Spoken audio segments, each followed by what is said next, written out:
Here we are once again, floating somewhere between Earth and space, just trying to figure it all out. Got a hell of a lot to talk about here tonight, Space Fam, so I guess we better get right to it. As always, don't forget to buckle up those seatbelts, otherwise you're gonna be floating off into the deep dark void, never to be seen again.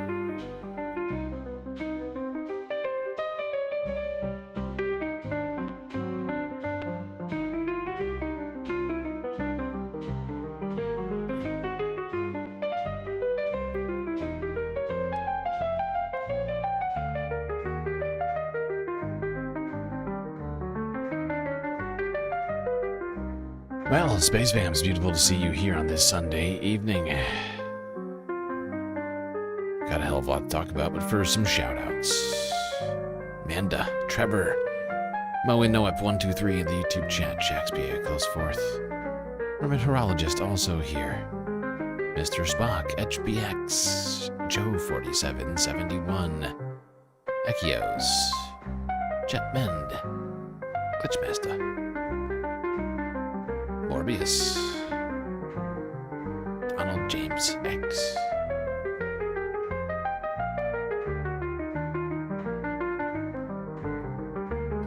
and Young Chris over on the Vertical stream, Green New Deal, Rogue Gerb, the Twitch.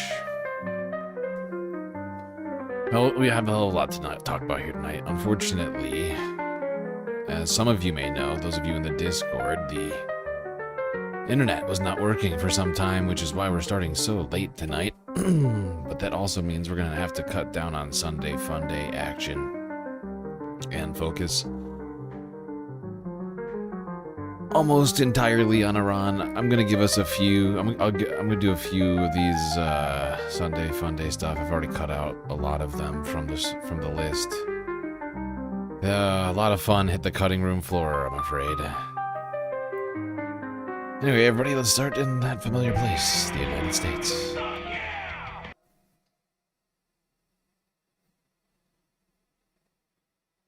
And seeing as it's Sunday Fun Day, we should start the day off with a little bit of sport. Well, maybe not sport. You know how sometimes you get done playing sports, like say you're playing a round of golf, for instance. No reason I bring that up. And you're like, you know what? I'd like let's have a nice, you know, let's have a drink. Let's go to let's hit the 19th, if you will. Well, it's not recommended that you go driving after that. You know, you're gonna want to check your chart before you think about getting behind the wheel. One man by the name of Tiger something Woods, I don't know his middle name actually, now that I think about it. Tiger was arrested on DUI charges earlier this week. Horrifying Tiger Woods news. Changed the game of golf. He's an international icon. People love him. I love him. We love to watch him play, but he's out of control. There we go. Michelle Tafoya is a former golf analyst and running for Senate in Minnesota. Michelle, you've covered Tiger Woods for years. What's going on here? Well, you know, Jesse, there are reasons and there are excuses. We can look at the reasons, but there really are no excuses. What the fuck is going on? The reasons are probably what you said. What the fuck is going on? Taking these painkillers, I mean, 7 back surgeries. I've covered enough pro athletes to know that backs are just, they can be incredibly painful and debilitating. So we have no idea, because he didn't take that urine test, what was in his system. So those may be the reasons, and they may be very valid reasons, but the excuse is not there. He should not have been behind that wheel. And as you said, it's just pure luck that no one was. Why is he in the bushes over here? Did he slice it? Did he slice it? Is that why he's in the bushes looking for his ball?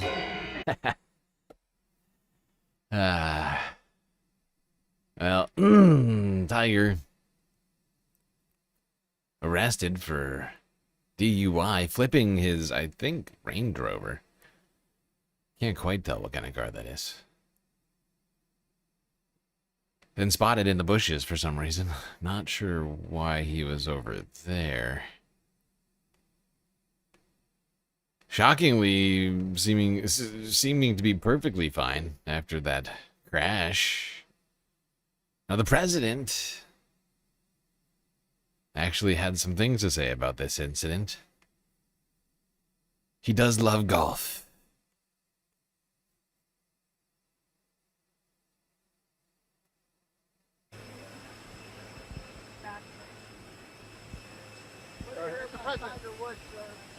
I feel so badly. He's got some difficulty. There was an accident, and that's all I know. Very close friend of mine. He's an amazing person, amazing man, but some difficulty. We don't. I don't want to talk about it. He had some difficulty. I don't want to talk about it. Difficulty. He said, yeah, he did have some difficulty operating that motor vehicle.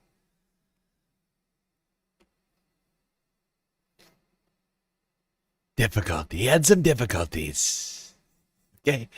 Look, I don't want to talk about it. It's a very close friend of mine.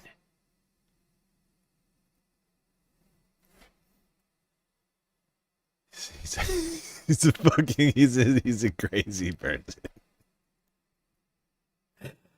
Little incident. He had a little difficulty. He talks about it like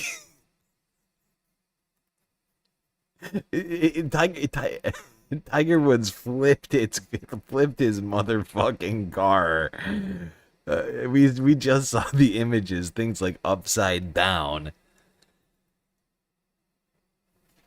Little difficulty.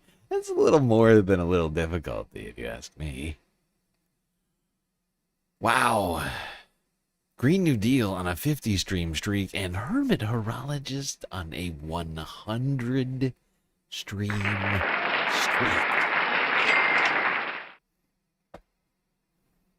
I feel like you deserve a medal or something. I feel like you deserve. I don't know what to give you for that. It's great. It's a great effort. Truly impressive. 100 streams.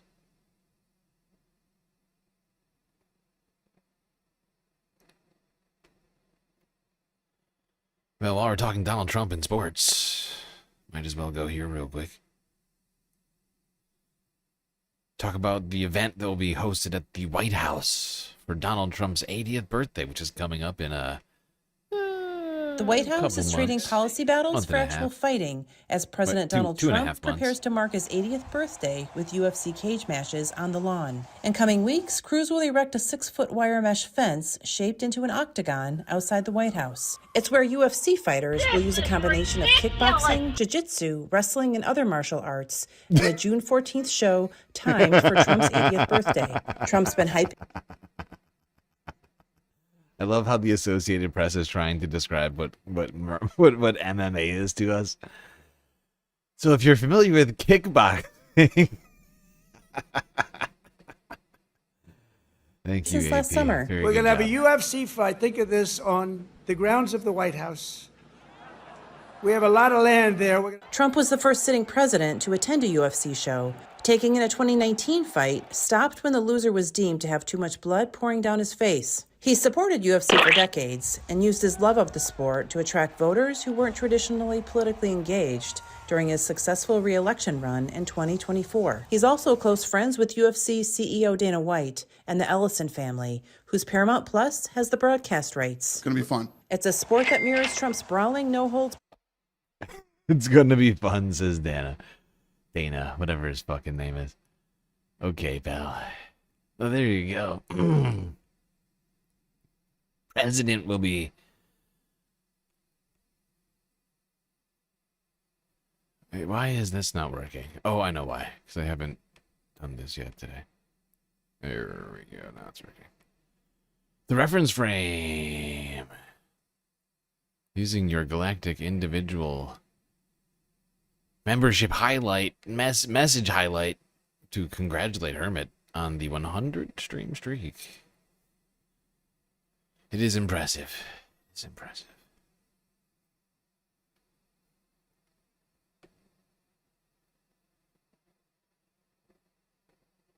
Well, yeah, we all can look forward to that 2.5 months on the president's birthday. Now, let's go to Philadelphia. Talk about somebody who we're not going to be celebrating anymore. Or at least the city of Philadelphia won't be celebrating anymore. That is Rocky. The iconic Rocky statue will be getting moved for some reason. Hey, yo, the Rocky statue will be on the move tomorrow. The statue at the bottom of the Art Museum steps will temporarily move inside the museum for an upcoming exhibit called Rising Up, Rocky and the Making of Monuments, which opens on Saturday, April 25th. The personal statue of actor, director, and writer Sylvester Stallone will remain at the top of the steps until August. At that time, the city statue will be moved permanently to the top, and Sly's statue will be returned to him.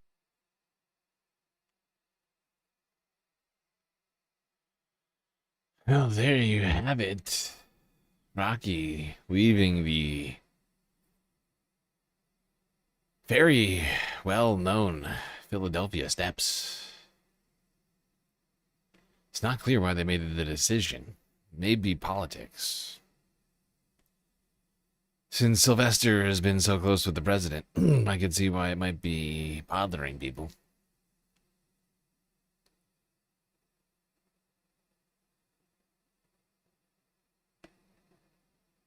People perhaps don't want to glorify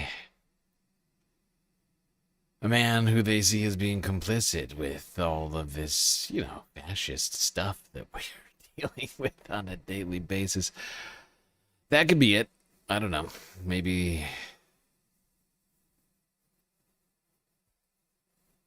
I'm trying to think of another reason why it would be happening. I don't know. Maybe because people think it looks stupid. Okay, sometimes we have to check in on what's going on over at Fox. And you would think with the nation heading to war and major inflation, oil prices, astronomical, complete faceplant of their dear leader, Donald Trump, they might talk about that. But much to my surprise, they're talking about my co-host and me on The Five. Kylie, let's play part of the clip. Policy. Do the Democrats just need a good-looking guy to win in 2028? Check out this headline. Thirst traps over think tanks. Dems want hotter candidates on the ballot. And they might be onto something because liberals are obsessed with looks. Watch. Maybe a John Ossoff. I'm sorry. Oh my God, I want a hot president. I've been challenged with my weight for, most of my life, honestly. And so, the idea, and I have succeeded and failed. Dude, no, you're hot, dude. You're hot, dude. Why did you write this book? Just write a follow-up. Be like, this is how I became the hottest, biggest pimp. Not sure why Pritzker. Okay, pause it right there.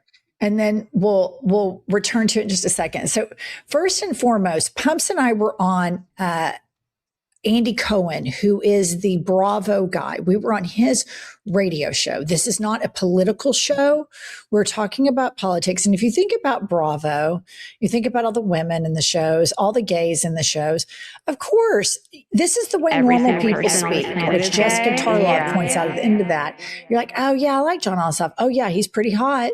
And everybody in the comment section, don't go bananas about whatever Ossoff stands on. That's not what this video is about. This video is about that then they go to Adam Friedland, who's a comedian, who is just messing with Gavin Newsom. And they're trying so desperately to make this a story because they cannot talk about the fact that the president of the United States has full-blown dementia, a full diaper, and is in the Epstein files over 1 million times with credible, about Jeffrey under oath accusations of child rape. Pumps. Illegal. Yeah, shocking. The Five going after the IHIP hosts. Well, they're certainly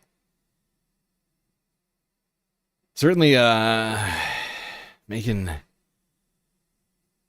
a splash. I gotta say, the IHIP ladies are really, I mean, if you're getting mentioned by the Five as a leftist, as some sort of villain, I feel like in some way you've won.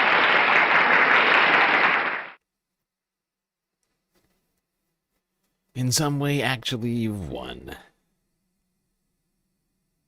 Speaking of looks, now, I don't know whether leftists or right-wingers care more about looks. I really couldn't say for sure.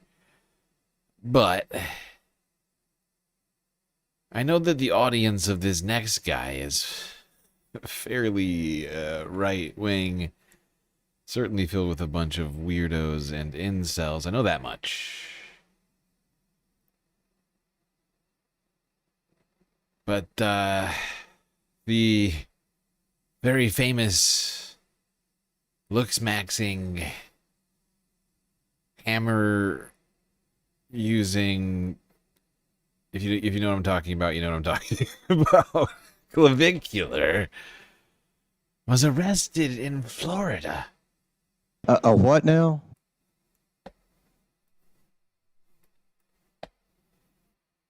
That's right. He did some crimes, apparently. And now to some breaking news out of Fort Lauderdale. This is where a popular influencer and streamer is currently behind bars. He goes by the name of Clavicular. Local 10's Jeff Derdarian joining us live from outside the jail with those details. Jeff. Hey there, guys. Yeah, this guy goes by the name Clav, and he's locked up right now, and he's having a different kind of picture taken rather than a social media picture. Let's go ahead and show it to you. This is his mugshot. Here's the mugshot for Braden Peters. That's the official name that is on his arrest file. He's locked up here at the Broward County Jail on battery charges. Why? What?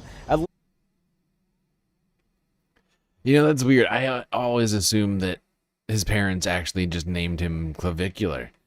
It seemed weird, but, you know, it makes sense that he has an actual name. Now, these are just technically alleged crimes, allegations. I can't say definitively what he did or didn't do. I wasn't there. But it's not the first time he's had a fairly notable run-in with the law. In very recent, has not been that long. It's been, I feel like it's been 6 months since I last heard about Clavicular getting into some sort of situation. Actually, did he get arrested for that other thing? I can't remember. Did he get arrested for when he ran that person over? I bet his cortisol levels are through the right, HPX. You're right. No, that is not optimal, all right? If you're trying to bulk up, you know, that is not peak performance stuff right there. Hanging out in jail, it's got no access to, like, creatine or protein powder or whatever else whatever the hell else this kid is using. Can you imagine? Oh, God, cortisol must be fucking through the roof. Peptides, no peptides. Oh, God. It must be tough. Now, he was released from jail after this arrest. Not Welcome long back. after. With 20-year-old social media influencer Braden Eric Peters, known online as Clavicular, walked out of the Broward County Jail earlier this evening. He's charged with battery and criminal conspiracy to commit battery stemming from an incident last month in Kissimmee. Yeah, I just cut out. The neighbor said that you. I'm a little tired, you know. Police say that he instigated one woman to batter another so he could exploit them and post it to social media. He will be taken up to Osceola County to face those charges. Shocking that this arrest involves social media. That detail I found fascinating. Instigating one woman to accost another woman. For clicks. Is the looks maxing not enough for the views? Why you gotta do that? I don't understand.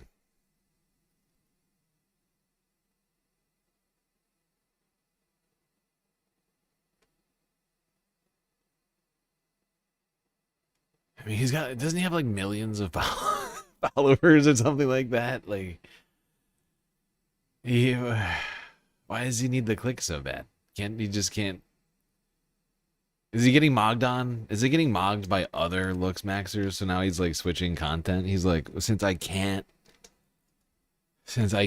really ever have the dreams of being the #1 looks maxer, because I'm like a beta male, I gotta switch it up.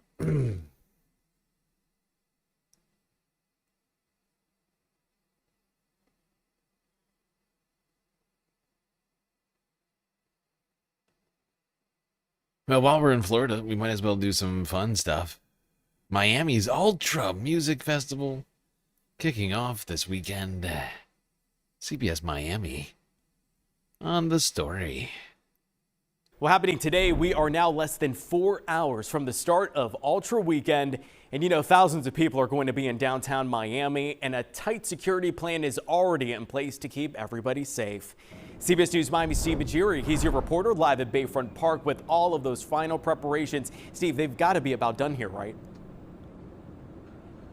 Yep, the vendors were coming in this morning, and now we're starting to see some early birds that maybe want to get in line ahead of time, but people are really excited for this. And as you said, it's really a big moneymaker for the city. Ultra says that in 2024, it was responsible for a $207 million economic impact.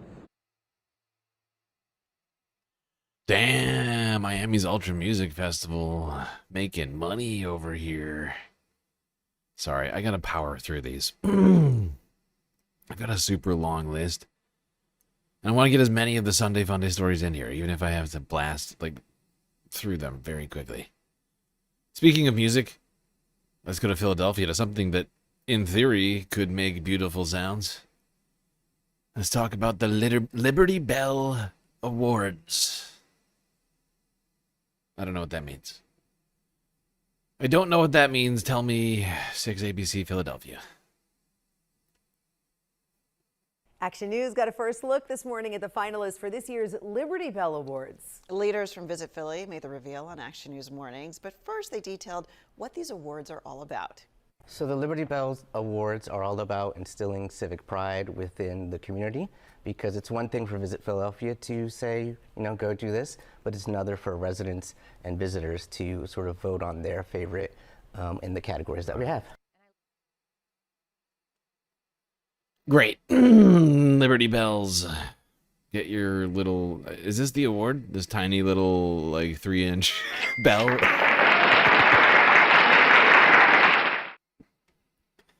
Sweet. Okay, Philadelphia. You do you. Most Philly vibes per square foot, apparently, is the category. At least one of the categories. And these prestigious Pennsylvania awards. Now, to quickly talking about ICE and the No Kings protests that happened this weekend. First, Bruce Springsteen. Democracy Now! At the 30th anniversary, performing the streets of Minneapolis. This is Democracy Now!, democracynow.org. I'm Amy Goodman with Juan Gonzalez. We turn now to the boss, and that's right, Bruce Springsteen. Moanov is right.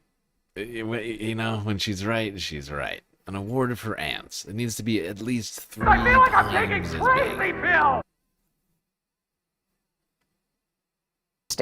On Monday night, he made a surprise appearance at Democracy Now!'s 30th anniversary celebration at the historic Riverside Church to sing his new song, The Streets of Minneapolis.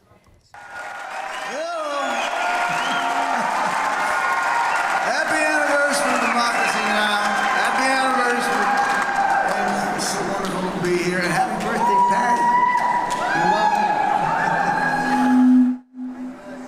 Past winter, federal troops brought death and terror to the streets of Minneapolis. They picked the wrong city. Because the power and the solidarity of the people of Minneapolis was an inspiration to the entire country. Their strength and their commitment told us that this is still America. And the reactionary nightmare and the invasion of an American city will not stand. Their strength gave us hope, they gave us courage, and for those who gave their lives. Renee Good, mother of 3, brutally murdered.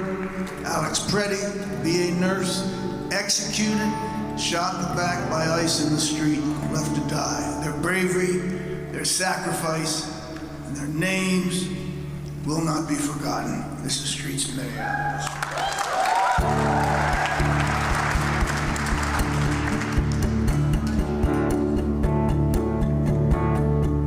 Through the winter's ice and cold, down Nicollet Avenue, city of flame fought fire and ice, neath an occupier's boots.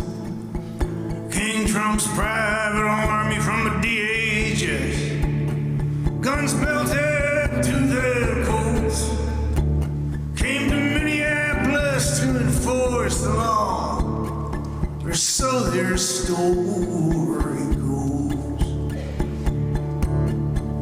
Against smoke and rubber bullets, well, by the dawn's early light, citizens stood for justice, their voices ringing through the night. And there were bloody footprints where mercy should have stood. 2 dead left to die on snow-filled streets, Alex Pretty and Renee Good.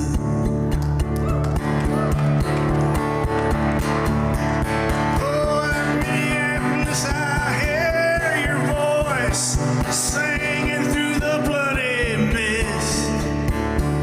We'll take our stand for this land and the stranger in our midst. Here in our home, they killed and roamed in the winter of 26. We'll remember the names of those who died on the streets of Minneapolis.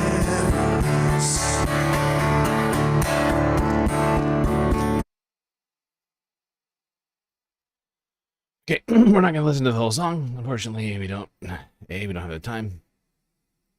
This way you have to go listen to it on Democracy Now! That's right. Honestly, 30th anniversary special, big thing over there. Big thing when you think about it. 96, it's crazy.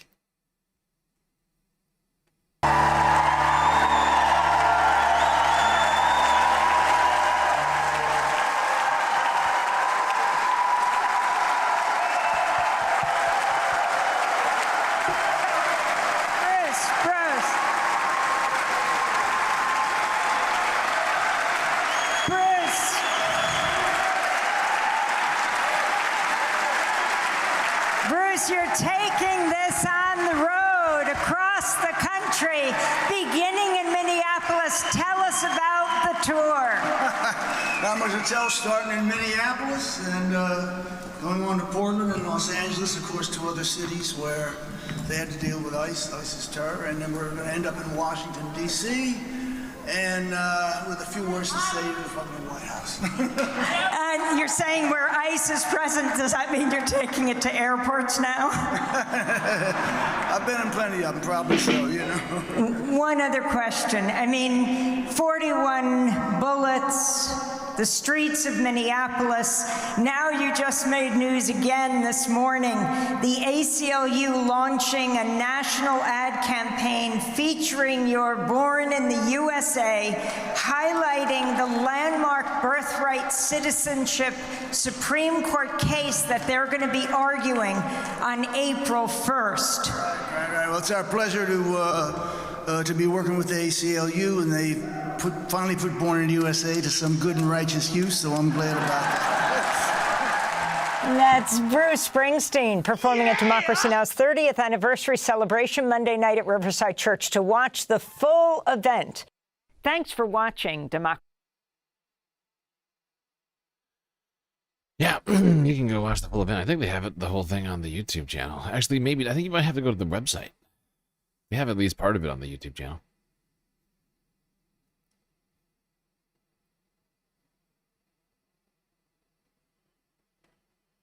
All right.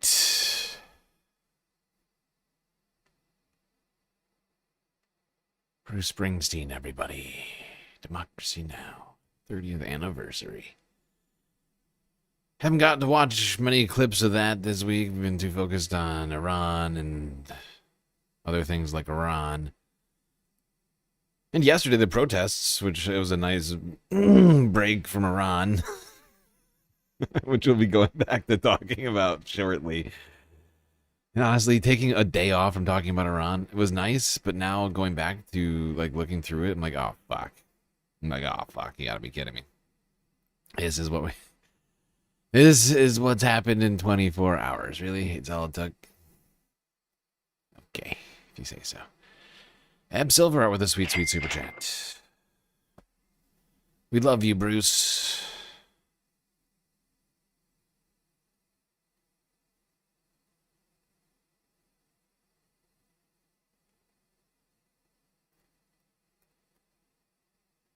All right, now, Minnesota officials are suing the Trump administration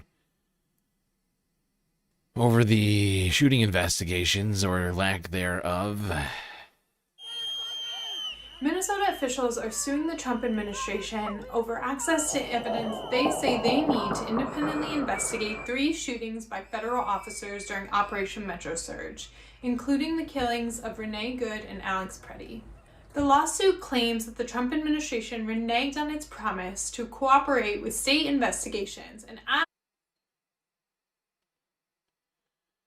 Yep. As we've known this whole time, federal officials have completely blocked state officials from being involved in these investigations.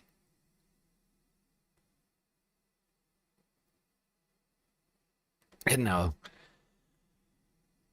so the state is suing.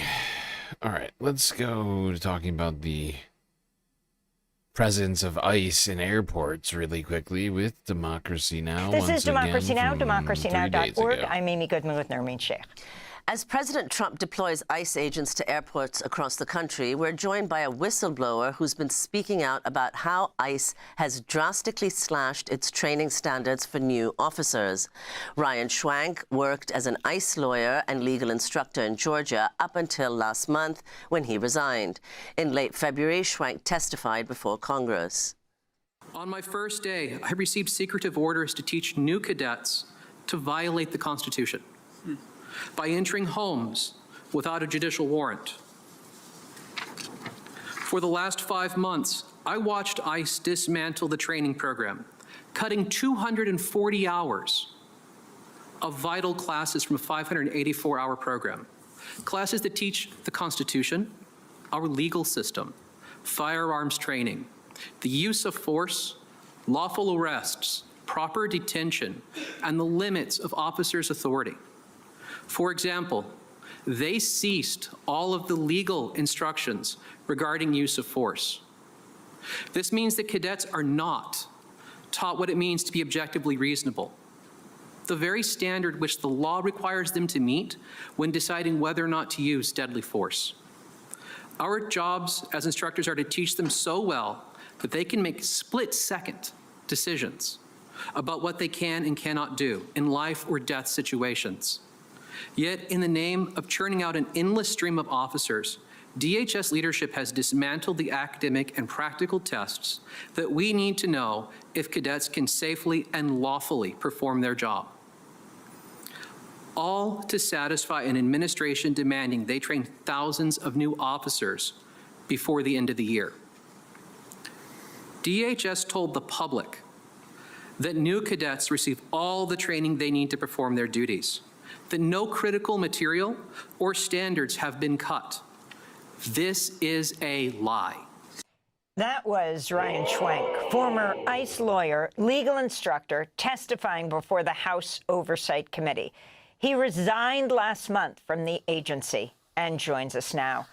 Ryan, thank you so much for being with us. There is so much you said in your testimony, but I wanted to go to saying you were told not to write down any of the instructions because they were unconstitutional, so you would keep a record of what you were teaching to the ICE cadets.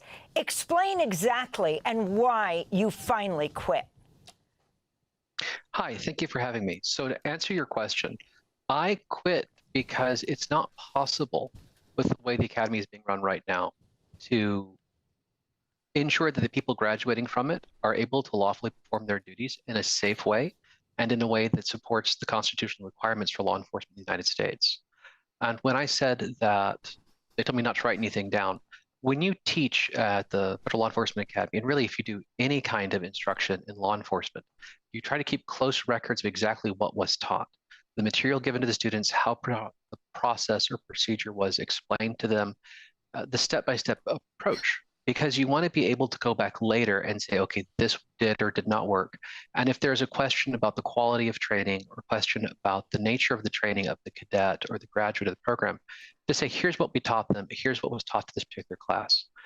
And the instructions we got were to teach this memo that was issued by the director, Todd Lyons, back in May of 2025 that authorized officers to enter homes without a judicial warrant, but not to mark down anywhere in our records that we had changed what the material says, because the training material for the cadets says that you cannot do this. It says that the types of warrants they were trying to use, administrative warrants, do not possess what's called search authority, which under Fourth Amendment constitutional law, you have to have search authority to enter into private space. And so we were teaching the cadets officially that they could not enter a home using an administrative warrant, while secretly teaching them that they could. And Ryan, if you could explain, you said in your congressional testimony that cadets were not taught to be objectively reasonable. If you could explain what that means, and then say what were cadets taught to do, for example, in airports? Okay, so I'm going to break that into two parts. Let's talk about the objective reasonableness. Objective reasonableness comes from a Supreme Court case, Graham v. Connor, from around 1989.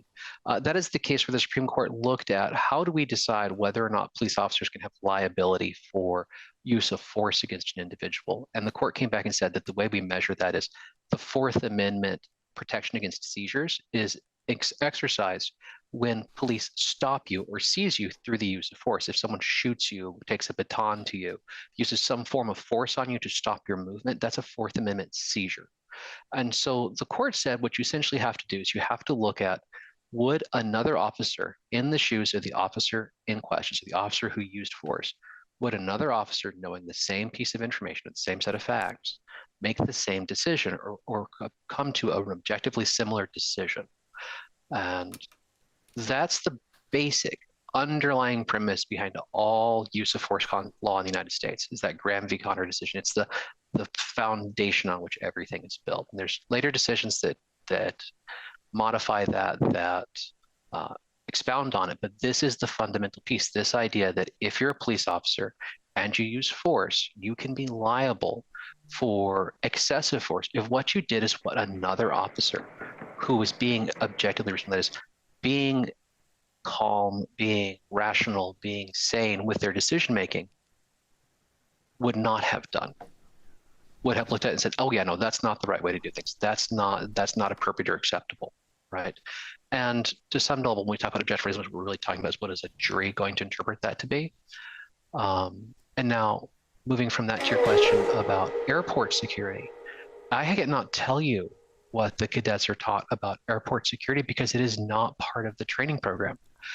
Flat out, the officers for ICE are trained and taught how to be law enforcement officers conducting arrests based on civil warrants, and how to be detention officers operating detention facilities for people who are going through removal proceedings, or how to manage essentially parole processes for individuals who are out of custody while in removal proceedings.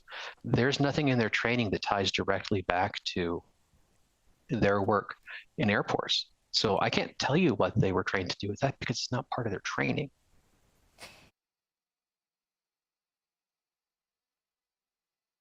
Well, we've already known that the training of ICE agents is utterly lacking, abysmal, atrocious. Pick a fucking adjective. Awful, awful, awful. Weak, weak, weak. And as we have been saying all along, we suspected that they had no idea what the hell they were doing at the airports. We looked at the footage of them just sort of walking around with their hands in their pockets, helping absolutely no one, standing around in packs, assisting in absolutely zero security efforts at the airport. We suspected as much. Now we know directly from a former ICE whistleblower and I believe trainer. They don't have it. Shocking.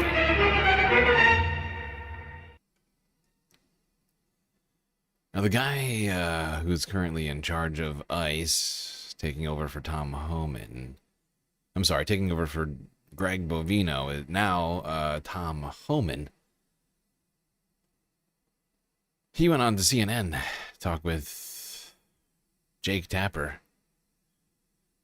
Joining us now to discuss White House border czar Tom Homan, who just visited the Houston airport to monitor the very, very long security lines there. Mr. Homan has also been involved in the talks on Capitol Hill to end the shutdown. Thanks for joining us, Mr. Homan. President Trump now says that there is, in fact, a way to pay TSA workers, possibly as soon as tomorrow. Can TSA agents expect a paycheck tomorrow, and when can Americans expect the long wait times to die down? Well, as soon as Congress opens up the government and funds the Department of Homeland Security, that's what needs to happen. But yeah, I talked to Secretary Mark Wayne Mullen yesterday. There is a plan to get these TSA agents pay, hopefully by tomorrow, Tuesday. So yeah, it's good news because these TSA officers are struggling. They can't feed their families or pay the rent. Your heart goes out to them because they're sitting there right now. My heart goes out to them. My heart goes out to them because they're not getting the paychecks. Funds around to pay TSA agents this whole time. Why did Tom's getting a paycheck? ICE, all the ICE agents are getting paychecks. Thoughts and prayers, TSA agents. It take 41 days says to Tom. do it. And how long will this money last?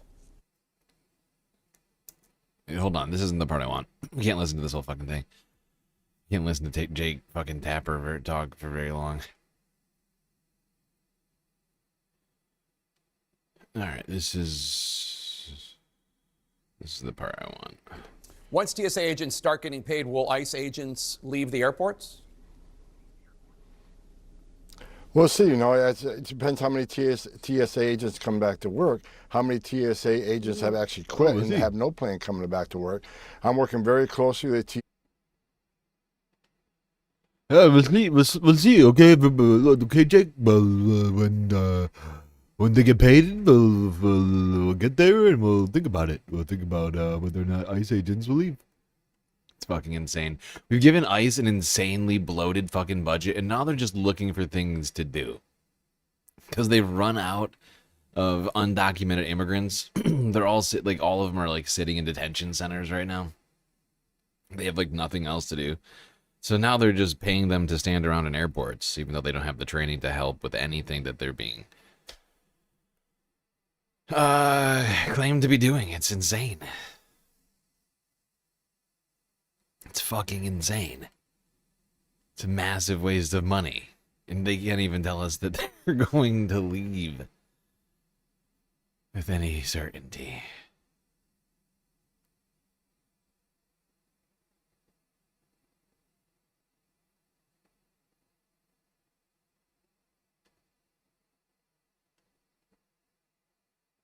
Now, well, we've got a bunch of idiots and white nationalists. And idiot white nationalists.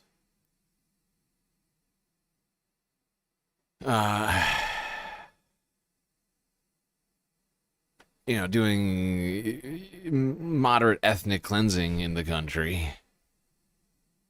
Some people are doing what they can to fight back.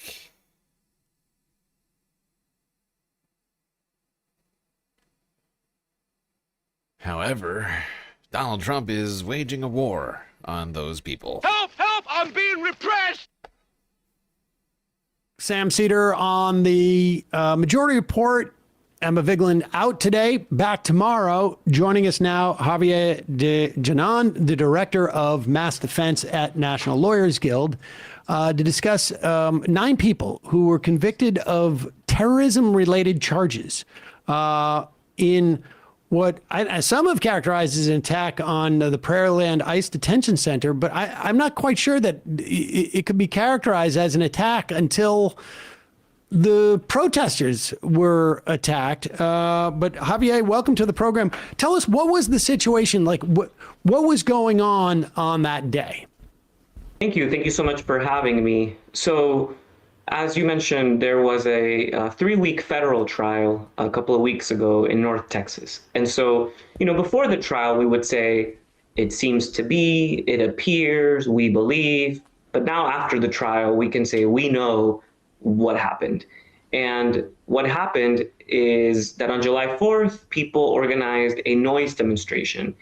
This is a very common form of protest where people go to a jail, a detention center, a prison, and make noise. And that was what was happening.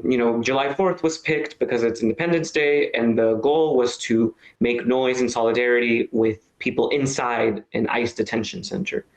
So people went, made a lot of noise. They had fireworks. The fireworks didn't damage any property, didn't damage any fences, and it was a And this success. was on July 4th. Correct, July 4th. So it's basically just saying, like, we want to make you feel like you're part of a July 4th celebration so that you don't feel so isolated and you feel like people have forgotten you. Correct, and it was a success. We heard during the trial that immigrants inside of the detention center actually went to the window where the fireworks were, and were cheering on, and it was a big success. But what happened next really changed everything for these people's lives. While the protest was happening, one of the people actually went out of the protest and started destroying ICE vehicles' tires, destroyed a surveillance camera, and so on. It turned out that that person didn't even know any of the defendants. They kind of just did it on their own. And that person actually ended up cooperating with the government. So that person actually testified during the trial on what actually happened. And so we talked about this case previously, but that is a fascinating detail. That the person who did all of this stuff that led to, because basically there's only one person that did anything that could even be construed as illegal, in my opinion. There was a dozen people that were tried and convicted over it. But from my understanding of events, there's one person who basically did all of the wrong things. And then that person happens to be a cooperating witness for the government? While everybody else who wasn't doing crimes is just out of luck, I guess? I mean, wow. What after all this goes down, is. They call 911.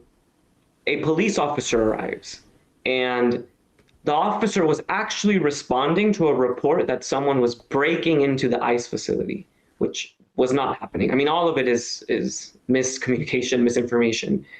But when the officer gets there, he gets out of the car and sees some protesters running. I mean, the sirens are there, so people are leaving. The officer pulls out his firearm, aims it at the protesters, and that's when shots get fired in his direction. And then the cop shoots back. How many protesters were there on that day? It's hard to say, and this never was clear in the trial, but it seems that it's about a dozen or so, or maybe more. Okay.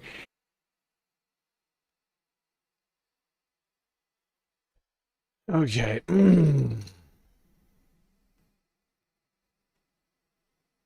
Yep, and a dozen people or so, I think, were convicted in this trial. They all claimed to be, they were all like Antifa because they were in some sort of signal chat.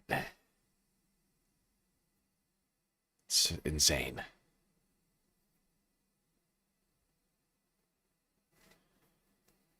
Everyone but one person was there to peacefully protest and show solidarity and support to other human beings. And they're punished for it. They're going to jail for like a decade.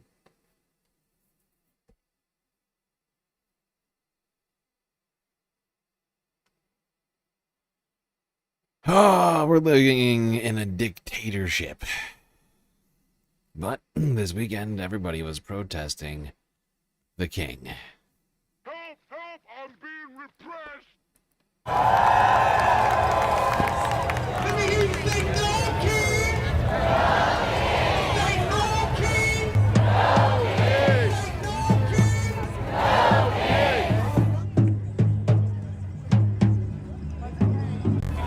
What's up, everybody? We're at the third No Kings rally, and by the looks of it, it's the biggest one of them all.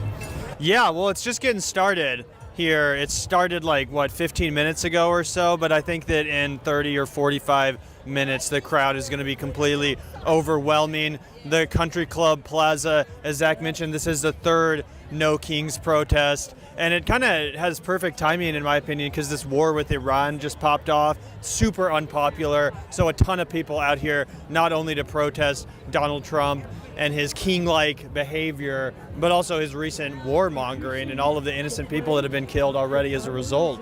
Yeah, I think it's extra exciting because we're right in the middle of flyover country, guys. This is the heart of America. This is Kansas City, Missouri, and people are here with all kinds of different signs, things that they're airing their grievances about, none the least no war with Iran, but I'm also seeing a lot of ICE out protest signs. This is the sentiment of most people in this country, right? There's this idea that in a state like Missouri, you're not going to find people that we have a lot of common ground with, but here today, the people are showing up and they're saying, fuck Donald Trump. Yeah, it's a beautiful day as well. Yeah. Beautiful. Last time we were here, it was like hot as shit. Yeah. Well, there we go. The Vanguard boys, Silly and Billy, Zach and Gav.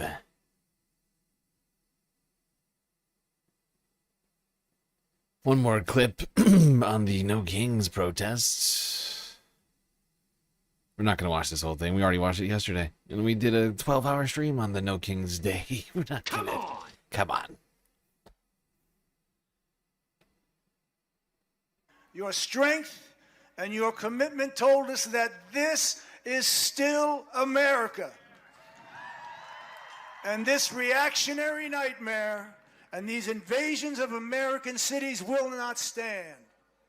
I'm here because I'm worried about my children and my grandchildren. I'm tired. We're exhausted. This brings me hope. I have so much hope here. And we can change this. Our government is not going to do it. It has to be we the people.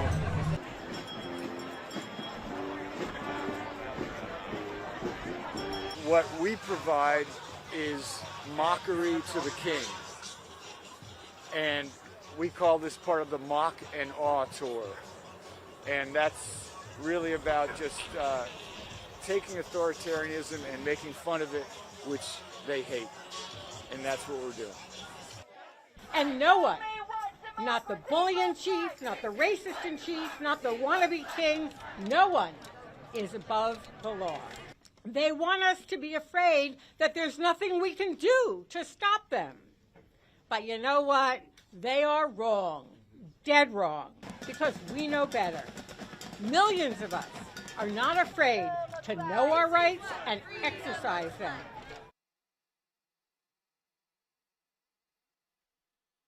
There we go. Bunch of great patriots exercising their rights this weekend at the No Kings Day protests.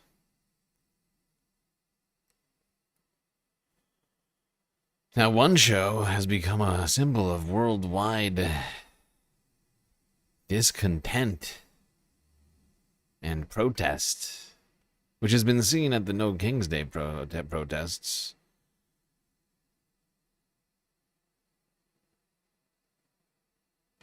That is the One Piece flag, the Jolly Roger. Arr. with the second season of the Japanese manga adaptation One Piece. That's out on Netflix. Yeah, that's right. One Piece is the live-action TV series adaptation of Ichiro Oda's very famous manga. In fact, arguably the world's most famous manga that was released in 1999.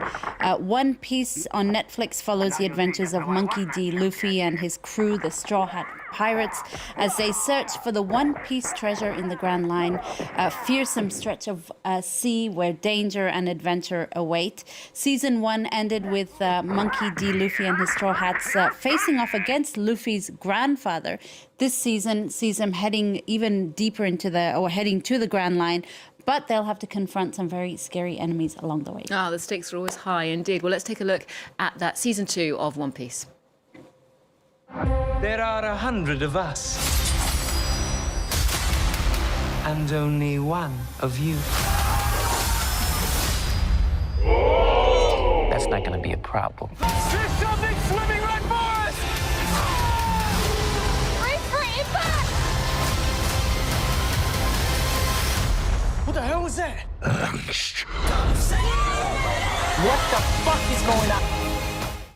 It does look like a lot of fun, incredible visuals. The first season was a critical success. Do you think that lightning can strike twice here?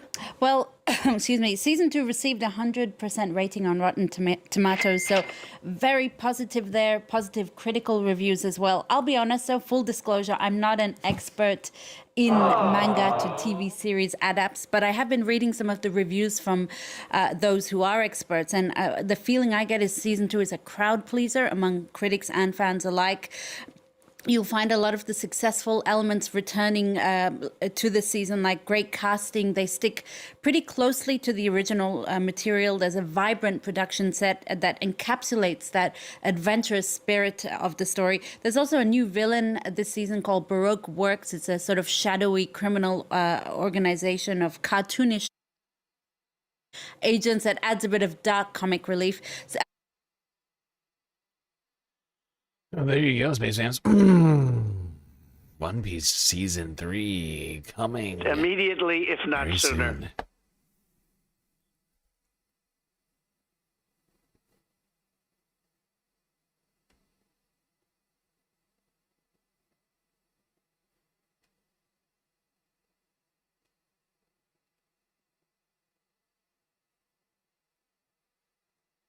Now, one great patriot, alleged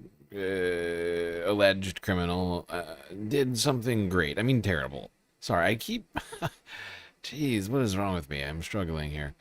See if I can get this out. One man in West Hollywood has been arrested for patriotically smashing Trump's Walk of Fame. Sorry, I was so close. He wrongfully smashed Donald Trump's terrible Walk of Fame star. There we did. I think I did it. I did it. NBC4 investigates is learning one person arrested in the No Kings protests in West Hollywood has been arrested before. The LA County Sheriff's Department says this is 62-year-old James Lambert Otis. You can see him holding the U.S. flag. Deputies arrested him for blocking the intersection at Santa Monica and San Vicente. And this is the same man who was arrested for smashing President Trump's star on the Hollywood Walk of Fame in 2016 and 2020. In yesterday's case, he was cited and later released.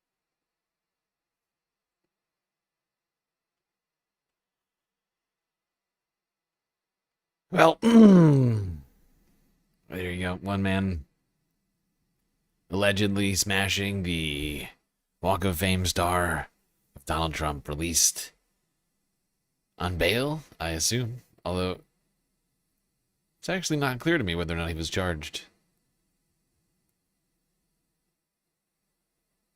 Did she say whether or not he was charged? I didn't hear it. It's a very quick clip. He was arrested, though. I know that. Right to jail, right away.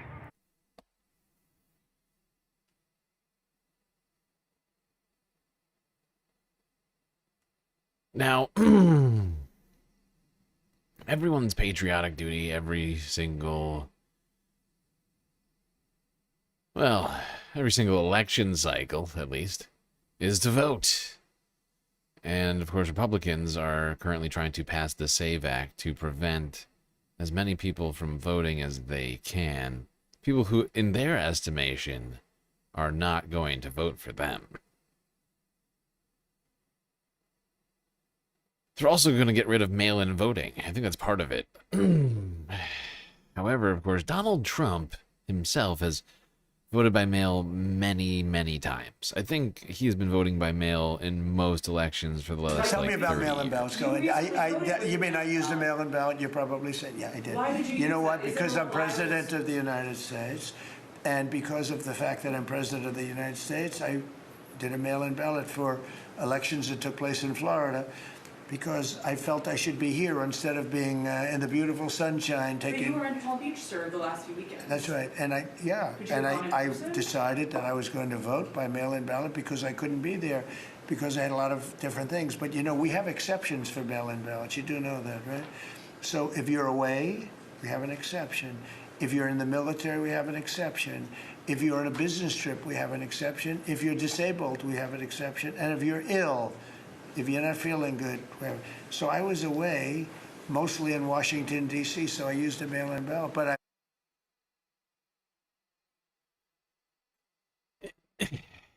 He's a fucking idiot. They're trying to get rid of those exceptions, by the way.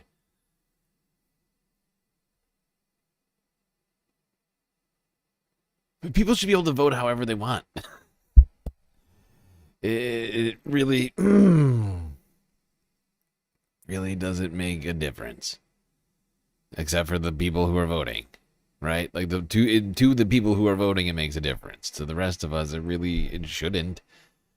Unless you're a weirdo looking for some sort of conspiracy. Because there is no discernible voter fraud in the United States. There's no statistically significant amount of voter fraud that has led to any election, what do you call it? Like,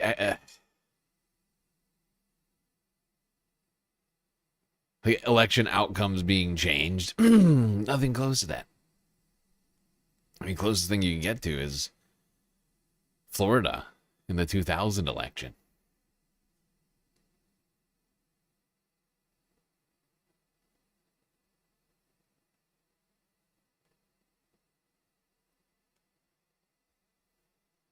Well, let's move on.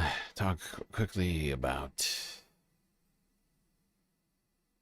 not the takeover of elections, but the takeover of land by billionaires like Donald Trump.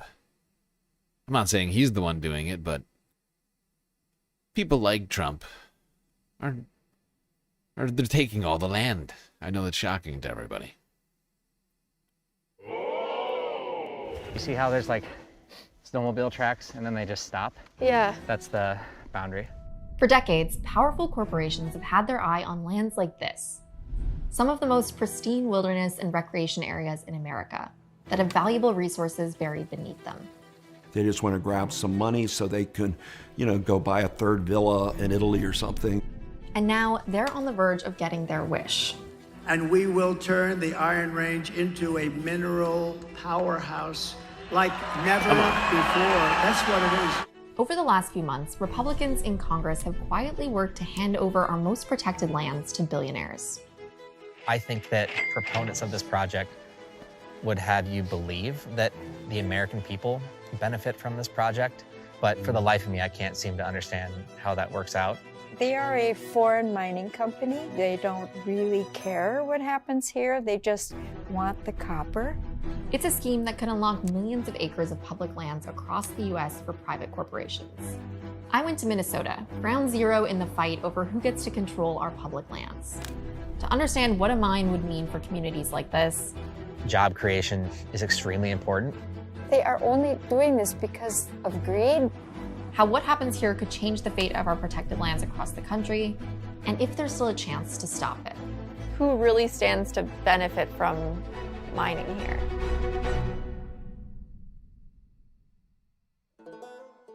There's no roads. Airplanes have to fly quite high over. You know, I mean, it's just so quiet. Paul and Sue Shirky run a dog sledding business called Wintergreen. Their business relies on access to the Boundary Waters, a protected wilderness area in northeast Minnesota. This is Travis. She'll be one of our lead dogs today. Federally designated wilderness areas are the most protected public lands in America, places where Congress has drawn a harder line against extraction and development. Along with our national parks, monuments, and forests, public lands make up more than 640 million acres in the U.S. What makes America so special is that we have these public lands. No matter what your economic status, you can go hunt, you go fish, you can go camp, you can go learn about ancient history. But to some, there is a different value in these lands. American energy dominance. What is before all of us is an opportunity at self-reliance. There are more than 8 billion tons of copper, nickel, cobalt, and other minerals beneath the Superior National Forest, where the Boundary Waters is located. Yeah, we're gonna stop it there just so that we can keep the stream moving. Mostly because we have so much to talk about tonight when it comes to Iran. Why is my mic still fucked up? Because I kicked it. It's not gonna fix itself. I need to buy a new one. Oh, it sucks. I don't want to do that. Oh, speaking of buying things, I gotta start a galactic content goal. Make sure we can keep the lights on around here. Sunday fun day. Well, in quotes. In quotes, because it's not going to be that value-taining today, I'm afraid. I'm trying. Believe me, I'm trying. Believe me, I am trying. Wait, why? Oh, will it not let me use quotes? Oh, well, there we go. There we go. Now it's good. All right, goal started in the YouTube chat. Do we still have a goal going from yesterday? And yeah, the Twitch is fine. It's close enough. That's close enough. Did not get a lot of donos yesterday anyway. We did no goal on yesterday's stream.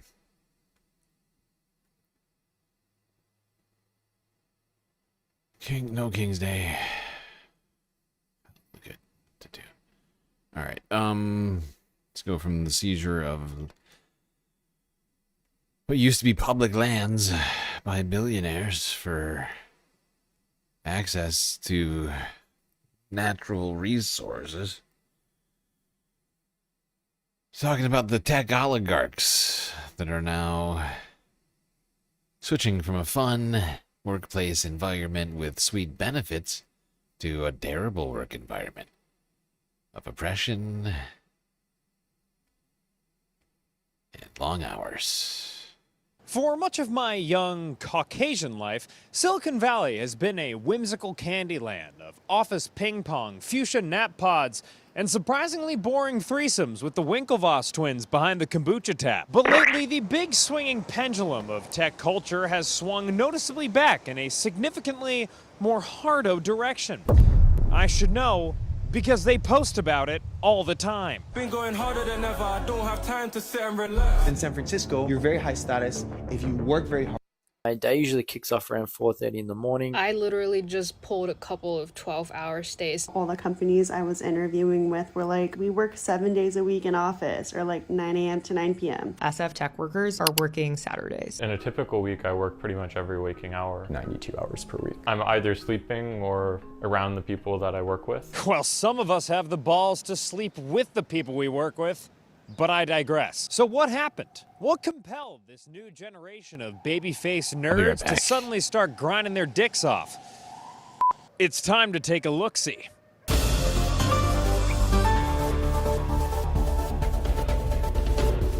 If you're looking for a job at a high-flying tech startup today, it won't be uncommon to find descriptions demanding you work 12-plus-hour days, 6 or 7 days a week. This is a noticeable shift from the tech culture of the open office scene, a 10-year period during the Obama years when Silicon Valley-type companies were dominated by the stupidest office amenities that could be conjured by the great millennial brain. Facebook has the classic Silicon Valley office style. There are games to give your brain a rest from programming, or you can ripstick and work on a knotty coding problem at the same time. We have open plotting time that's free for employees or interns. The rooms Google has created include ski gondolas in the Zurich office, a pub-like meeting room in Dublin, and a sidewalk cafe in Istanbul. No workplace is complete without a nap pod. This is a conference room in here. It's the idea behind this is the employees should own their individual space and be as creative as possible, and we shouldn't get in the way. Ah, yes, what a dream it must have been to get laid off by some crisscross applesauce 20-something inside of the Android mascot play place. A big turning point was the day that Elon Musk took over Twitter,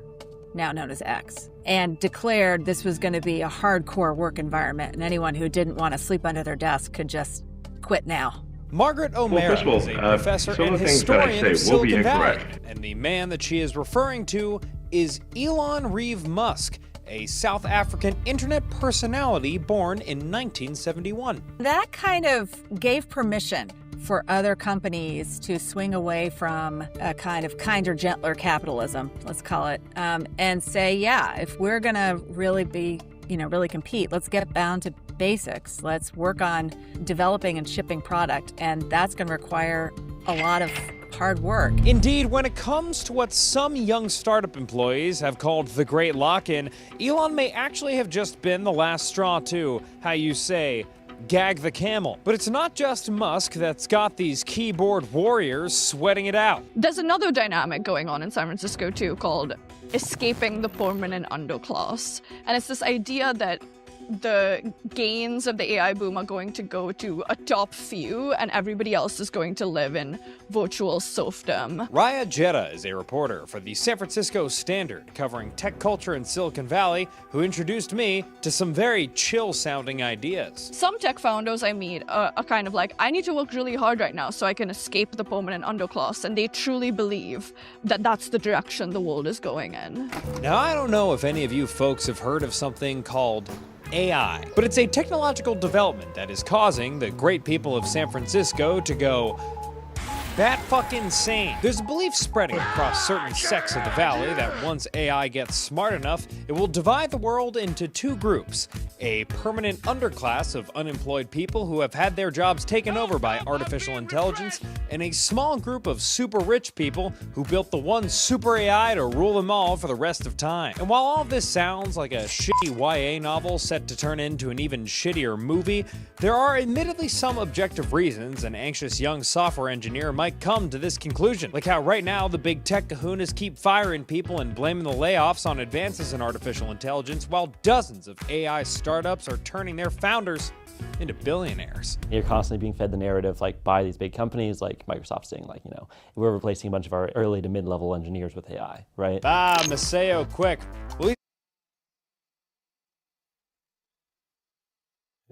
There you go, Dan Toomey over there. Good work. Doing some good work. Talking about how Silicon Valley has turned from a place of fun to a horrifying hellscape of 12-hour workdays, 6 days a week.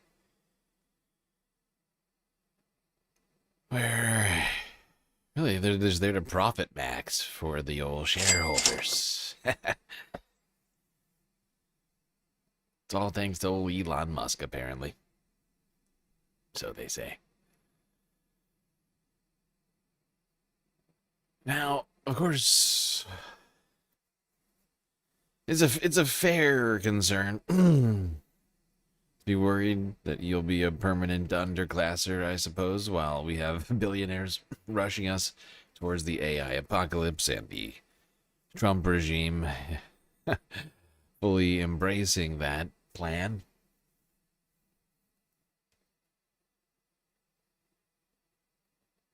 These sorts of things, I'm sure, will be more commonplace very soon. We'll be watching videos. We'll have like a whole section on situations Another food like delivery this, I'm sure. robot causing damage in Chicago. One of those bots crashed into a bus shelter at North and Larrabee in the Old Town neighborhood today. Coco Robotics vice president confirms it will pay for repairs. He says this is the first time one of that company's robots has collided with the structure. And just this past Sunday, another robot crashed into a CTA bus shelter at Grande Racine in Westtown. Serve Robotics says it's investigating this, and the city confirms that company is also covering the. There we go. Delivery robots running around causing chaos across the nation.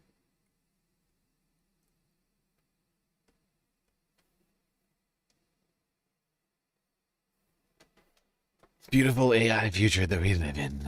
I'm sorry, dystopia. What did I say first?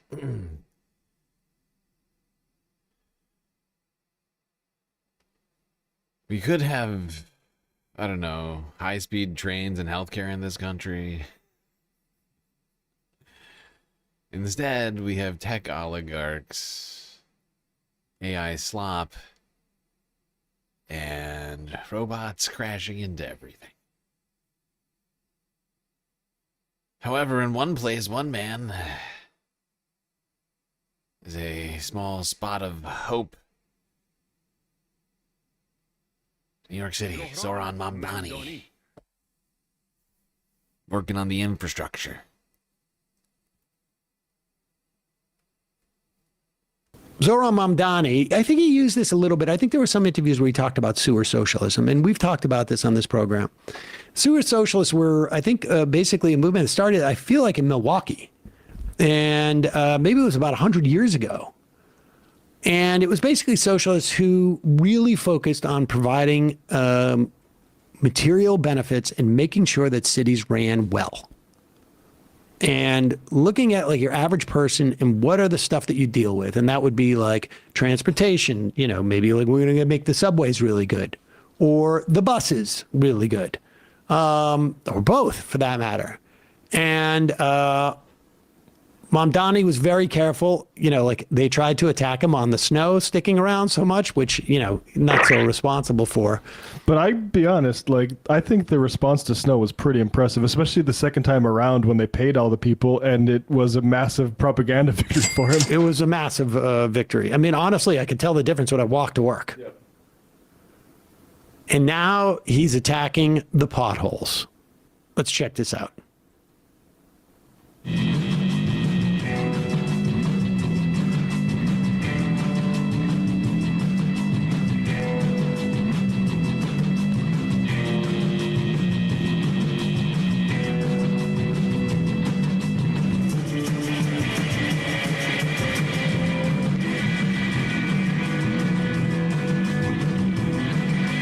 But they're hitting the potholes, folks. On a Saturday, which, you know, I don't know if you could get a public-private partnership to do that. But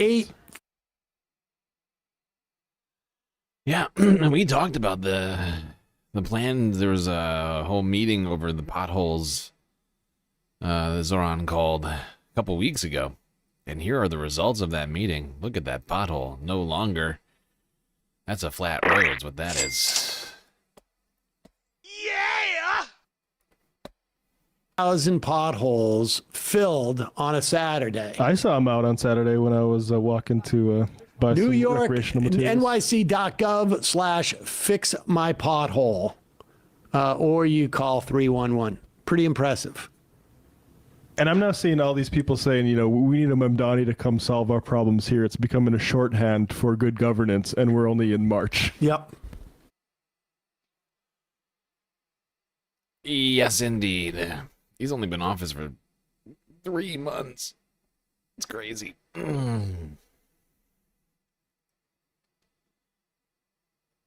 Now, you're gonna need good roads right now, because having to do work on your car, well, you might not be able to afford it with gas prices continuing to soar in the United States, but if the United States is the world's biggest oil producer, why are we still paying so much for gas? Come on! Since the start of the conflict, the Strait of Hormuz has been at the center of attention. Iran's effective closure of this crucial waterway has wiped out 20 million barrels of oil per day from the markets. That's 20% of global consumption. The remaining 80% or 80 million barrels comes from the Americas, Africa, and Eurasia. Despite that, why is almost every part of the world reeling from high fuel prices? That's because oil is traded on a global market system. So any sudden disruption to daily supplies, as we are seeing in the Strait of Hormuz, can cause a surge in Brent crude prices, which is a benchmark for oil prices worldwide.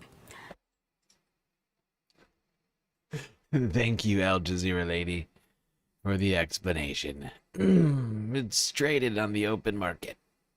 It's not yours. Now, for some countries, it is. Like Russia, or Iran, Venezuela. But unless the United States decides to go become a communist, socialist country, China. well, that oil in the United States is going to continue to be sold on the open market. Also, we don't make a lot of crude oil. That's another thing people don't realize. Not only do we produce mostly methane and the wrong kind of oil for gasoline, this is all just commodities being sold on the open market.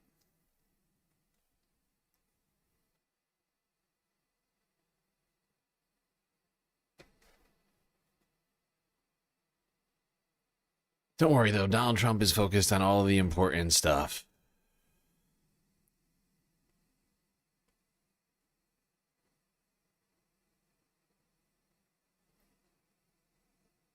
So this pen is very inexpensive, but it writes well. I like it.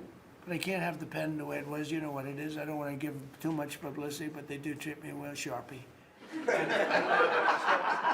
But I'm handing out to kids that don't even know what they're. What is this, Mommy? It's kids. They're getting a pen for $1,000. They have no idea what it is. This one, I called the guy.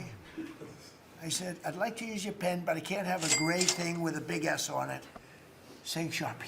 He said, well, I can make it nicer. I said, what can you do? He said, I'll paint it black. I said, that's nice. And I can even paint the White House on it, sir, if you like, in gold. Almost real gold, not bad. And I can even do your signature, sir. In gold. And I feel guilty because I'm like, you know, I'm by nature, I don't, you know, it's the government. I love the government like I love myself economically. I want to save money. But the bottom line is, they're better pens. It's a business story. So for $5, could be zero, but it's a business story. I get a much better pen than for $1,000. And I can hand. Who's paying $1,000 for what is he talking about? Who's paying $1,000 for a pen? Well, there you go. Apparently Donald Trump is spending a little extra money at the Sharpie store to have them personalized for him in gold and black. Much nicer. Much, much nicer. He's focused on the right stuff. That's going to bring down inflation. Don't worry. Don't worry. He's focused. He's focused on all the important shit. We're at war with Iran. That's what he's focused on. All right, we're making fairly good progress. Not gonna lie. I'm cooking right now. Mostly because I gotta get us to Iran. Gotta get us to Iran. We're actually gonna go straight into the environmental stories for Sunday Funday.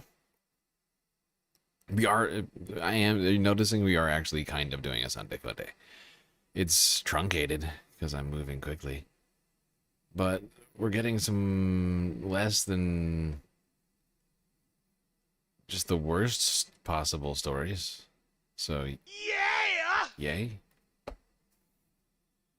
All right, let's go to California, where one man is spreading seeds of hope on the burn scars, the LA wildfires.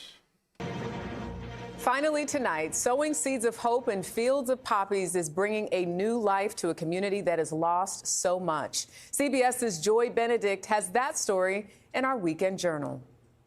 And here we go. It's a wild idea that is spreading. Renee Amy walking the empty lots of the Eaton Fire burn scar in Altadena, California, scattering a little seed, hoping for a lot of growth in a community that lost so much. Ugh. He's calling it the Great Altadena Poppy Project. 100 years ago, Altadena was covered with California poppies. And here's a great opportunity to bring some of that beauty, that natural beauty, back to this community. There you go, one man trying to bring back some beauty to his community, spreading poppy seeds all over the place. And the burn scars from the Palisades wildfires and Altadena wildfires. Maybe just Altadena, actually, I'm not sure. It's a large area. It's a large area for one man. By the way, look at this outfit he's got. My God, look at that. Can't miss him from a mile away. Bright yellow or green, depending on how you see it. I was having a conversation with somebody about this recently. Whether or not this color is yellow or green. We're not going to get into that right now. Okay. Now, to Big Bear. Where, what are the names of these freaking eagles? I forget.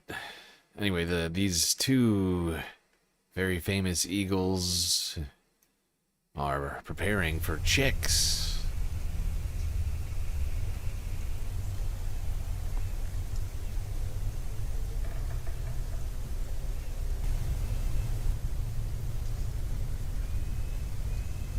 Jackie and Shadow. Jackie and Shadow are their names. They have at least 2 eggs right now.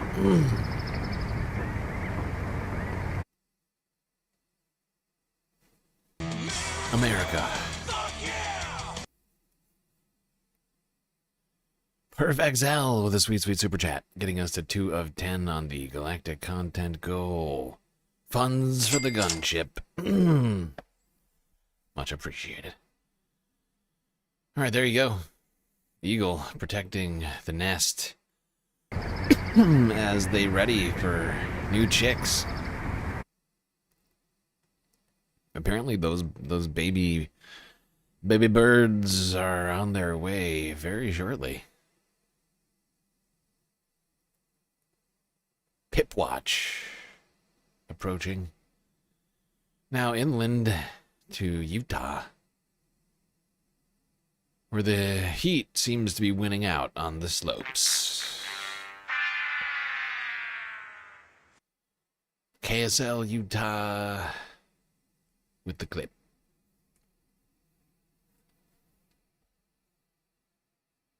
This very warm March is claiming another Utah ski resort, Beaver Mountain, announcing they will close tomorrow. News specialist Mike Anderson showing us why they are moving ahead with that surprise change. I wonder if it's obvious, Mike. Yeah, it might have something to do with the weather.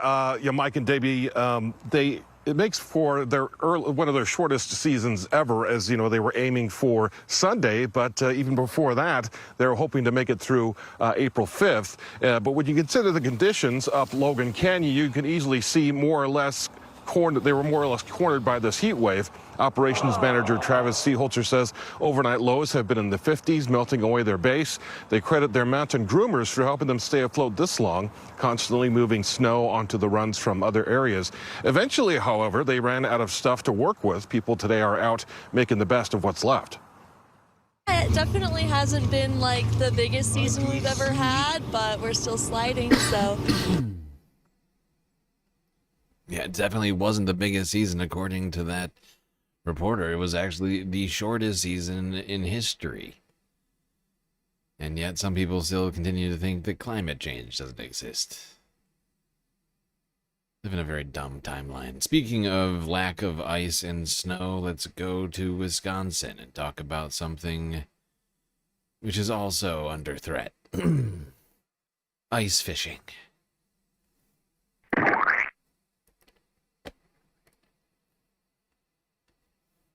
I've ice fished my entire life. Ice fishing has been a long-standing tradition in Wisconsin. But as ice shrinks due to rising temperatures, researchers warn that traditions like this may eventually disappear. For lifelong ice fishers like Pat Hasberg, the change is stark and personal. It's really a sad situation because ice fishing really is ingrained in the culture of Wisconsin. It's something that many, many people here in our state look forward to every year. Researchers are raising urgent concerns about the future of winter across the northern hemisphere. If global warming continues at its current pace, many lakes could lose their seasonal ice cover by 2050, reshaping local economies and long-standing traditions. Lake ice is a part of culture in Wisconsin, and it's been a part of winter culture for a long time. Steve. Well, there you go. Climate change potentially causing the end of a long-standing tradition in Wisconsin and other places. They're not the only ones who do ice fishing.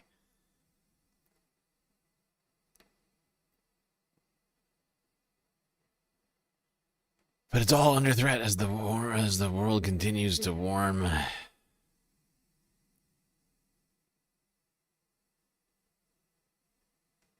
And of course, it is warming right now because it's spring. And trees are blooming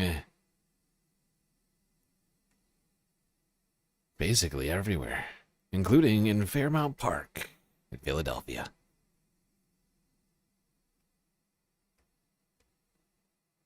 The feeling of spring is in the air, even on this dreary Friday morning. The Cherry Blossom Festival of Greater Philadelphia kicks off tomorrow and Sunday. The annual event is hosted by the Japan American Society of Greater Philadelphia. CBS News Philadelphia's Josh Sanders is live at the Shofusu Japanese Cultural Center with a preview. It is so beautiful there, Josh. Good morning.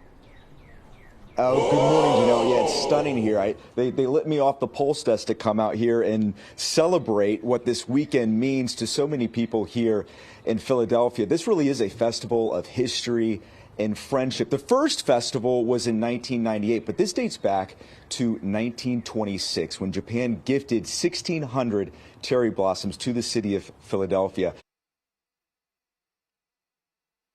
Wow, wow, wow.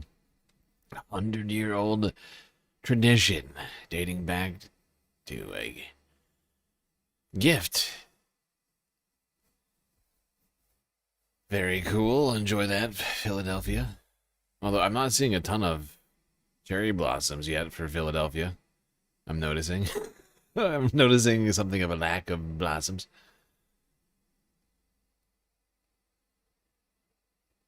They'll come. Now we might as well bask in the glory of Illulisat beauty of the Greenlandic ice before it's all gone. Here's a clip from AP Archive, so we can do just that.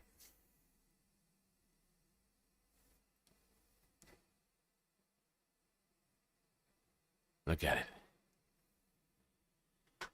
Look at it. It's all going away. Not because spring is coming, but because we're ruining the planet. Because we're ruining the planet and we refuse to change things that are honestly not that difficult to change.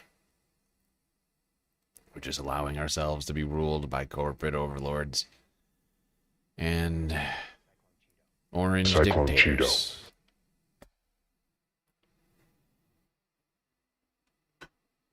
It is gorgeous. Okay. I'm crushing it right now. I'm crushing it. I was worried whether or not I'd be able to get done at least some of the Sunday Funday stuff today before we get to Iran, which is going to be insane. I've got like 150 videos. But we've made good progress, I think. maybe. And now let's go to the Baltic Sea, where a humpback whale was freed after being trapped in shallow waters for days off the coast of Germany.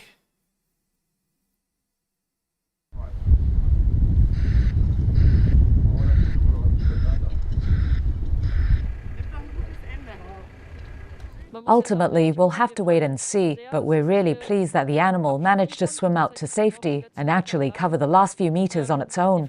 The question remains, though, its health status is unknown. We simply have to wait and see what the next sightings reveal, observe how the animal moves, whether it can dive well, and then just wait and see what happens over the next few weeks.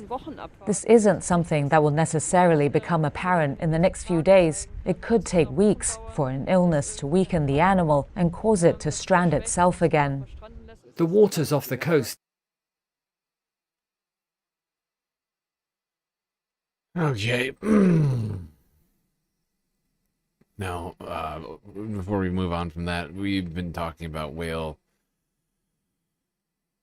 populations and movements and sightings and beachings and things of that nature for years. One of the reasons why they are becoming more frequent is that their food sources are changing their patterns of migration due to the warming oceans. Unfortunately, now it's not clear whether or not that was the reason why this whale wound up in these shallow waters, but it could be. Now, let's go to South Africa. Talk about another hopeful story. The return of the Cape leopard.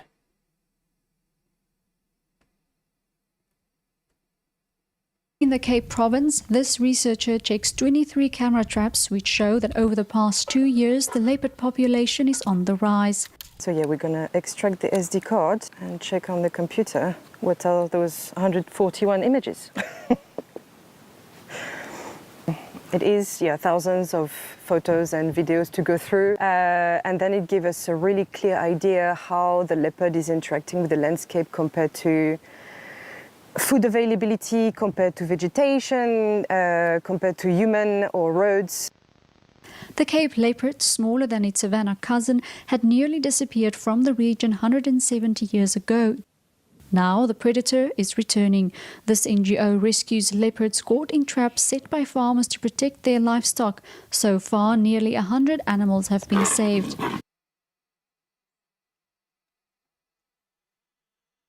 Well, there we go. People in South Africa putting in a great amount of effort to protect the leopard population.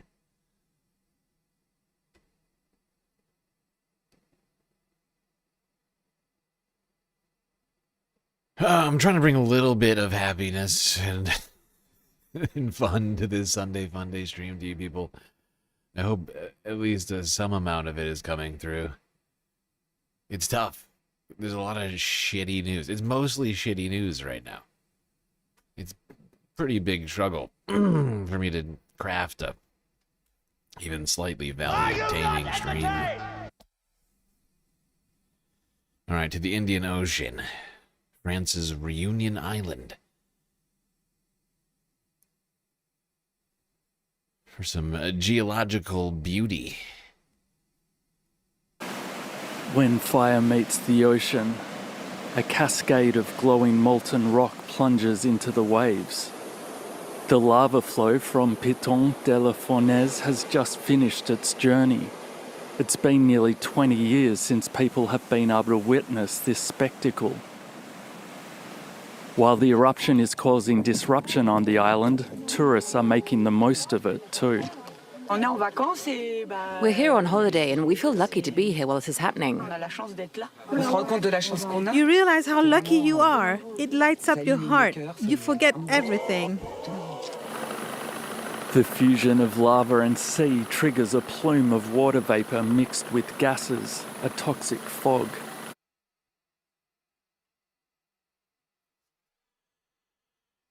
Wow, the Earth's power. Dangerous, yet so beautiful. witnessed on Reunion Island, a French colony in the Indian Ocean. That's from last week, but I figured we would throw that in here today. And so, honestly, I have a massive backlog of Sunday Funday stories because we keep putting off Sunday Fundays, which is why I refuse to give up on doing at least a little bit of it today. Otherwise, it's just we're never going to get an opportunity to watch any of it. Let's go to Iran. This one's not fun, I'm afraid. Talk about how Iran's war is having a toll on the climate and human health. Al Jazeera English, 13 hours ago.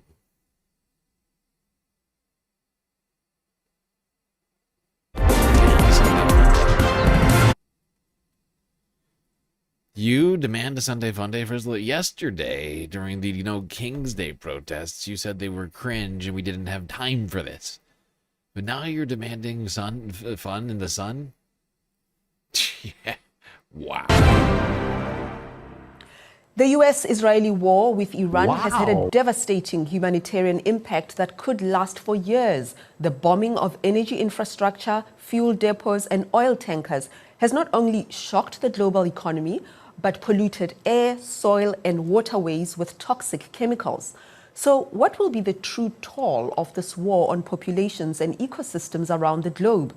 To discuss this, I'm joined by Nages Bajogli, Professor of Middle East Studies at the School of Advanced International Studies, Johns Hopkins University, and author of How Sanctions Work, Iran and the Impact of Economic Warfare. It's a pleasure to have you on Upfront. Welcome. Thank you for having me. So we've seen the humanitarian toll of this war from day one, when an airstrike on an elementary school killed 160 children. But we are also seeing another type of suffering unfold, apocalyptic images of clouds of smoke, black rain. This is after Israel hit Iran's oil depots. Iran has called these attacks ecocide, while the World Health Organization is warning of severe health impacts. Can you lay out the health risks of the sustained bombing campaign? Sure. So that bombing campaign of oil depots that surrounds Tehran, and Tehran is a city surrounded by mountains, so the air is hard to move, means that toxins have been released into the air and have gone into soil, waterways, foodways, and more importantly, into lungs of everyday residents of the city of 9 million people.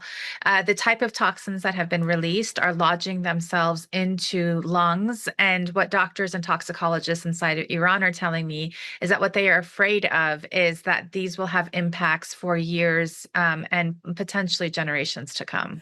Now, in response to these escalating attacks and widening threats from Israel and the US, Iran has threatened to bomb the desalination plants in the Gulf.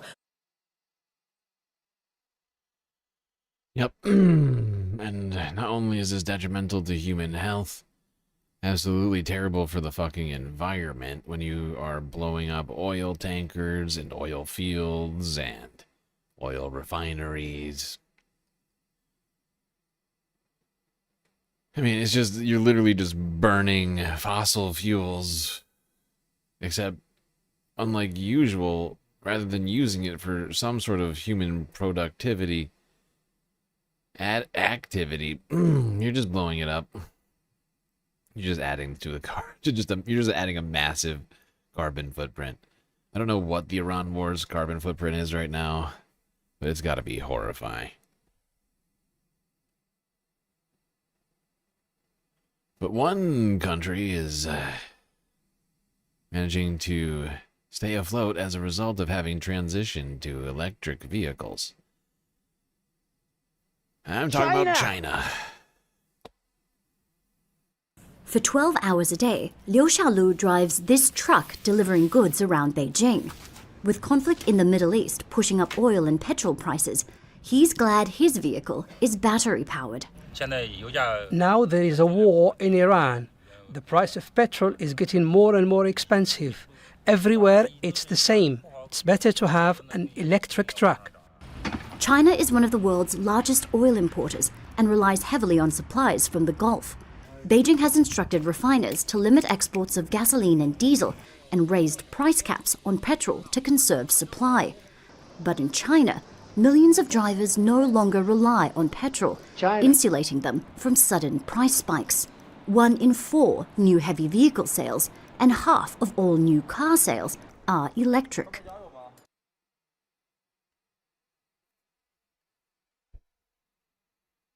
Yeah, let's not forget that China already has a much better public transportation system than us. That a lot of people bike. We're losing. We're losing all of the wars. The trade wars. The Operation Epstein Fury.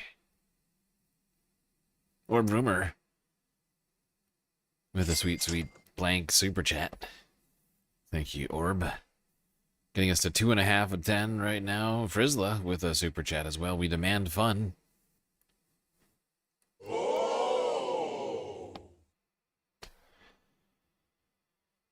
Completely in contradiction to things he was saying yesterday. Who knew birds were so mercurial? Thank you, Frizzla.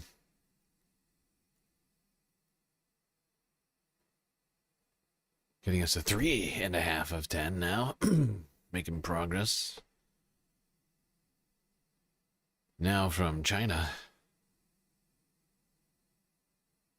to Russia's Dagestan region, which was obliterated by severe flooding in recent days.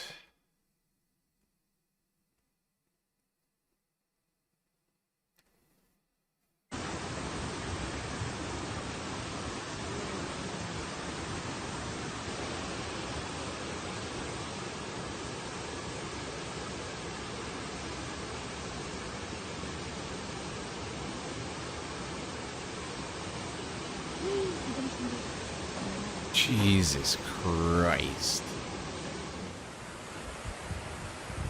This is ridiculous!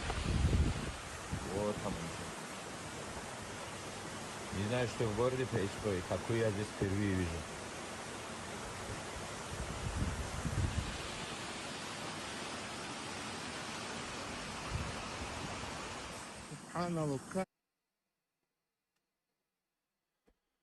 My God, utterly massive flooding here in the Dagestan region, streets turning to rivers. Utterly horrifying.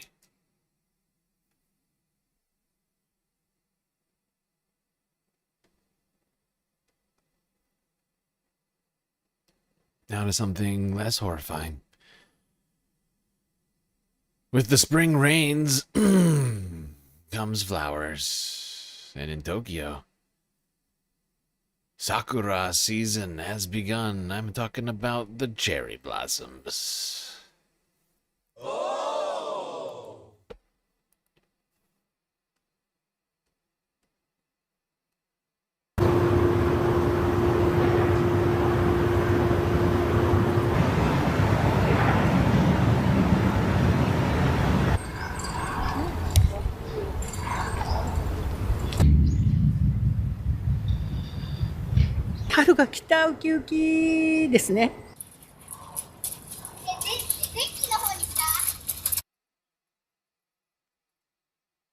There you go, people excited about the beginning of cherry blossom season in Japan.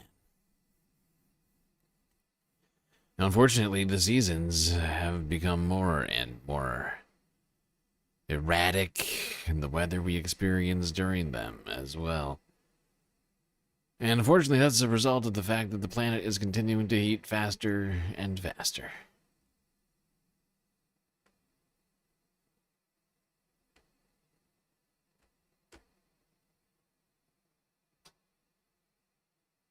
The amount of heat trapped by the Earth has reached record levels. According to a UN report published this Monday, the last 11 years have been the warmest ever recorded.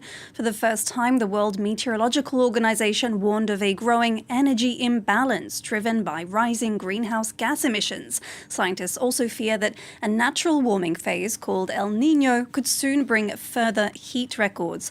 Well, for more on this, our environment editor Valerie de Camp joins me on set. Hi, Valerie. Hi, Karis. The UN releases their State of the Climate report every year. This year, they've decided to include the notion of energy imbalance. What does that mean?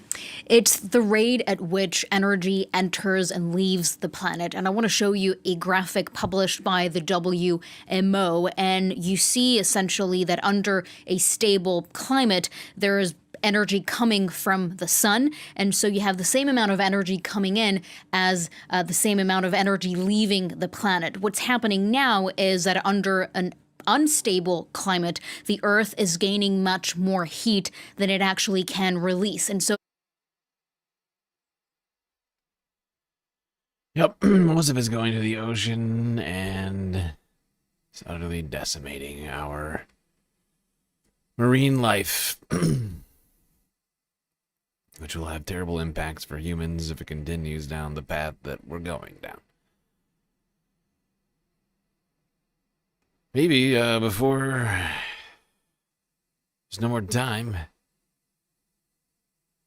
just try going to every country on Earth. I don't know. One man's trying. France 24 English, author Barry Hoffner.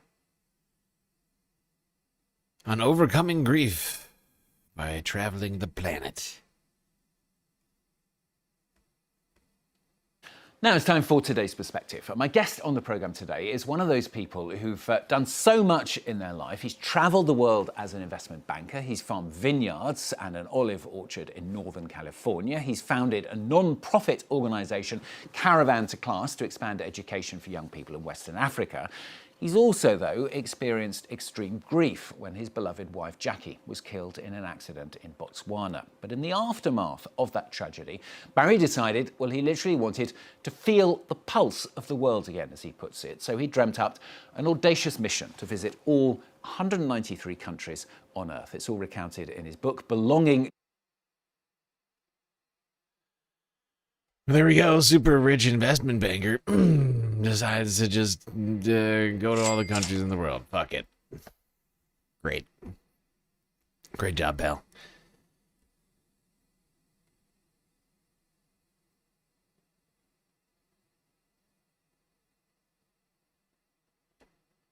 At least some of us get to see the beauty of the planet.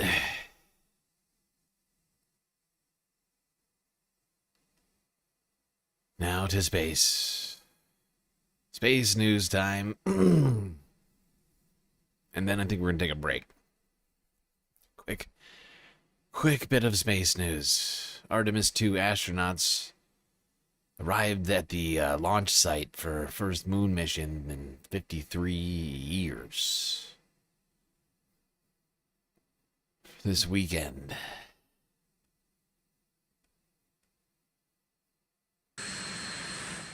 Hey, let's go to the moon!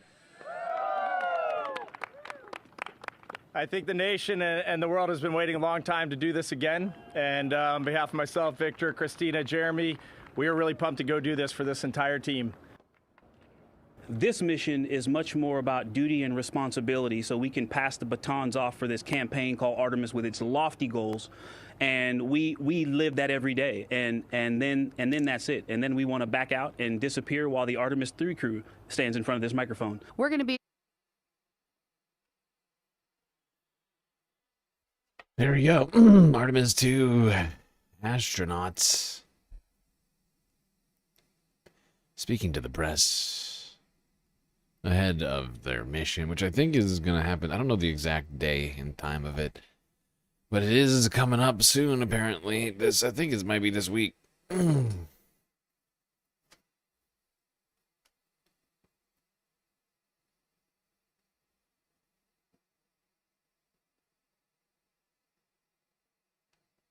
All right, to the view of the Artemis 2 moon rocket on the launch pad.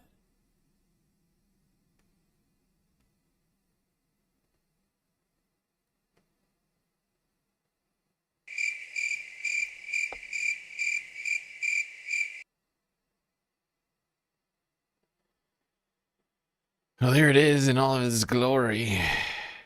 Hopefully they fixed that heat shield problem they were having.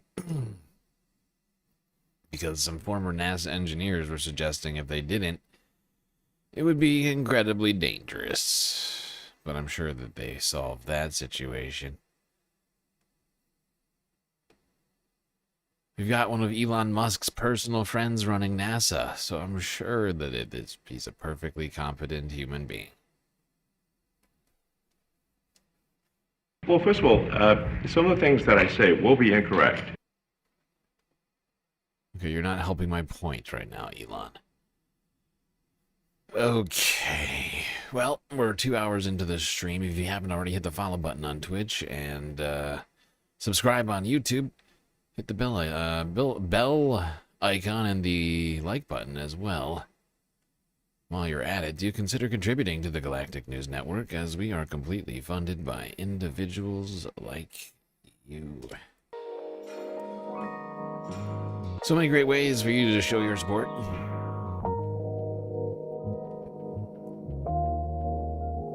YouTube, super chats, super stickers, memberships, gifted memberships, jewels, Twitch, bits, power-ups, subs, gifted subs, prime subs, Cash App, and PayPal. If you prefer your money go directly to funding the stream rather than the bottom line of Google and or Amazon.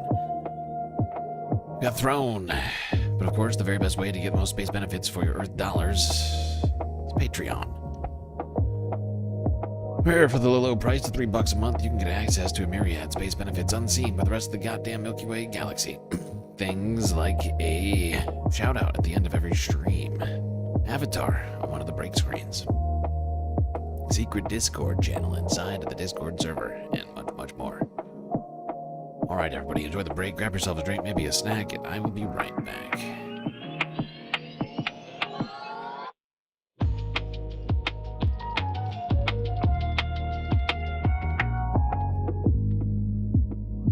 Oh, by the way, I will update the patron avatars this week as soon as possible.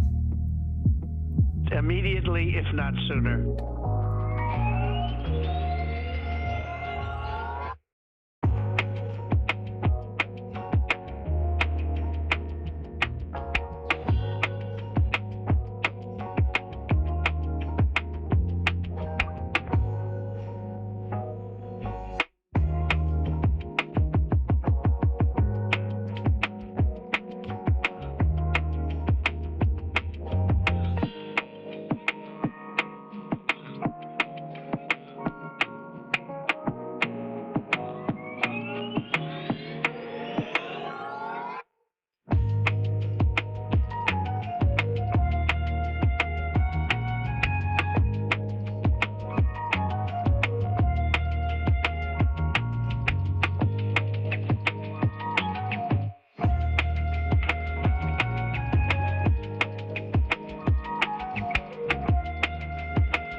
everybody. We are back. Break is over. Stream is about to begin once again. So you'd better get back in your seats, otherwise you're gonna miss it.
All right, Space Vams. Now, before we go to Iran, which is coming up very soon, we're going to do some quick global news stories, as we would do on a normal Sunday fun day.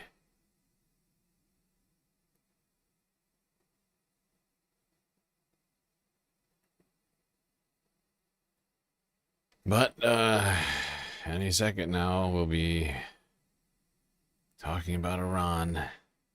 And that'll be the rest of the night. That'll be the next 6 hours, once we get to that. So exciting. So exciting, World War III, yay. Before we do any of that stuff, let's go to talking about Cuba. There are a number of activists made their way last week. Ryan Grimm was part of the group of people, along with Hassan Piker and Code Pink, that went to Cuba and they tried to break the siege. Okay, they brought a whole bunch of, goods to try to get it into the country because, of course, Trump is basically starving them to death and not allowing in any oil. And so bringing aid is just, very simply put, a necessary humanitarian thing to do. And so Hassan Piker went, Ryan Grimm went, a bunch of people from Code Pink went, Kneecap went, and the firestorm that led to was astonishing to me. Because first you had MAGA liars who were trying to make a big deal out of the fact that, he wears designer glasses, Hassan Piker does. They're Cartier glasses, can you believe? His shirt costs $600, can you believe that? A real socialist would go to Cuba in a barrel. A real socialist would break his eyeglasses and not be able to see while he's there. Bro, I don't give a fuck what he was wearing. He's helping to break a siege and bring aid to people who desperately need it because Donald Trump is starving an entire country. Okay, spare me with your dumbass fucking gotcha, your political gotchas. You don't got dick. You got nothing. What you got is a broken moral compass that means you can't even see straight when it comes to what's a higher priority, getting an own on Piker or fucking feeding starving people and delivering aid to people who desperately need it because the U.S. is doing an illegal medieval-style siege. Jesus fucking Christ, it pissed me off. And then you had some of the liberals hopped on board too. Right, like the Destiny-type liberals, the Third Way type, and they were doing the same shit. They were like, look at this guy. Can you believe there was like a concert that happened when they were there for Cubans, and they're celebrating in a 5-star hotel as people are struggling in the island? Yeah, and they're trying to fucking do something about it. What are you doing about it? Yeah, it's kind of ridiculous. They try and like otherize and sort of like... I don't want to objectify is quite the right word here, but like to basically just turn all the people of Cuba into just objects of the regime, right? And so helping them is helping the regime. Like helping human beings is wrong because it in theory, helps the Cuban government. And so those people should suffer because they have the wrong kind of government. It's disgusting. You have to be a sick and twisted person to think like that. Hell, even the president doesn't seem to have that much of a problem with it. He said on the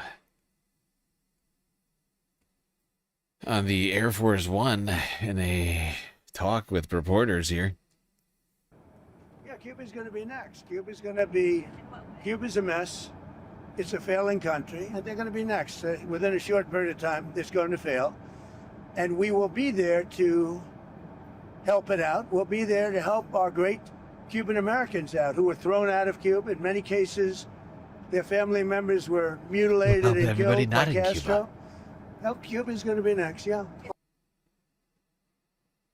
There's a report that the U.S. is going to let a Russian oil tanker go to Cuba. Is that true? Well, we have a tanker out there. We don't mind having somebody get a boatload because they need. No big deal.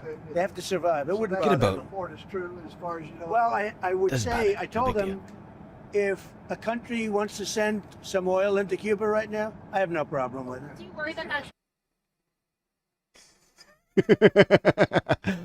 I have no problem with that. No big deal. If they want to send oil, one shipload of oil, no big deal. No big deal. Now, of course, that completely goes in contradiction to the existence of the existing blockade on Cuba. But there's the president saying, actually, it's fine. Actually, it's fine. Actually, it's fine that there's a Russian tanker coming to Cuba. Because they really need it. They really need it. They're suffering very badly. Not a big deal. One shipload. I'm in Havana's I said harbor, it's fine. which hasn't seen a fuel tanker come into the country in nearly 3 full months. The country is living through an acute fuels crisis. There is no petrol. There are permanent blackouts. People have no petrol for their cars. Public transport is paralyzed. But now we are hearing an extraordinary piece of news, and that is that a Russian oil tanker that in fact has been sanctioned by the United States is on its way to Cuba and could arrive in the port of Matanzas in the next 2 days, carrying something like 670,000 barrels of desperately needed fuel for this country. Now, it is uncertain why apparently the White House is going to allow that tanker to come through, if indeed it does. There is a fuel blockade around Cuba. The United States had threatened any country that wanted to break that blockade with very, very steep sanctions. And in the case of this Russian tanker, which is sanctioned by the United States, it could have led to a very, very serious confrontation with Russia. It's also uncertain whether this is going to be an exception or whether the United States is easing up on its fuel blockade around Cuba. But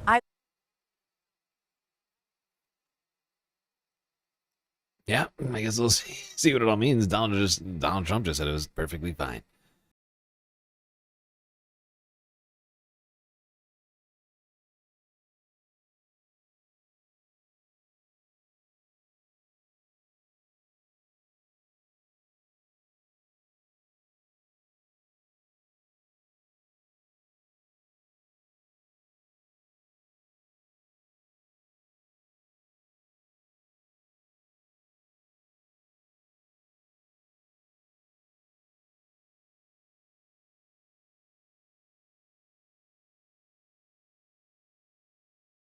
You know, it's fascinating. Sorry, I had a situation over here. All right, let's move on from the Cuban oil crisis to a UK theme park. Here's some Sunday fun day for you people who are demanding fun.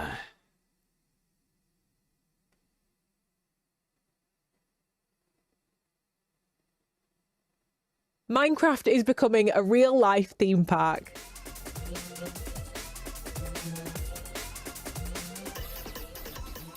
A brand new land called Minecraft World is being built at Chessington World of Adventures, a £50 million project that will bring the game's biomes, mobs and adventures into the real world for the first time. The people behind the project have even built parts of the park in-game, and they've workshopped designs with members of the Minecraft community. To understand how this huge project came together and what fans can expect when it opens in 2027, we spoke to two of the people leading it. So how do you turn one of the best-selling games ever made into a theme park?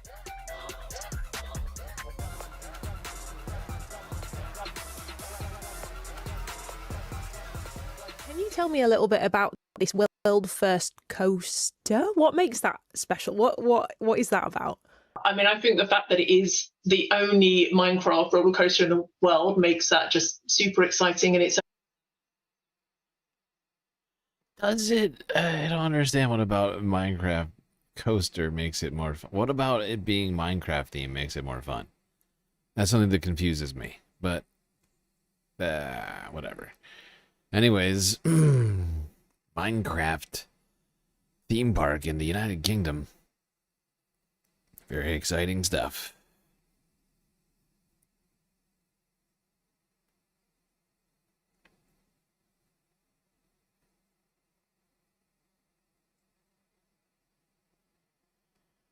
For some more thrills, let's go to the Eiffel Tower in Paris.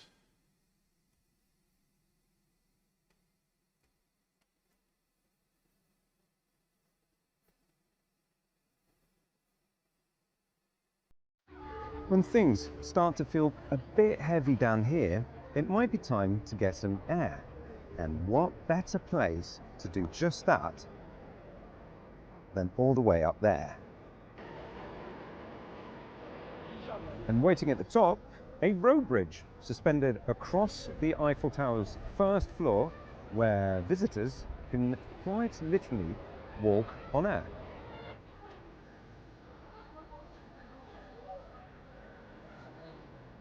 All right, let's give it a try. Okay, so we're 60 meters above the ground, and let's just say I'm not going to look down to check the height.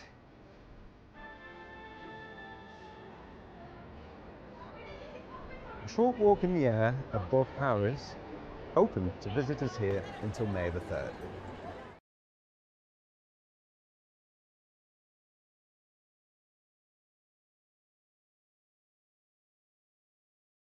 Okay.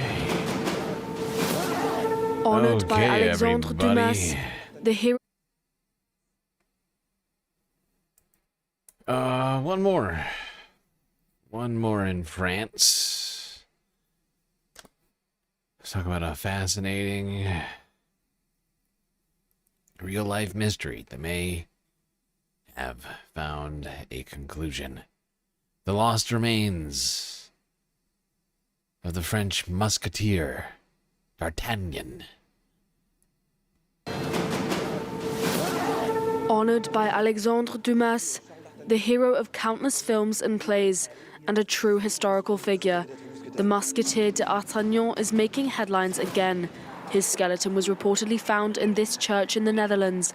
The discovery was made by chance, as the church deacon recounts. We had a few tiles that were loose and we wanted to repair them. And when we took them out, we found a wall in the ground, and then we found bones. And then we stopped and we asked... You are a bitch. Come on. Wim Dijkman, if he would come and investigate. Wim Dijkman is a retired archaeologist local to Maastricht, who spent 28 years searching for the final resting place of the musketeer. Well, there you go, people.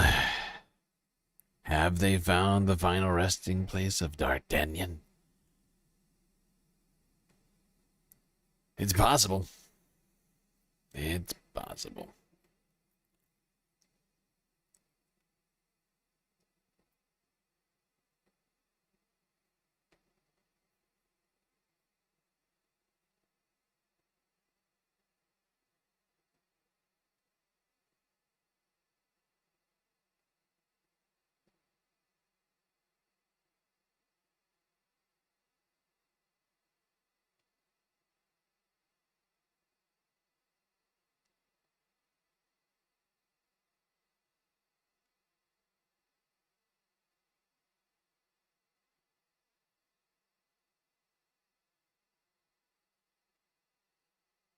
All right, well, on this Sunday fun day, maybe we can all take a note from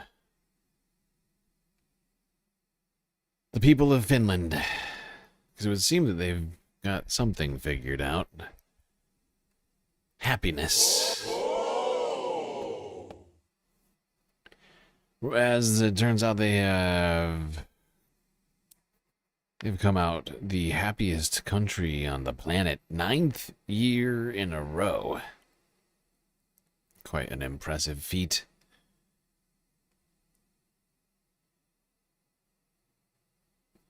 Perhaps they know something that we don't.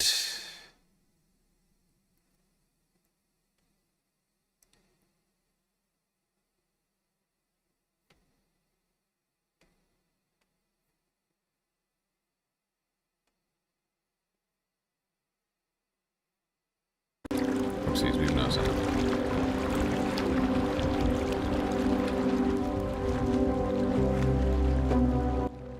Finland maintains its top position as the world's happiest country for the 9th year running, as it scores a 7.764 on a 10-point scale according to an annual UN report, with other Nordic countries such as Iceland, Denmark, Sweden, and Norway ranking among the top 10 countries. We have a pristine nature, and the peace and quiet here is probably our trump card for why it's nice to be here. The 5.6 million inhabitants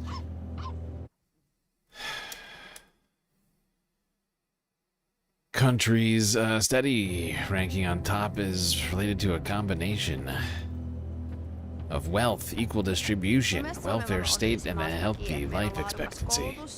In my opinion, Finland is a... God damn it.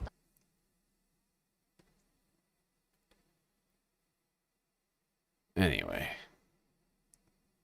Maybe it's the social welfare state that's making everybody so happy. I don't know. Or the competent transit system.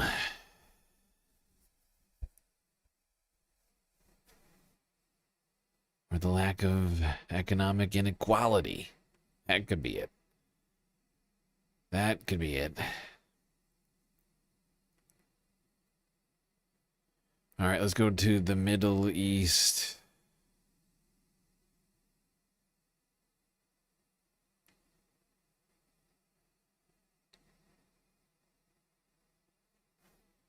It's time. I held us off like 2 hours.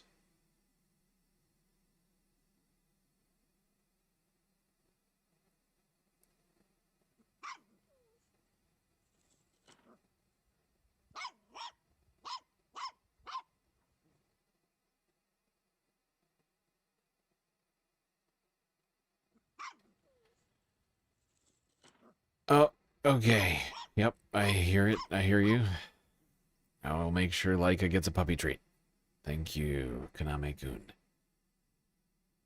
And Ricky said, everybody's trying to feed her treats. She's going to be snacking for quite a while over there.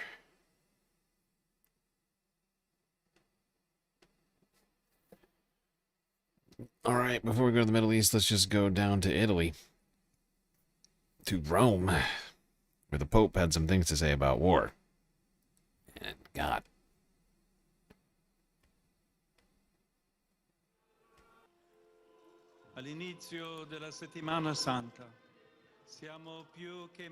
At the start of Holy Week, we are even closer in prayer to the Christians in the Middle East,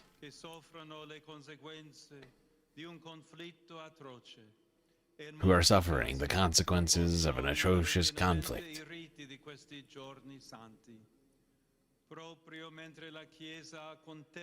In many cases, they cannot live fully the rites of these holy days. While the Church contemplates the mystery of the Passion of the Lord, we cannot forget how many people today are participating in a real way in His suffering. Their trials appeal to the conscience of all. Let us raise our prayers to the Prince of Peace so that He may support people wounded by war and open concrete paths of reconciliation and peace. This is our God. Jesus, King of Peace, a God who rejects war, whom no one can use to justify war. He does not listen to the prayers of those who wage war.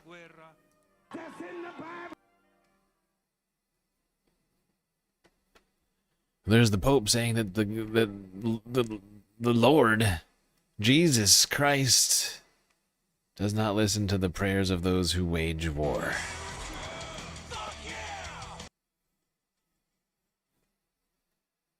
Woke Pope. Passover week.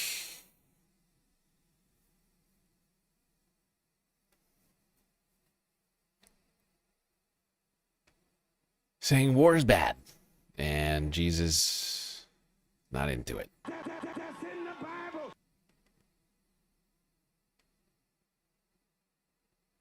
However, the United States is waging war while simultaneously claiming to love God and Jesus and all of these other things. But you know what Iran loves? Aside from Allah? Memes. Memes. They started off the weekend with another spicy meme.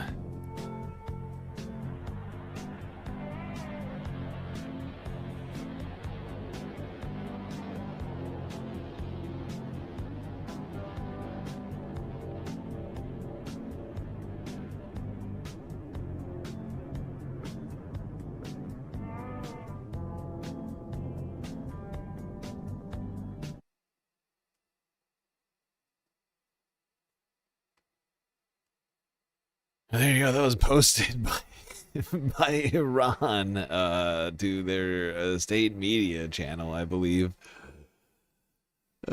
showing. I'm not sure if I can't actually. AI is getting so good, I can't actually tell whether it's AI or not. But it doesn't really matter. It's really for the lulz. I think everybody knows that meme on the internet. A guy who was drinking cranberry juice while longboarding and listening to Fleetwood Mac, or whoever that is.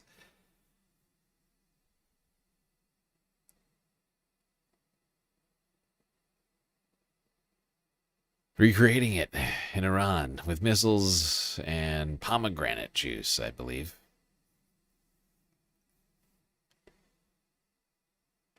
Iran, I believe, giving credit to pomegranate juice for accuracy of missiles. I can't say one way or another whether or not that's has any credibility. Plenty to discuss, and joining us on set here is Ross Harrison. He is a senior fellow at the Middle East Institute in Washington, D.C., and author of Decoding Iran's Foreign Policy.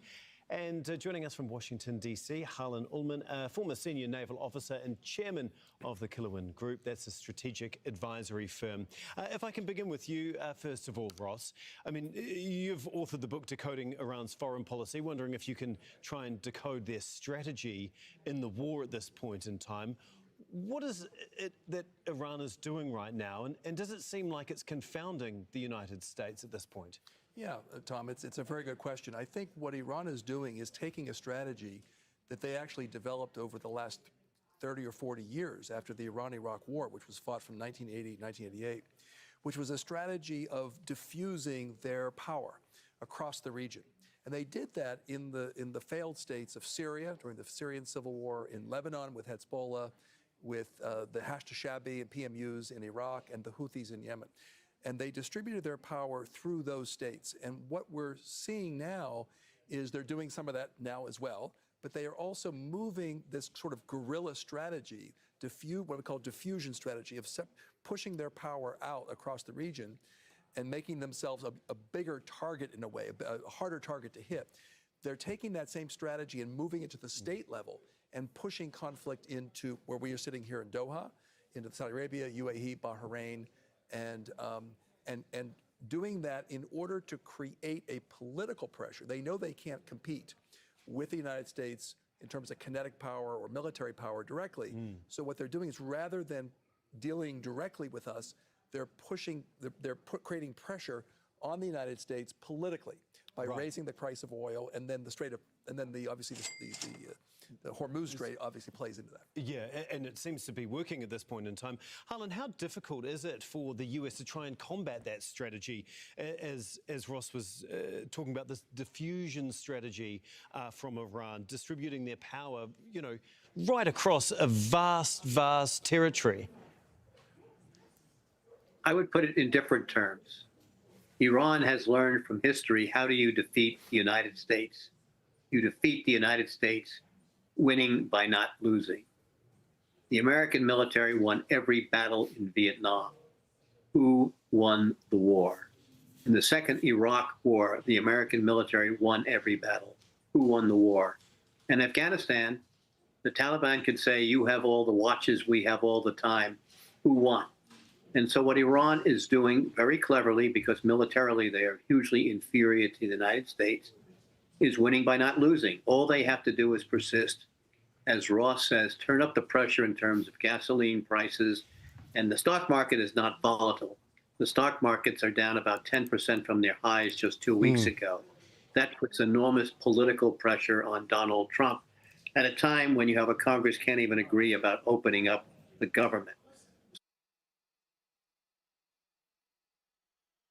Iran is winning by not losing. Yes, indeed. It would seem that it's becoming quite clear the United States is not prepared to actually fight Iran, to fight this war.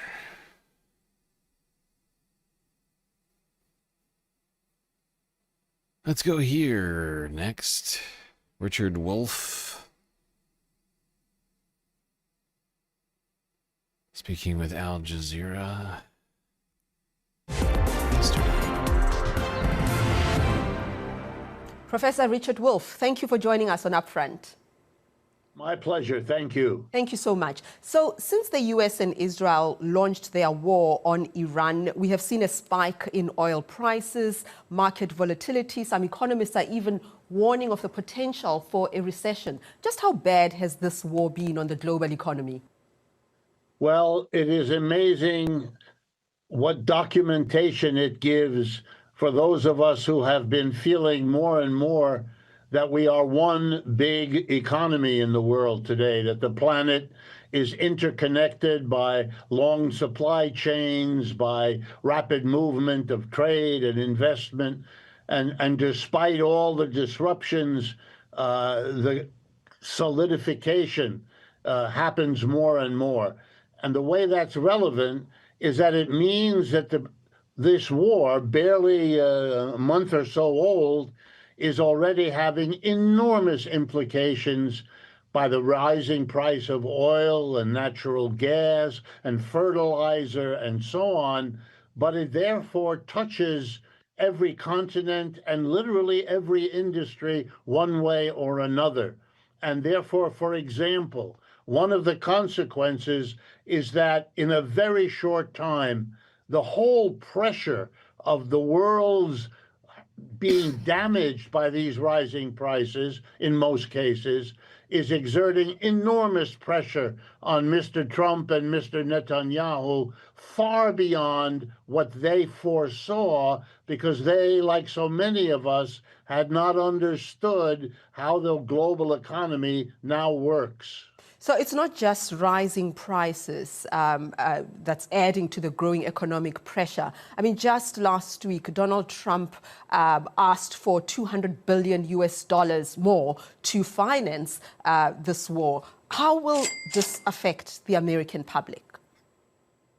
Well, together with the other things Mr. Trump does, and he does many things in very short periods of time, it is a fiscal disaster that we are facing here in the United States. I can summarize it quite clearly with you. Even before the war on Iran happened, the president had been making noises that I'm sure your audience is aware of, taking over Greenland, converting Canada from an independent country to the 51st state, retaking the Panama Canal, even though that's an independent country. And so he had gone public with a demand that the defense budget, or what we now call the Department of War budget, go from the current $900 billion per year in the next year, fiscal 2027, to $1.5 trillion. Let me underscore, a $600 billion increase on a base of $900 billion total now. That is the greatest increase in defense spending in American history, let alone peacetime or theoretically peacetime history. And then the point you correctly make, he's asking for another 200 additional for the war in Iran, and the only major revenue increasing proposal Mr. Trump has come to, namely his tariffs, were declared unconstitutional by the Supreme Court a few weeks ago. So the only increase is gone. Companies are demanding refunds for the tariffs they paid, while he has promised to increase just the military side of the budget, 600 plus 200, $800 billion. The United States. Yeah, Richard Wolff was making some fairly cogent points here. The math ain't mathin', as they say. Is already the largest debtor country in the world. We have deficits now over $1 trillion. We are looking at a fiscal crisis of enormous proportions at a time when the three major credit rating agencies in the world, Standard & Poor, Moody, and Fitch, have all reduced the credit worthiness of the United States government from AAA to AA. It is not clear that the rest of the world nor Americans will lend the government the money they need to do what they are now saying they're committed to do. It is terrifying as a prospect that the internal cohesion of the U.S. economy is also being strained in a way that we've never seen before.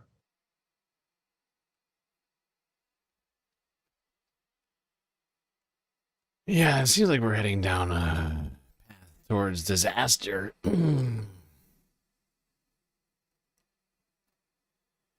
Now, the big news this weekend is that Yemen's Houthis have joined the war, launching strikes for the first time since all of this started a month ago. They, of course, have been on and off fighting a war with the United States and Israel for years now.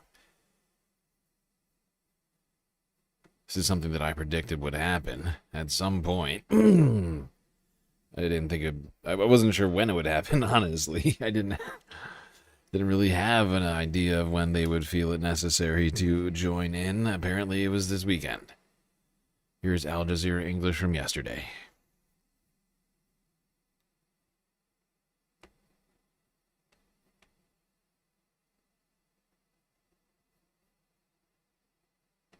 A significant escalation in a region already on high alert. The Yemeni armed forces, with the help and the grace of God Almighty, has done its first military attacks with a barrage of ballistic missiles against sensitive military targets in the south of occupied Palestine. And with that attack, Yemen's Houthis entered the war, making this Israel's third active front. The Israeli army says air defenses intercepted one missile before it reached Israeli territory. It comes as domestic tensions are emerging. Israeli military officials are pushing back against the government's strategy in southern Lebanon. More troops have been deployed to expand what it calls a buffer zone, pushing deeper into Lebanon. Media reports suggest the army's chief of staff is concerned by the continued exemption of ultra-Orthodox Israelis from conscription. In Israel, the Houthis' decision to join the battle is seen as a retaliation to strikes on Iranian nuclear facilities and an attempt to strengthen Iran's position in indirect talks with the US to end the war. It's also a message from the Yemeni group, an Iranian ally, to Washington. With exports through the Strait of Hormuz largely blocked, maritime traffic in the Red Sea could be next. The Bab el-Mandeb Strait, an important commercial shipping route. Yeah, I think it's almost certainly next. I think this is absolutely a signal that shipping through the Red Sea is probably not safe. And this is something that I said was probably going to come to fruition at some point. Here it is, a little faster than I thought. But, you know, somebody on the chat the other day was talking about how, oh, they're just exporting it to the other side of Saudi Arabia. Everything's, all the oil, they're sending it to the other side. Don't worry. It's like, right, how long is that going to last? As well as it doesn't get it to the right side that it needs to go to. But, that'll certainly put an end to that.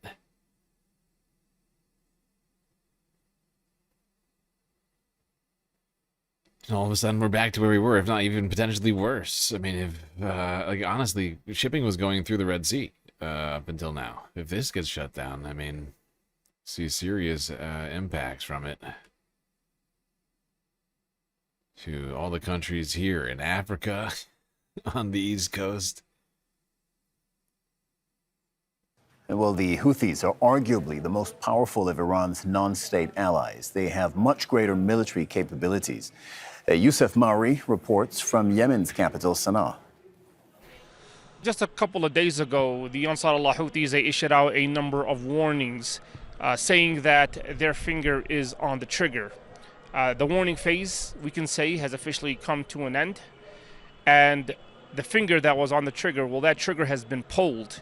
And it has also pulled Israel into a third front, and that third front is being represented from Yemen. What this front from Yemen is going to represent to Israel is a threat from air and a threat from sea.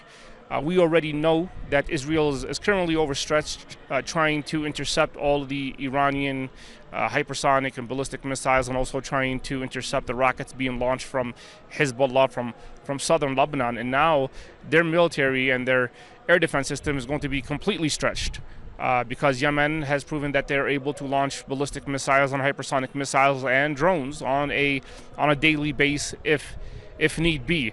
So what it looks like going forward is that perhaps the entire region could be heading towards an all-out war if all sides continue to play with fire. But from Yemen, this represents a threat from air and from the sea. Of course, I'm referring to Bab el-Mandeb, which is one of the most strategic choke points in the entire globe. 12% of the world's economy trade flows through Bab el-Mandeb. So if a block... Yeah, and not only has Yemen showed that they've been able to wage war against Israel's own territory, but certainly in closing the strait, they've shown that they are certainly capable of closing the Red Sea off.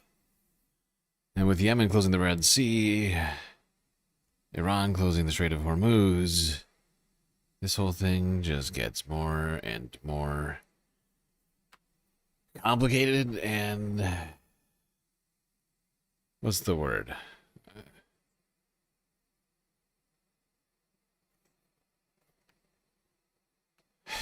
Intertwined, I guess. I mean, you have Israel now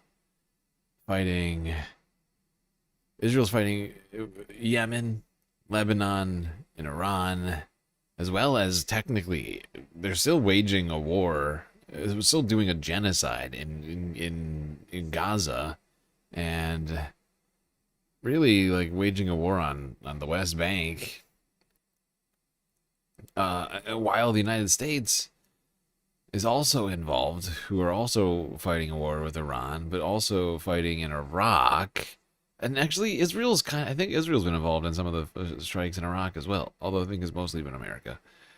But, like, meanwhile, Iran is striking Arab Emirates, Qatar, Bahrain, Saudi Arabia, Israel.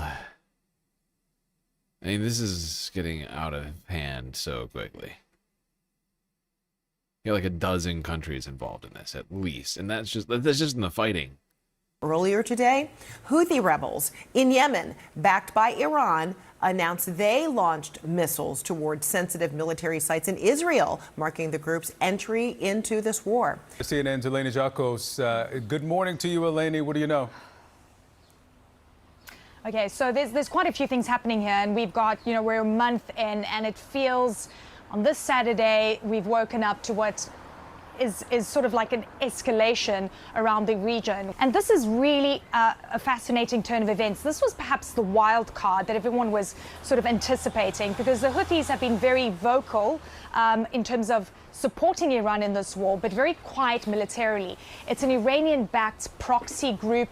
They have caused havoc in the Red Sea and, importantly, in the Bab al-Mandeb Strait, which is the other huge maritime choke point, specifically after October 7th. We know that they can really divert a lot of traffic down the Cape of Good Hope. We're already seeing the Strait of Hormuz that is completely being choked off, causing, incredible crises on the oil front around the world. And now with this front opening up, where they say they launched a barrage of missiles towards Israel, this is clearly an escalation that we're seeing, as we're hoping on the sidelines, that President Trump and even the Iranians might be looking for a diplomatic off-ramp. What is very certain right now, that Iran has... I would like to point out that the Houthis have been fighting Israel for a long time. I mean, since the beginning of since after October 7th, right? I don't know. I can't remember exactly when after October 7th they started, but after it was clear that they were committing a genocide, I know that they got involved, started fighting Israel, blocking the strait or the the Red Sea.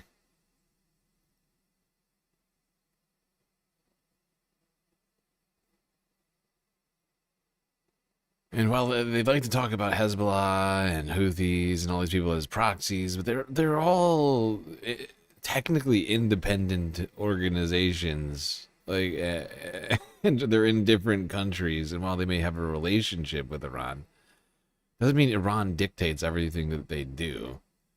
I'm sure that if Iran was dictating everything that the Houthis were doing in the last month, they would have joined into the fighting sooner. I was actually surprised that they didn't join in sooner.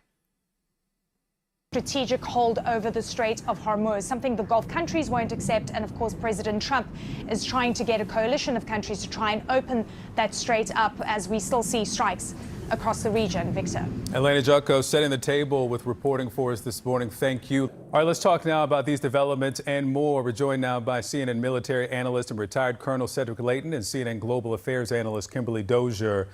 Good morning to both of you. And Colonel, I want to talk with you about the new player on the board, and those are the Houthis out of Yemen, the Iran-backed rebel group. They fired their first missiles of this war toward Israel as we start the second month of it.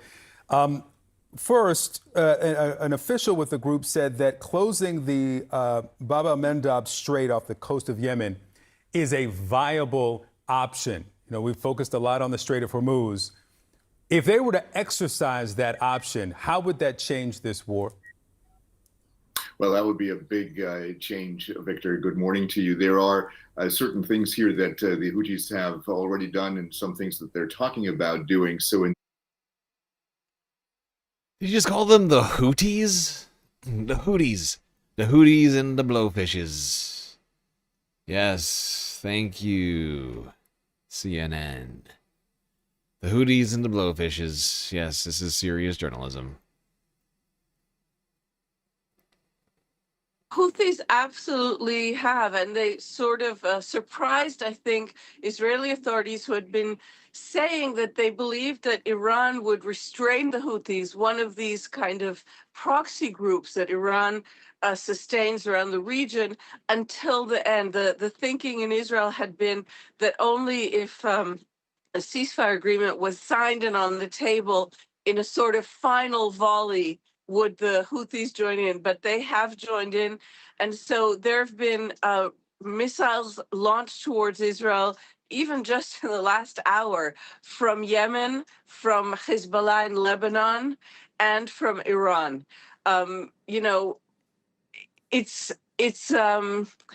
to hear you describe the attacks in Saudi Arabia and to be experiencing here what's going on in Israel, no matter what may be going on behind the scenes. We heard that U.S. Secretary of State Marco Rubio yesterday said this will not be a prolonged conflict. That may be the case, but for now it's certainly an expanding conflict.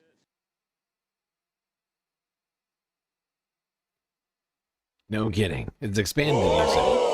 It's become an existential fight for Iran's government, a war of shifting objectives and sometimes confusing rhetoric. It's a war that's exacted a heavy toll on lives and livelihoods, both in the region and abroad. Now, nearly 2,000 people have been killed in Iran in the last 4 weeks. The Iranian Red Crescent shared this video of a child being rescued from the rubble in Tehran.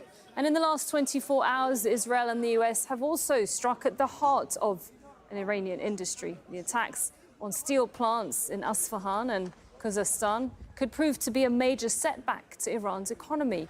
Iran's foreign minister promised Israel would pay a heavy price. Well, Iran has maintained its retaliatory attacks, sending waves of missiles and drones into Israel, and there's been a number of interceptions over Eilat and other cities. Earlier, one person was killed in Tel Aviv, and several others were wounded across the country. And in a major escalation, Yemen's Houthis, well, they've joined the war too. The Iran-aligned group launched a barrage of missiles towards Israel on Saturday, and the Israeli military has confirmed a missile was intercepted. And in Pakistan, foreign ministers from regional powers, well, they're meeting to discuss ways to end the conflict. Envoys from Turkey, Egypt, and even Saudi Arabia, they've been arriving in the capital, Islamabad, and the talks will be chaired by Pakistan's foreign minister and are set to get underway on Sunday. Well, okay, we'll talk about the peace talks, or the peace, whatever you want to call it, in Pakistan later.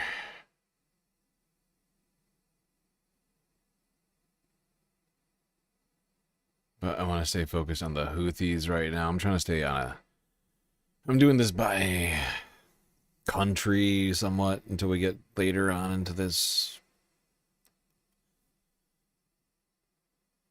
So let's stick with the Houthis getting involved. In America and Israel is capable of continuing this war, and also the fact that the Houthis have joined, and the fact that Hezbollah, which was thought to be completely crushed in the Gaza war, has now risen again and is showing fierce resistance. All of these are indications, and also the control on the Strait of Hormuz. All of these are used in the argument here by the Iranian leaders that they are going to fight this war until the end, and there is no way they are going to be defeated. all right, thank you very much, Mohammed Val there. That's the live for us, rather, from Iran's capital, Tehran. Now, Yemen's Houthis have joined the conflict in the Middle East. The group says it's launched a second attack on Israel in support of Iran. In response to the enemy's crimes on our people and our countries, and in support of the freedom of the people, we'll continue, with the grace of God, to carry out military operations in the coming days until the enemy stops its hostilities and aggressions. Well, Israel says it intercepted one missile and sounded air raid sirens in the south. Nada Ibrahim reports from Ramallah in occupied West Bank. A significant escalation in a region already on high alert. The Yemeni armed forces, with the help and the grace of God Almighty, has done its first military attacks with a barrage of ballistic missiles against sensitive military targets in the south of occupied Palestine. And with that attack, Yemen's Houthis entered the war, making this Israel's third active front. The Israeli army says air defenses intercepted one missile before it reached Israeli territory. It comes as domestic tensions are emerging. Israeli military officials are pushing back against the government's strategy in southern Lebanon. More troops have been deployed to expand what it calls a buffer zone, pushing deeper into Lebanon. Media reports suggest the army's chief of staff is concerned by the continued exemption of ultra-Orthodox Israelis from conscription. In Israel, the Houthis' decision to join the battle is seen as a retaliation to strikes on Iranian nuclear facilities and an attempt to strengthen Iran's position in indirect talks with the US to end the war. It's also a message from the Yemeni group, an Iranian ally, to Washington. With exports through the Strait of Hormuz largely blocked, maritime traffic in the Red Sea could be next. The Bab el-Mandeb Strait, an important commercial shipping route, is also used by US carriers to reinforce its military presence in the region. The Houthis have disrupted shipping before, attacking vessels in the Red Sea during Israel's war on Gaza. It's no secret that any escalation to prolong the war serves Israel's political and military goals. Prime Minister Benjamin Netanyahu has been careful not to defy the US president, but he has repeatedly stated that Israel would totally dismantle not just Iran's nuclear facilities, but its ballistic missile program and even its military.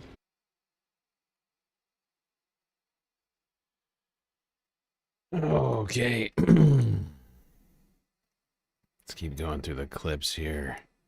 What else we got? I think more on the Houthis, actually.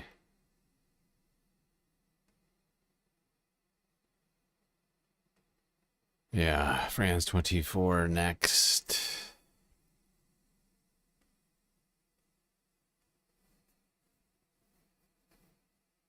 With the first missile from Yemen, a wider war seems all the more likely.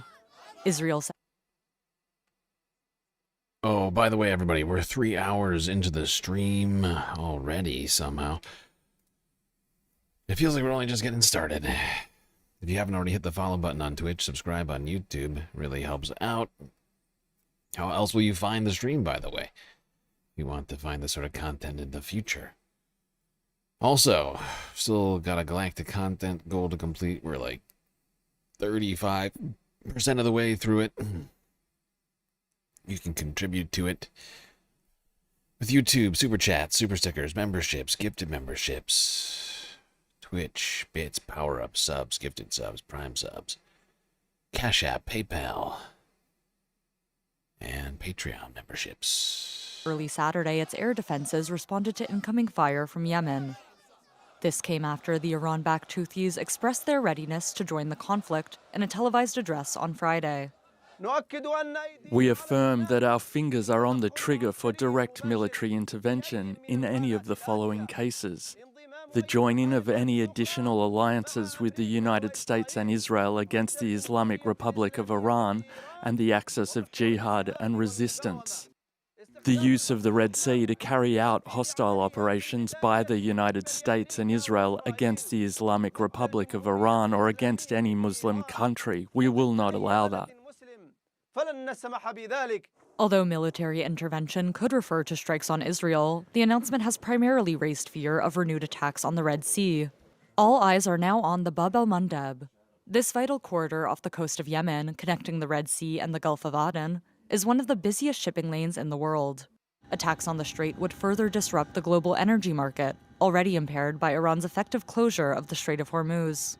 At a Yemeni rally in solidarity with Iran, Lebanon, and Palestine, some expressed their support for Houthi involvement in the war.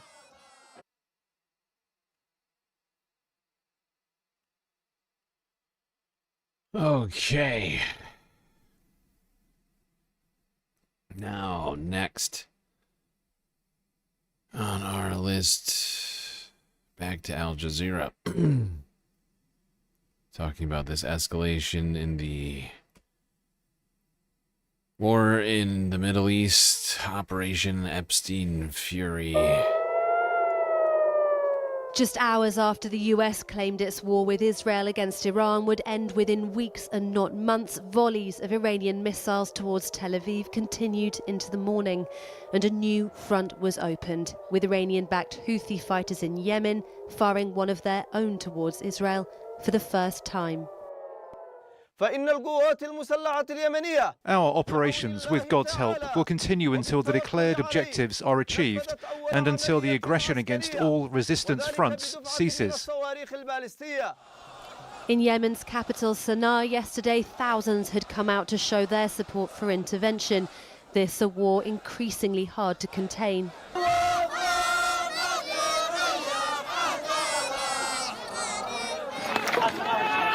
Today, the Iranian Red Crescent rescue organisation released this video of a toddler it said firefighters had pulled from the rubble. It's been a month now since the US-Israeli assault began, with more explosions in Tehran overnight. An almost complete internet shutdown has left a population under attack, more isolated than ever.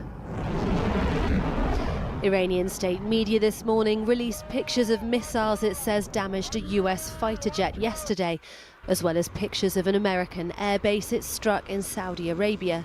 We are now learning of casualties, injured. Several service members, American service members, have been injured in this Iranian strike. All right, gonna keep going through these here. Next up, Al Jazeera English. Nope, sorry, France. From Yemen's capital, Sana'a. No, I take it think back. the world expected this from the again. Ansar Allah Houthis. It was just a matter of... Where am I? Where am I right now? I've lost my place. Oh, I'm right here. Okay, great. It was a matter of when. We can expect that the Yemeni group is going to target Israel's economy. They're going to target Israeli infrastructure. They're going to focus most of their military operations on southern Israel, targeting the port of Eilat and targeting the Ben Gurion airport, as we've seen them carry out attacks numerous times. They're also going to, the ace here, the main card for the Ansar Allah Houthis is the Bab al-Mandab Strait. They want to make Israel pay economically. They want to disrupt their trade routes. They want to disrupt the imports and exports in and out of Israel. They want to destroy Israel's or sabotage Israel's automotive industry, which they succeeded in the Gaza war. No automobiles were able to enter Israel or the port of Eilat for a year straight because of the success of the naval blockade that was imposed on all Israeli ships and all Israeli-linked companies. We can expect more of the same with just more elevated, sophisticated missile attack. Now, the retaliation from Israel on Yemen is expected. And this is the main concern of Yemenis, is the humanitarian situation. Yemenis don't want to face another humanitarian catastrophe that's caused by the likes of these wars where US and Israel are targeting Yemen and tightening the sanctions on Yemen. Yemen is currently... Yeah, and let's not forget that the United States struck Yemen multiple times last year and is funding Saudi Arabia, who is fighting a war in Yemen as well. Right? Like, remember the Signal group chat, the Atlantic editor that got accidentally let into it, all of that stuff. That was a strike on the Houthis in their own country. They were minding their own business.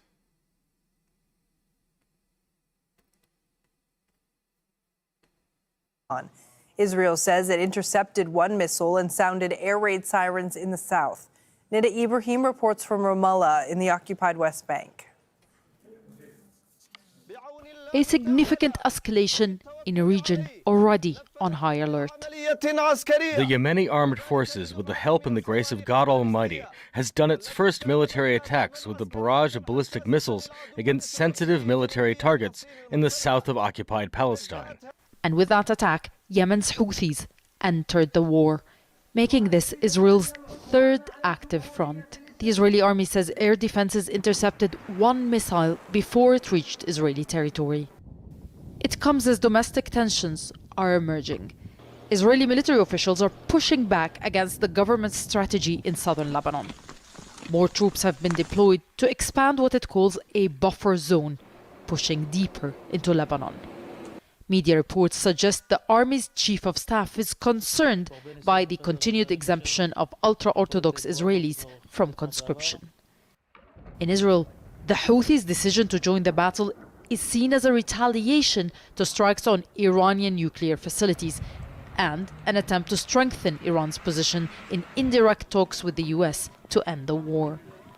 It's also a message from the Yemeni group, an Iranian ally, to Washington. With exports through the Strait of Hormuz largely blocked, maritime traffic in the Red Sea could be next. The Bab el-Mandeb Strait, an important commercial shipping route, is also used by US carriers to reinforce its military presence in the region. The Houthis have disrupted shipping before, attacking vessels in the Red Sea during Israel's war on Gaza. It's no secret that any escalation to prolong the war serves Israel's political and military goals.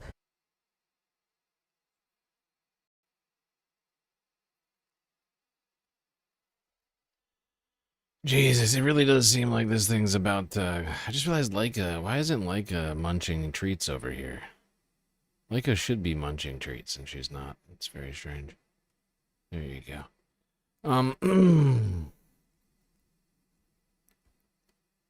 What was I saying? No, just this whole thing is just devolving into a quagmire in front of our eyes. It's costing $1 billion a day, at least, if not more. With no end in sight, even though Donald Trump claims that, well, he's claimed all sorts of stuff, that the war was over, like, 4 weeks ago, that it would be over by now. We're starting week 5. Well, actually, we started week 5 days ago now. We are in month 2 of all of this nonsense. This is ridiculous. Nabil Khouri is a former U.S. diplomat and former deputy chief of mission in Yemen. He joins us now from Washington, D.C. Thank you very much for being with us. I'm glad to have you in to speak with us on this topic. A lot of people have been waiting for this since the beginning of this conflict kicked off. They've been wondering when the Houthis were going to join. So in your estimation, why now? I think at this point, this is a token participation, not a full participation. They have fired a couple of missiles as a warning. Because of all the talk of potential escalation, there are U.S. troops on their way to the region. There's been talk that if there is no agreement, there might be a full-scale attack on Iran, as has not been seen so far. The threats against the electric grid in Iran is also a major source of concern. So for all that, the Houthis are saying, we are still here. And if you're really going to go all out against Iran, we will then jump in. But at this point, they haven't yet jumped in. A few missiles does not a war make. So if that's the case, if this is sort of a warning message, how does this change the calculus in Washington, or does it? Well, at this point, it has not changed the calculus. There is an I would love to know what this guy has to say now, because there's actually been some updates to this, which we're going to get to later. But at least at this time, yesterday, people, at least some people, saying that this was not yet an actual entering of the war by Yemen.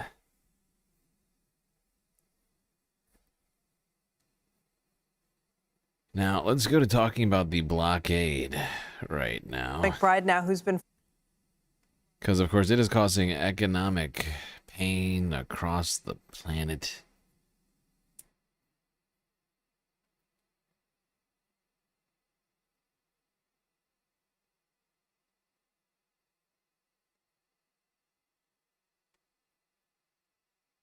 France 24 English from 19 hours ago. Up next, clip.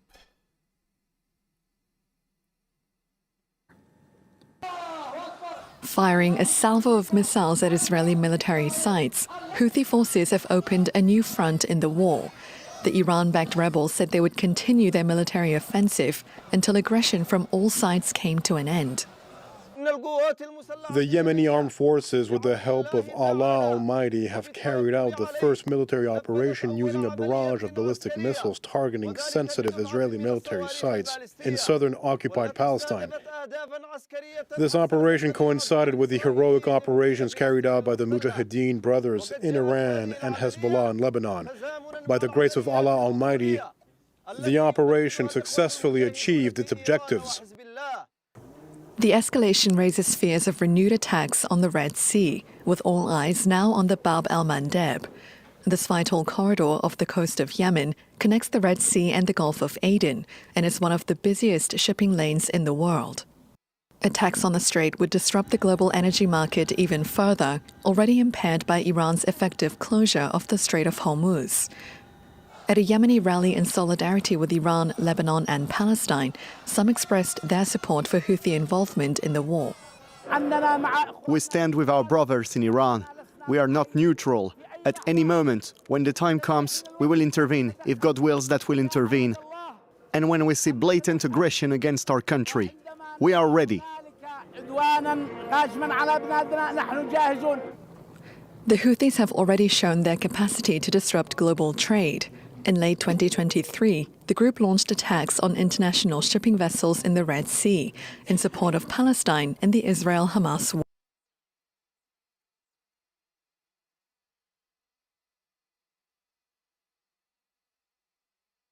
The Houthis, the Yemeni Houthis, have seemingly entered the war today, and they've fired now a second missile at Israel.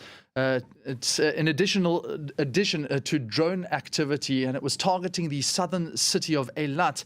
Now, the Houthi movement said it was launching those strikes, targeting Israeli military sites. Israeli sources, though, say that they were intercepted, but the developments do raise fresh fears that the group could again threaten Red Sea shipping routes, which is a vital global trade corridor. Gabriel Nadler has that story. Firing a salvo of missiles at Israeli military sites, Houthi forces have opened a new front in the war. The Iran-backed rebels said they would continue their military offensive until aggression from all sides came to an end. The Yemeni armed forces, with the help of Allah Almighty, have carried out the first military operation using a barrage of ballistic missiles targeting sensitive Israeli military sites in southern occupied Palestine. This operation coincided with the heroic operations carried out by the Mujahideen brothers in Iran and Hezbollah in Lebanon. By the grace of Allah Almighty, the operation successfully achieved its objectives. The escalation raises fears of renewed attacks on the Red Sea, with all eyes now on the Bab el-Mandeb. This vital corridor off the coast of Yemen connects the Red Sea and the Gulf of Aden and is one of the busiest shipping lanes in the world. Attacks on the strait would disrupt the global energy market even further, already impaired by Iran's effective closure of the Strait of Hormuz. At a Yemeni rally in solidarity with Iran, Lebanon and Palestine, some expressed their support for Houthi involvement in the war. We stand with our brothers in Iran. We are not neutral. At any moment, when the time comes, we will intervene, if God wills that we'll intervene. And when we see blatant aggression against our country, we are ready. The Houthis have already shown their capacity to disrupt global trade. In late 2023, All right, I'm fairly certain that we already saw this part of this clip. I'm skipping ahead. Some of the oil and gas facilities in the Gulf. So that could be a big danger, an added danger for the Gulf. But of course, we saw in that report first one is that the Houthis have those military capabilities. They can strike pretty far out. If you think about how far Israel is, that also means that they can strike some of the Gulf states and specifically some of the oil and gas facilities in the Gulf. So that could be a big danger, an added danger for the Gulf. But of course, as we saw in that report, the main concern is Bab el-Mandeb. If the Houthis decide to do what they did back in 2024 and start attacking vessels in the Red Sea in Bab el-Mandeb, that could be a really big problem, even more so than the Strait of Hormuz being de facto closed by the Iranians. And that is because there are two things to remember. One is that now that the Strait of Hormuz is de facto closed, some of the shipping has been diverted to Bab el-Mandeb, including, for example, the Saudis. The Saudis have diverted millions of barrels of crude oil through the Red Sea in order to bring them out instead of going through the Strait of Hormuz.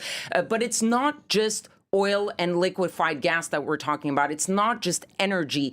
If the Red Sea is blocked or under attack, that could be even bigger as a problem for global trade, because when you think of Bab el-Mandeb, of the Red Sea, and then the Suez Canal, and then the Mediterranean, that's about 12% of the world's trade in general, not just energy trade. 12% of the world's trade goes through that route. That includes, yes, oil, natural gas, but also grain, fertilizer, and even things like everyday things like electronics, like goods, toys, things like that. All of that goes through there. If that is closed, what do ships have to do? They have to do what they did in 2024 and 2025. They have to go all the way around Africa through the Cape of Good Hope. Yep. Yeah, if the Red Sea is closed and the Persian Gulf is closed, this is going to really complicate things for shipping around the planet.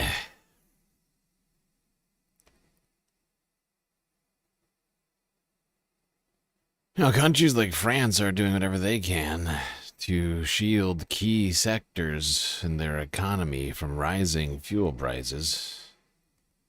Whether or not that will be enough to stop the bleeding to be seen. Here's one more France 24 English clip from yesterday. For Cyril Taquet, the government's announcement offers little relief. Diesel will cost 20 cents less per litre from the 1st of April, but given how much it currently costs to fill up, the measure is totally insufficient. A 20-cent reduction is nothing. Right now, it's our own cash flow that's keeping the vehicles running so that we can do our jobs. Eventually it will dry up and then we'll have to stop driving, and that will be that. A 20-cent reduction has also been announced for the fishing sector. The price of diesel will drop to €1.10 per litre, but some fishermen are still hesitant to continue their work. I'm carrying on for now, but I'm really on the verge of stopping. It's this or nothing, so we'll take it. The agricultural sector has also been hit hard by soaring prices, and farmers will now be exempt from certain taxes under the new measures. So far, no measures have been announced for individual motorists, some of whom wonder why they have not been included. Ordinary people also have to drive to work when there's no bus or other public transport available, so I don't think it's very fair. Others are more understanding. Help would be nice, but I agree with prioritizing those who are working and those in need.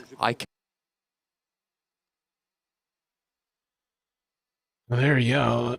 France trying to aid critical sectors of its economy with fuel subsidies. Not everybody receptive to the idea, especially those left out. It's not just France that this is affecting. It's affecting all sorts of countries. Countries like Cyprus, which is has a big part of its economy being tourism, unfortunately, seeing as Cyprus has been sort of thrust into this war as a result of the United Kingdom and the United States running military operations from the island in the Mediterranean. Tourism is cooling in Cyprus. Winter is coming.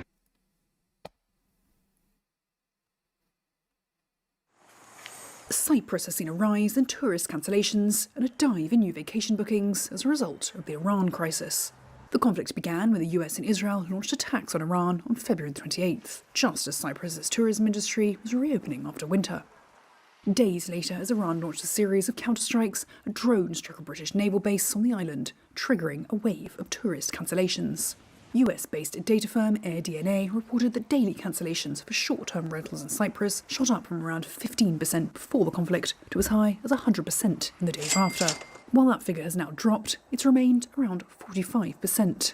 Cyprus's Hoteliers Association has seen a near 40% drop in March bookings and a similar reduction in April. May has been recently affected, but not that much. But as I described, the level of bookings that come through are far from satisfactory. That's the Yep.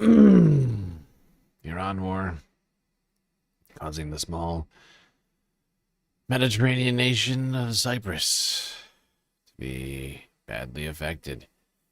Seeing massive drop-off in tourism, huge cancellation numbers, people deciding, hey, I would prefer not to go on a vacation where I might wind up, you know, being a casualty of Operation Epstein Fury. Now, not far from Cyprus in Turkey, people are shockingly also being impacted by the war. Prices skyrocketing. At this busy market in Istanbul, stalls are full, but prices are shifting. From food to fabrics, traders and shoppers say the ripple effects of the Iran war are affecting their budgets. 3 weeks ago, I was buying this plastic shopping bag for 90 cents. This morning, I bought it for $1.70. It has hit our pockets by 150 to 200%. The main reason now is the war-driven rise in oil prices. Disruptions in the Strait of Hormuz are pushing up global energy costs. In Turkey, oil prices have surged by around 50%, feeding directly into inflation. Drivers in Turkey are already feeling the pressure at the pump and beyond. 40% of this price is taxes, so the government is using an equalization system, reducing the tax to keep the fuel prices in check.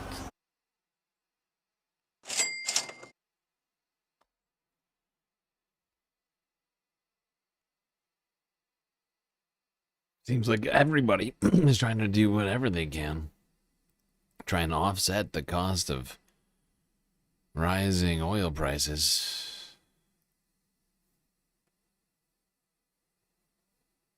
Generally speaking, it would seem, though, in Europe, Operation Epstein Fury not so popular. Protests erupting across the continent, accusing Donald Trump and Benjamin Netanyahu of being war criminals. Illegal. Calling U.S. President Donald Trump and Israeli Prime Minister Benjamin Netanyahu war criminals, protesters from dozens of organizations marched through The Hague, often referred to as the City of Peace because of the presence of international courts. We are fighting this illegal war of aggression of choice by the United States and Israel against Iran because it is undermining international law. We are especially against bombing a country to obtain democracy and freedom. This is just impossible. They want European leaders to take a firmer stance against the war. Europe has turned down Trump's requests for help to reopen the Strait of Hormuz, a crucial maritime corridor which Iran has declared closed as long as the fighting is ongoing. But only a few leaders have condemned the attacks outright. We are not in a war ourselves, so we could play a much more constructive role in creating the peace instead of more war. But we're doing that. Yep. Most of the EU nations have been sort of watching and saying nothing or outright applauding the United States.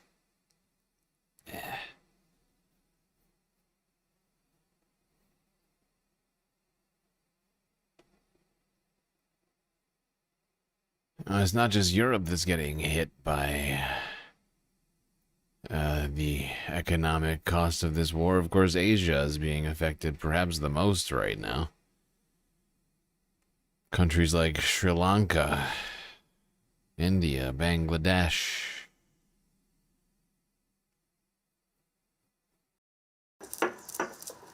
Kalyani Ratnaka is cooking lunch for her family. The farmer's wife says she has to manage family spending carefully as costs are rising. Today's prices are not what they used to be. Sugar and onions are more expensive. Traders say there is no lentils at all. Prices go up from day to day. Her husband Jailat is also struggling. Cyclone Ditwa destroyed more than 3/4 of his paddy cultivation 4 months ago, and he's desperate to make the most of what's left. But with fuel costs increasing, he's paying higher production costs. Earlier machines harvested paddy at $50 to $55 per acre. Now it's up to $75 and likely to increase further. This increases our costs. So this war had impacted us greatly in terms of machinery and farming. We don't know what to do. But Jagat Aruna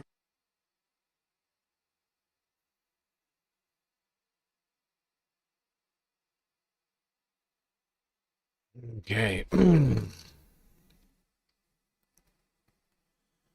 Now let's go to Lebanon, where there's currently over 1 million people displaced, over 1,000 people dead, who knows how many injured.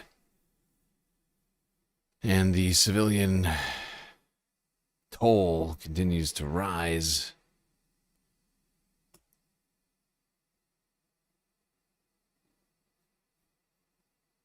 Fear among the population growing. Fears of an occupation in southern Lebanon are very, very real. The people who are now being displaced are often being displaced now for the second or third time since 2024. Many Lebanese people I've been speaking to have told me that they feel like history is just repeating itself over and over again. Because let's not forget, between 1982 and 2000, the Israelis occupied about a third of Lebanon, and that occupation is what gave birth to Hezbollah in the first place. Now the Israeli authorities have issued evacuation orders for about a fifth of the country. In the south, around 20% of Lebanese are under these evacuation orders, and the Israeli authorities have said that anyone who goes down to the south is putting their life in danger. Now, analysts are also warning that similar strategies are being used to the ones that have been used in Gaza. Now, the Israelis have been saying that they want to put in place this buffer zone, this security zone, that they will not leave until Israelis in the north feel safe, but those terms are very vague, and many... How anybody can talk about the buffer zone without fucking laughing or outright, like, just condemning the idea, it's fucking beyond me. Even as a journalist, I find it disgusting. Like, you're talking about the seizure of territory. You're talking about a territory seizure zone that Israel's gonna control like it's like a legitimate thing to do. UNSC member nation, Lebanon, having another UNSC member, Israel, just stealing territory. We're not calling them buffer zones. We're calling them territory seizure zones, because that is what they are. There's no other way around it. Israel's looking to increase its territory. It's a pretty small country. And it's got a lot of, got a lot of enemies. And it's making more, seemingly by the day.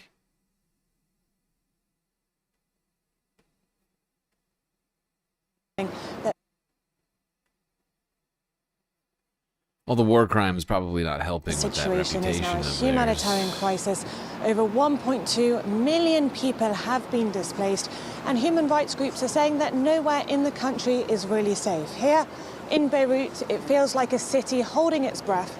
The city has almost become a giant car park, full of cars everywhere, on sidewalks, in public spaces. And these cars are of people who have been displaced and who don't know where to go. Now, the state is really struggling. It doesn't have the means to cope with this humanitarian crisis. NGOs are also struggling. A lot of them depended on US aid, which faced severe cuts under the Trump administration last year. So lots of these people don't really have anywhere to go. Basically, if you don't have friends or family you can stay with, you're in big trouble. There are also a lot of sectarian tensions that are beginning to appear. A lot of the people who are being displaced are Shia. They are looking to move to non-Shia communities that are often seen as being safer, but there's lots of skepticism. People are afraid of hosting displaced people into their homes because they're concerned and terrified that their buildings, that their neighborhoods will then be targeted by Hezbollah. Human rights organizations are also... Yeah, I mean, I would like everybody. Here's a good analogy for all of this. Imagine if Mexico declared that Texas and New Mexico and Arizona, all the states that border Mexico, evacuate. Right, like if the entire basically the entire Southwest evacuate. Do you think everybody in Colorado and Utah and California would just say, "Here, move in with me"? Come on! This is ridiculous. It's 1 million people. Where are they supposed to fucking go exactly? Warning about the horrific impact this is having on the country's children. They released numbers yesterday saying that over 370,000 children have been displaced. Over 100 children have been killed since this latest war began. And psychologists and rights organizations are warning about the severe, traumatic and generational impact this will have on the country. Olivia, another thing rights groups are also worried about is the situation in southern Lebanon, that continuing Israel's expanded operation. Some saying that preventing Lebanese civilians from returning to their homes may amount to the war crime of forced displacement. Yes, well, the fears of an occupation in southern Lebanon are very, very real. The people who are now being displaced are often being displaced now for the second or third time since 2024. Many Lebanese people I've been speaking to have told me that they feel like history is just repeating itself over and over again. Because let's not forget, between 1982 and 2000, the Israelis occupied about a third of Lebanon, and that occupation is what gave birth to Hezbollah in the first place. Now the Israeli authorities have issued evacuation orders for about a fifth of the country in the south. Around 20% of Lebanese are under these evacuation orders, and the Israeli authorities have said that anyone who goes down to the south is putting their... A third of Lebanon is under evacuation orders from Israel. It's like if Mexico declared 100 million people in America all of a sudden evacuate their homes. It's fucking ridiculous. Oh my god.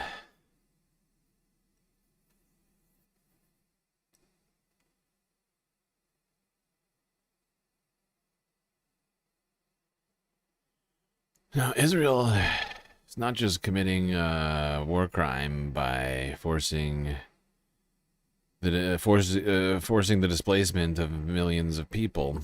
They're also targeting and killing journalists, doctors, aid workers. Sound familiar? Anybody?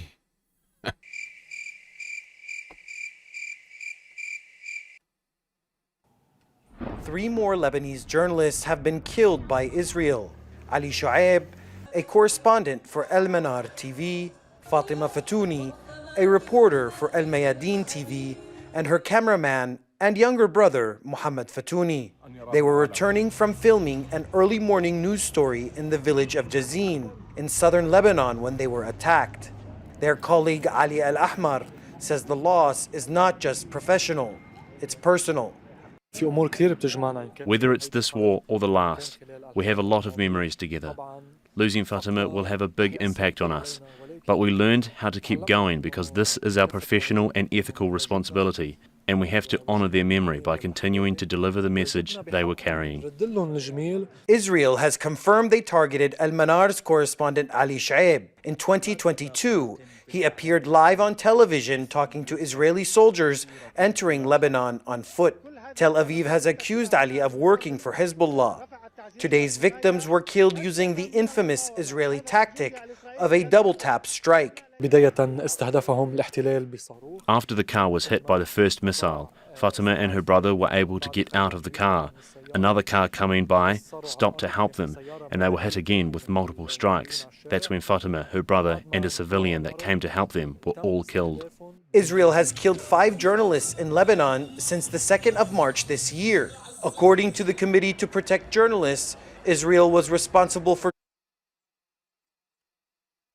Just to be clear, these double tap strikes show intent, right? You can't claim, accident when you strike the people trying to help the people that you struck first, right? Like there's just no way to shift culpability in that situation when you're doing a double tap strike. You do one strike, maybe you could get, whoopsies. If you wait for the survivors to get picked up by, a good Samaritan, and then you blast all 3 of them, kind of ends the discussion, doesn't it? It's a blatant fucking war crime on civilians. No way around it.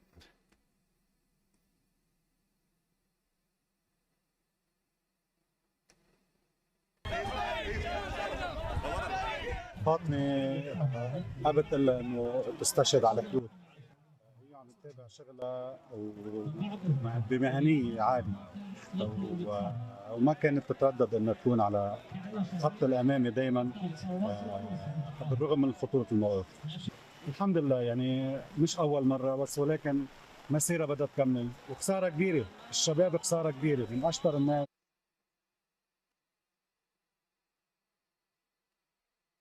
Yeah.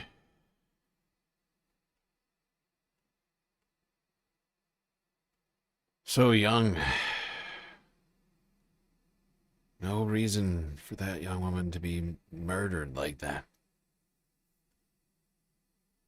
Just because Israel hates journalists and doctors because they document their crimes and or help their victims.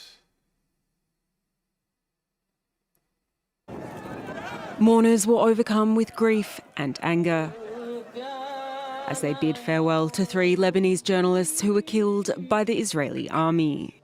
The feeling of loss is painful, but we will not be broken. The funeral on Sunday was held a day after the strike hit their vehicle in southern Lebanon. The target, according to Israeli Defense Forces, was Ali Shuaib, a well-known war correspondent for the Hezbollah-affiliated Al-Mana television station. They accused him of being an operative for the militant group. His role in the intelligence unit was to film intelligence information and transfer it to the Radwan force, all under the guise of a journalist. Fatima Fatouni, seen here recording what would be her last live cross, and her brother and cameraman Mohammed Fatouni were also in the car. In a statement, the Committee to Protect Journalists said they were investigating the killings.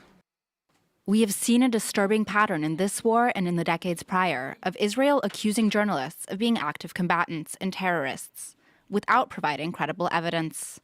Journalists are not legitimate targets, regardless of the outlet they work for. The grief was also felt by the broader community of journalists in Lebanon, who gathered in Beirut on Saturday night to mourn their colleagues. These repeated Israeli crimes are no longer strange to us.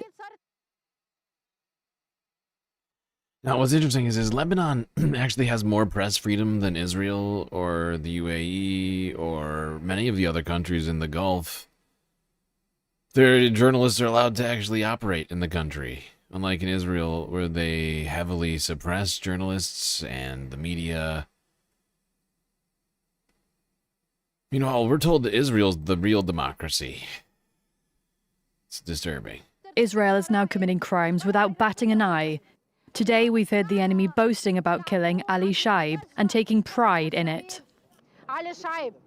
The attack has angered Lebanese authorities, who have called it a blatant crime and a violation of international treaties to protect journalists. Illegal.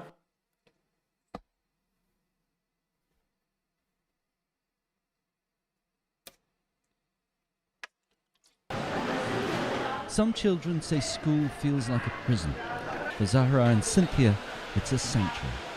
Their classrooms have become their homes, their beds hidden behind stacks of piled-up desks.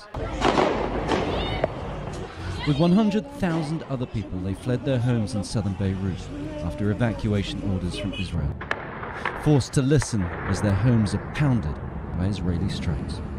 And also the bombs is very, very scary. Like waking up and bah, and you hear that. And everyone starts to scream and kids start to cry. Like, I wanted to see at night what's gonna happen. It's very hard. Others have fled from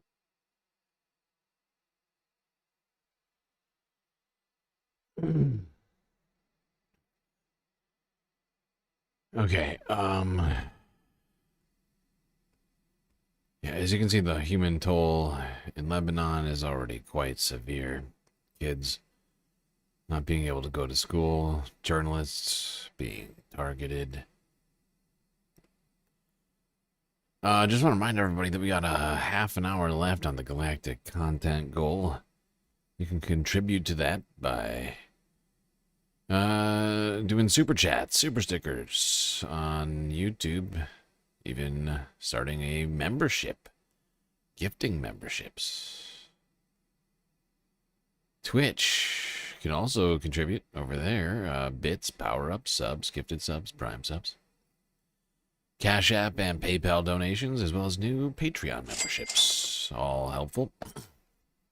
What also helps out and doesn't cost any money is following the stream on Twitch and subscribing on YouTube. Hitting that like button.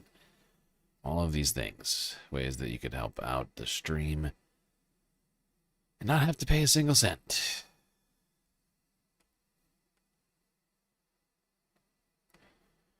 All right, staying in Lebanon.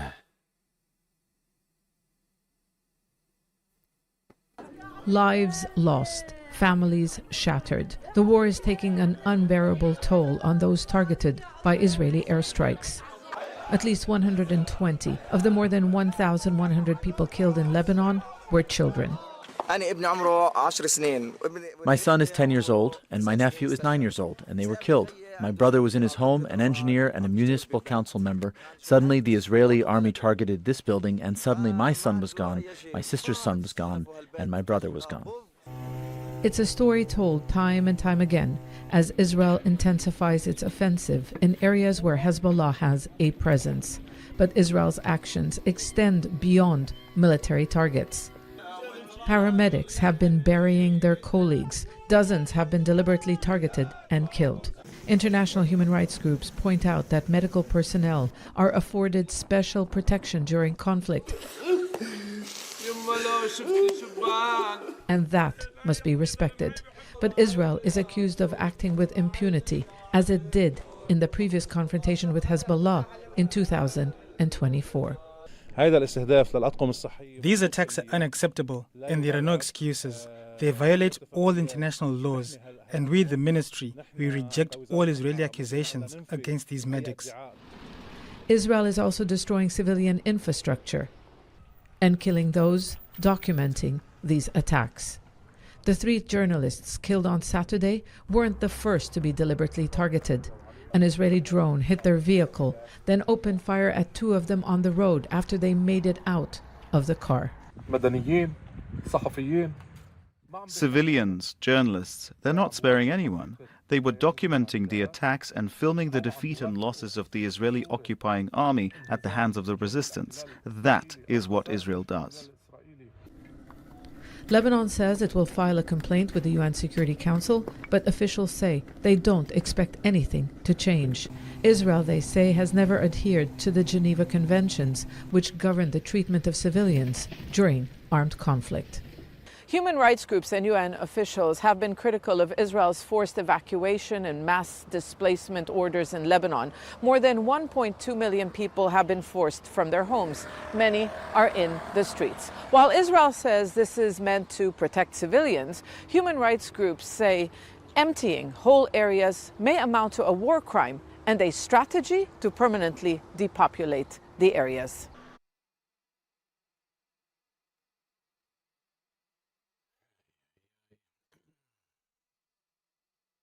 Horrifying situation. It's good that we have each other to get through all of this stuff. I see some fighting going on, to which I'm not sure why. Because we need each other more than ever right now.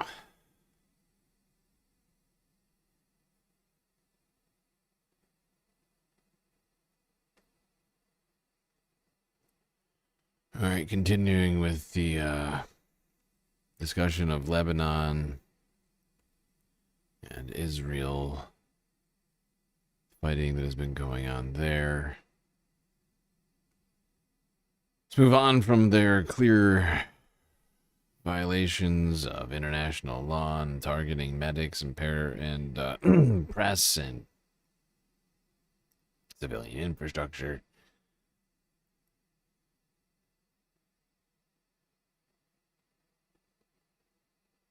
Is this a woke channel? I found it on my father's iPad. Yes, very woke. Very woke, Michaela.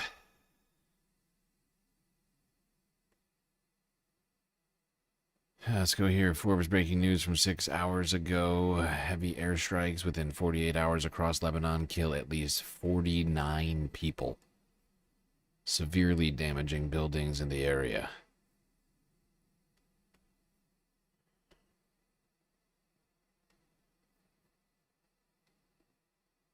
What is happening? Oh, there we go.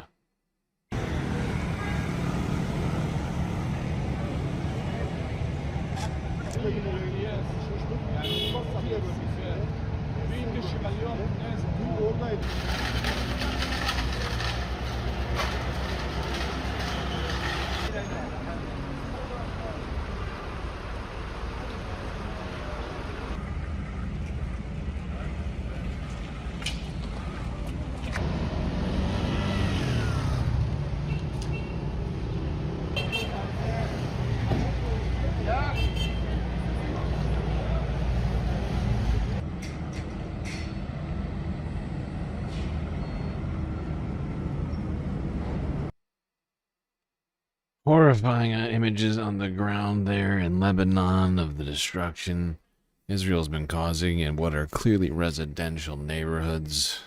I wouldn't be shocked if 100% of those casualties are all civilians.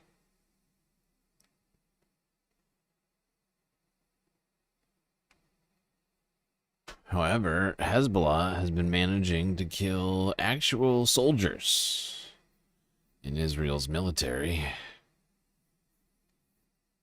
This, according to France 24 English from 22 hours ago. Oh, and thank you, PerfXL, for the super chat. Greens for the Streamlord. Much appreciated.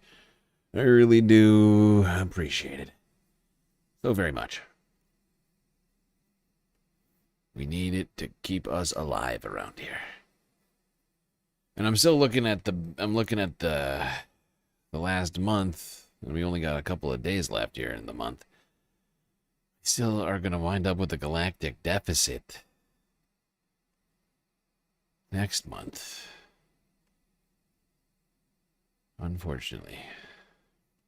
Although I don't think it's going to be as bad as last month. So I guess that's a win. It's a small win. Small win. Good morning. Well, we could tell you that according to the AP, and I have to say according to several Israeli ministers, the Operation Southern Lebanon should now be considered an invasion of at least the south of Lebanon up to the Litani River. Israeli ministers themselves, including the Minister of Defense, announced that no civilians will be allowed to return there until life in the north of Israel, the bordering north of Israel, returns to normal.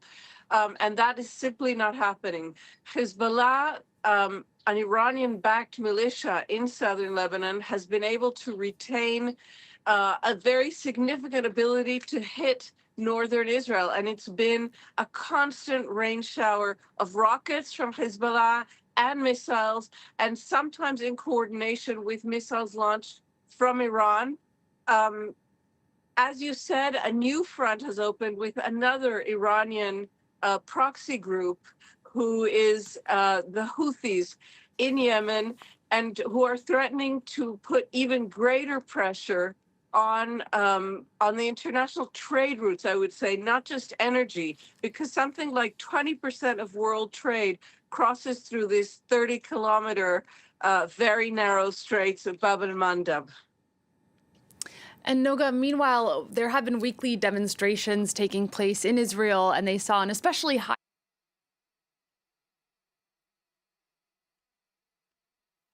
Okay. The Israeli military taking casualties already, and it's fighting with Hezbollah. And it's only going to get worse. I mean, every conflict where Israel has invaded Lebanon, they have endured casualties.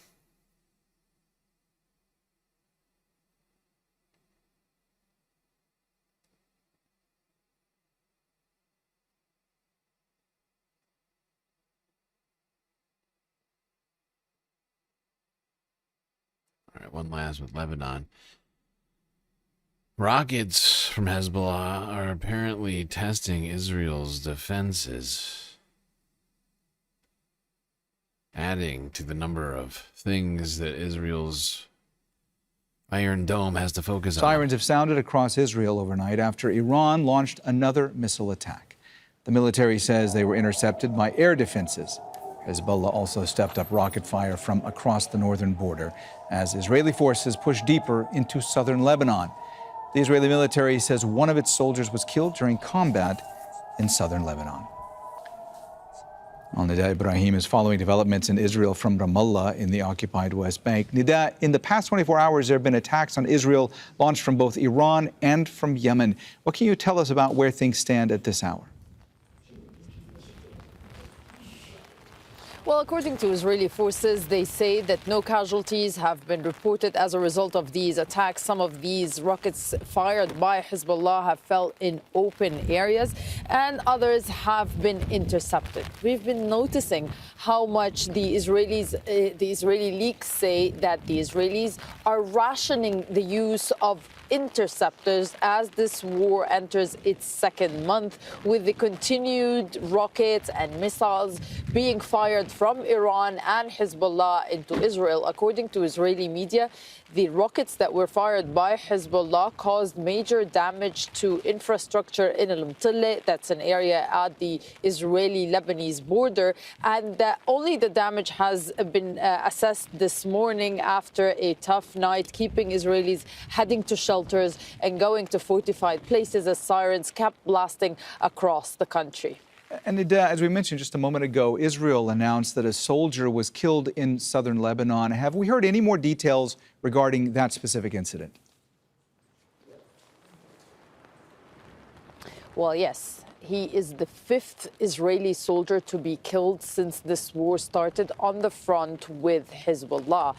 something that many military analysts have alluded to, that the cost of pushing more troops deeper into southern Lebanon could see more casualties in this war, as we know that Hezbollah controls the ground in southern Lebanon while the Israeli forces control the air and are trying to push for more forces to go in to create what they call a security buffer zone needed to prevent the infiltration of Hezbollah forces and causing threats to communities in northern Israel. But that's proving to be more difficult than anticipated at this point. We are no.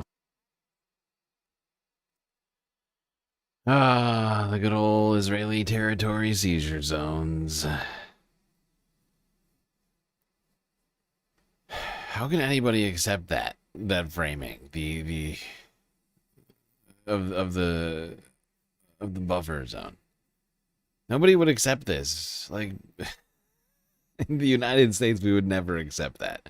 If Canada was like, all right, we need a buffer zone, you know, however many 100 miles from Canada's border.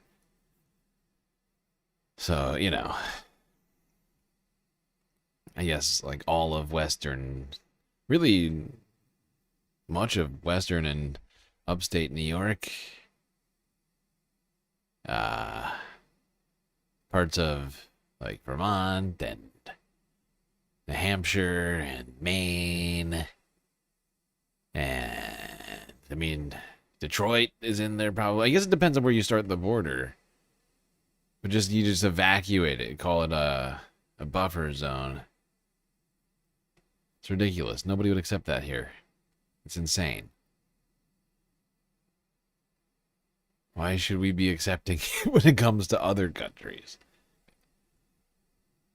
The fact is, the more that we allowed international law to slide down into the deep, dark abyss, the more likely that U.S. citizens will see the results of that. No international law, okay.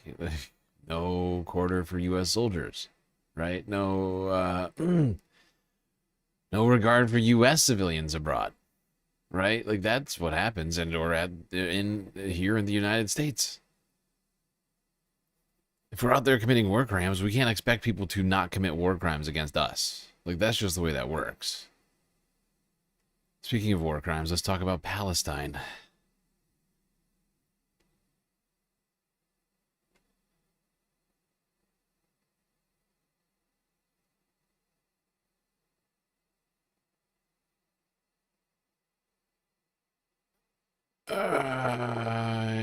Yeah, Palestine with Palestinian poet Musab Abu Doha, who spoke at the Democracy Now! 30th anniversary earlier this week.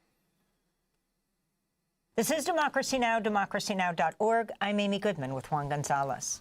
Well, on Monday night, over 2,000 people packed into the historic Riverside Church in New York to celebrate the 30th anniversary of Democracy Now! Speakers and performers included Angela Davis, Patti Smith, Michael Stipe, V, formerly Eve Ensler, Hooray for the Riff Raff, and a surprise appearance by Bruce Springsteen. We will be airing excerpts over the coming days. We begin with the Pulitzer Prize-winning Palestinian writer and poet Musab Abu Toha. He fled Gaza with his family in December 2023 after he was detained by Israeli forces for 2 days. He was close friends with the Palestinian poet Rafat El-Arir, who was killed in an Israeli airstrike in 2023. This is Musab Abu Toha speaking last night at Riverside Church. Thank you so much, Democracy Now! Thank you, Amy, Nermeen, and Juan. I mean, these are very heartbreaking moments. There is no language that can describe my feelings listening to my dear friend Rifat. He's somewhere else better than this ugly world that we are trying, all of us, to survive. It was October 12th, 2023, when I had my interview with Amy. I was still in our house in Gaza. This house has been a heap of rubble since October 30th, 2023. Just 2 days after the interview I did with Amy on October 12th, Israel killed 30 members of my extended family, including my great uncle Khadr Abu Toha, his wife, his children, the wives of his children, the grandchildren. The youngest was 4 years old. That same Khadr was the only one in my family who was interested in doing the family tree. And I ended up doing his family tree after he was killed. And that's something that I kept doing, unfortunately, to document the genocide that Israel perpetrated not only against Palestinians, but the Palestinian families. Israel has erased hundreds of families in Gaza, including some of my relatives, some of whom remain under the rubble even now. Under the rubble. She slept on her bed, never woke up again. Her bed has become her grave, a tomb beneath the ceiling of her room. The ceiling, a cenotaph. No name, no year of birth, no year of death, no epitaph. Only blood and a smashed picture frame and ruin next to her. In Jabalia camp, a mother collects her daughter's flesh in a piggy bank, hoping to buy her a plot on a river in a faraway land. A group of mute people were talking sign. When a bomb fell, they fell silent. It rained again last night. The new plant looked for an umbrella in the garage. The bombing got intense, and our house looked for a shelter in the neighborhood. I leave the door to my room open so the words in my books, the titles and names of authors and publishers could flee when they hear the bombs. I became homeless once, but the streets of the rubble of my city covered the streets. They could not find a stretcher to carry your body. They put you on a wooden door they found under the rubble. Your neighbors, a moving wall. The scars on our children's faces will look for you. Our children's amputated legs will run after you. He left the house to buy some bread for his kids. News of his death made it home, but not the bread. No bread. Death sits to eat whoever remains of the kids. No need for a table, no need for bread. A father wakes up at night, sees the random colors on the walls drawn by his 4-year-old daughter. The colors are about 4 feet high. Next year, they would be 5. But the painter has died in an airstrike. There are no colors anymore. There are no walls. I changed the order of my books on the shelves. 2 days later, the war broke out. Beware of changing the order of your books. What are you thinking? What thinking? What? You? Is there still you? You there? Where should people go? Should they build a big ladder and go up? But the heaven has been blocked by the drones and F-16s and the smoke of death. My son asks me whether when we return to Gaza, I could get him a puppy. I say I promise, if we can find any. I ask my son if he wishes to become a pilot when he grows up. He says he won't wish to drop bombs on people and houses. When we die, our souls leave our bodies, take with them everything they loved in our bedrooms. The perfume bottles, the makeup, the necklaces, and the pens. In Gaza, our bodies and rooms get crushed. Nothing remains for the soul. Even our souls, they remain stuck under the rubble for weeks, now for years. For Gaza, for Rifat al-Arir, for all our loved ones, those who were killed, those who are surviving in the streets in tents, for my 3 sisters who are in Gaza right now, for my beloved ones who remain under the rubble while we are speaking, for a free Palestine. يما مويل الهوى يما مويلية ضرب الخناجر ولا حكم النادل فيا يما مويل الهوى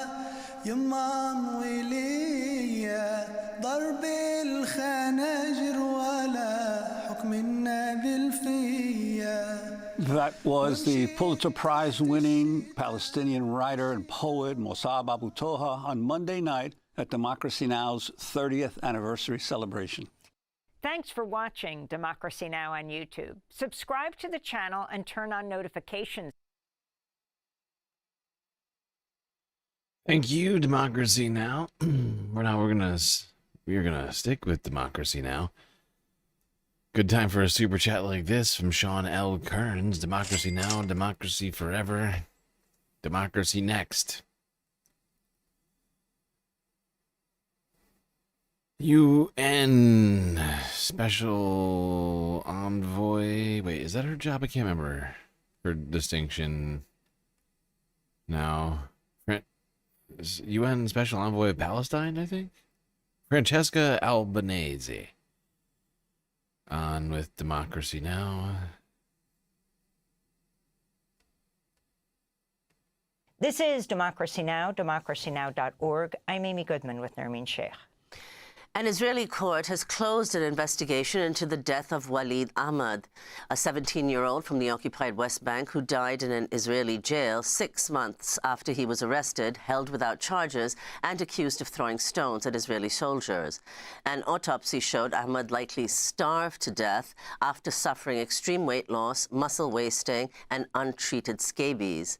Human rights groups say nearly 100 Palestinians have died in Israeli jails since October 2023. Meanwhile, local and international media outlets report Israeli forces recently tortured a Palestinian toddler in Gaza to coerce a confession from his father.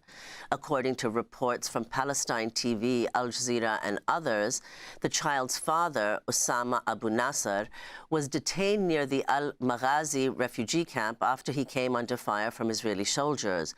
He was forced to approach an Israeli checkpoint where he was separated from his 18-month-old son, stripped naked, and forced to watch as soldiers used a cigarette to burn one of the toddler's legs while using a nail to puncture the other. This comes as a new UN report warns Israel systematically torturing Palestinians on a scale that suggests collective vengeance and destructive intent. The report, titled Torture and Genocide, was written by Francesca Albanese, the UN's. Isn't that a George Soros-funded group? What a George Soros-funded group? Democracy Now! Democracy Now! Is funded by viewers like you, stupid. Rapporteur on the occupied Palestinian territory. Are you really seriously bringing up George Soros? In July, the Trump administration imposed sanctions on her over her report naming dozens of companies she says are profiting from Israeli occupation and genocide in Gaza. Amnesty International blasted the sanctions as a, quote, shameless and transparent attack on the fundamental principles of international justice. Francesca Albanese's new book is When the World Sleeps, Stories, Words, and Wounds of Palestine. She joins us from Geneva, Switzerland. Francesca, thank you so much for being with us. Why don't you lay out what you found in your new report, Torture and Genocide, that you just presented at the UN Human Rights Council? Thank you, Amy and Nermeen. I've been investigating genocide for over 2 years now. So 5 out of 8 reports I've produced for the United Nations focus on genocide, acts of genocide, the context in which a genocide happens, why the genocide is not stopped, the layers of complicity from states and private companies, which is the reason why also I'm sanctioned by the United States, against which now my 13-year-old daughter, who's an American citizen, is the only one to take action, suing the Trump administration.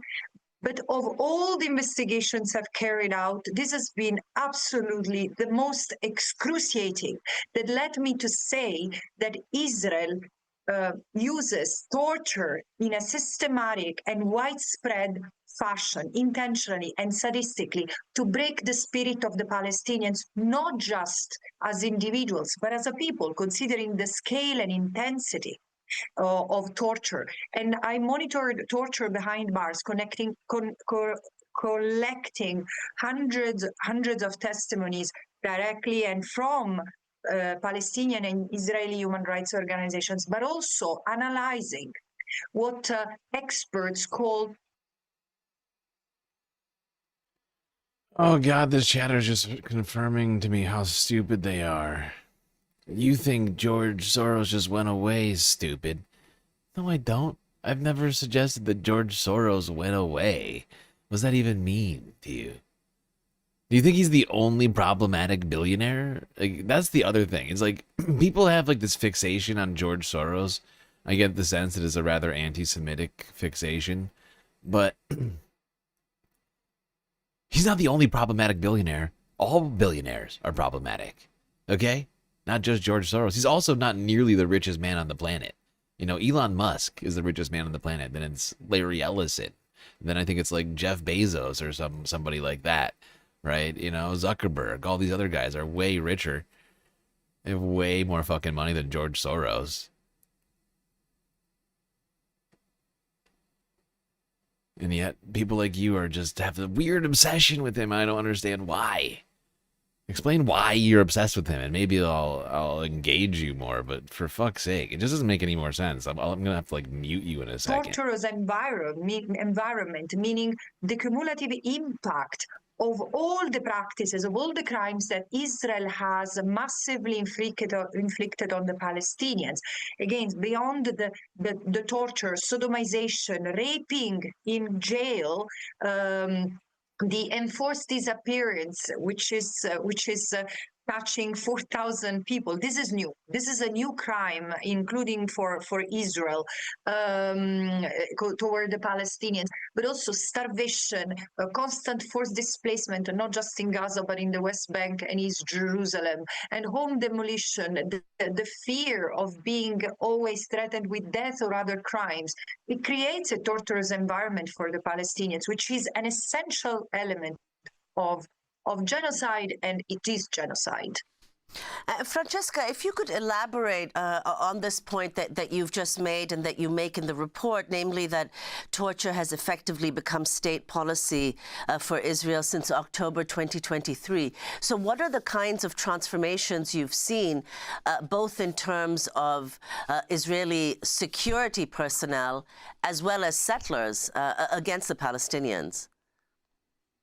Yeah, I have to say that what I've investigated is something on which even the United Nations Committee Against Torture and the United Nations Independent Commission of Inquiry on Israel-Palestine had shed light already. The fact that Israel, after October 7, has massively used torture to punish the Palestinians vindictively. In fact, the concept of torture has become a state policy is something that the Committee on Against Torture found out recently. I have zoomed in. What does it mean and where does it come from? Surely one of the main engineers or architects of this, what he has called the prison revolution, is Itamar Ben-Gvir, was immediately after October 7 has declared that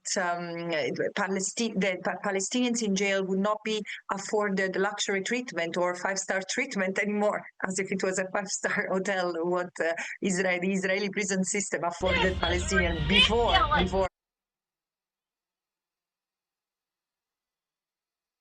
Ay, ay, ay. You're not talking enough about Palestinians these days with everything else going on.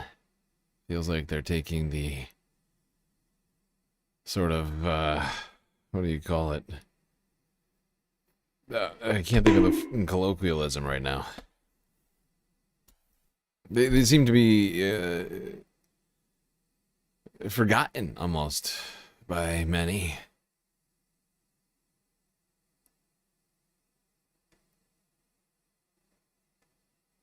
Wow. You asked a question. You asked a question which I answered. I literally answered the question, you fucking moron. Rachel, are you feeling okay? Do you need help? I literally answered the question. You actually never asked my sub-question, multiple sub-questions, which was one, are you talking about democracy now? Which you never answered. I even assumed that you were, and then said that they're funded by viewers like you. They say it in every single video. People around the world subscribe to them. That's where they get their funding. You weird person. You need help. You have a mental Find a doctor. You have a mental health problem. You failed again, you murdering trash. Where my unstable girlies at?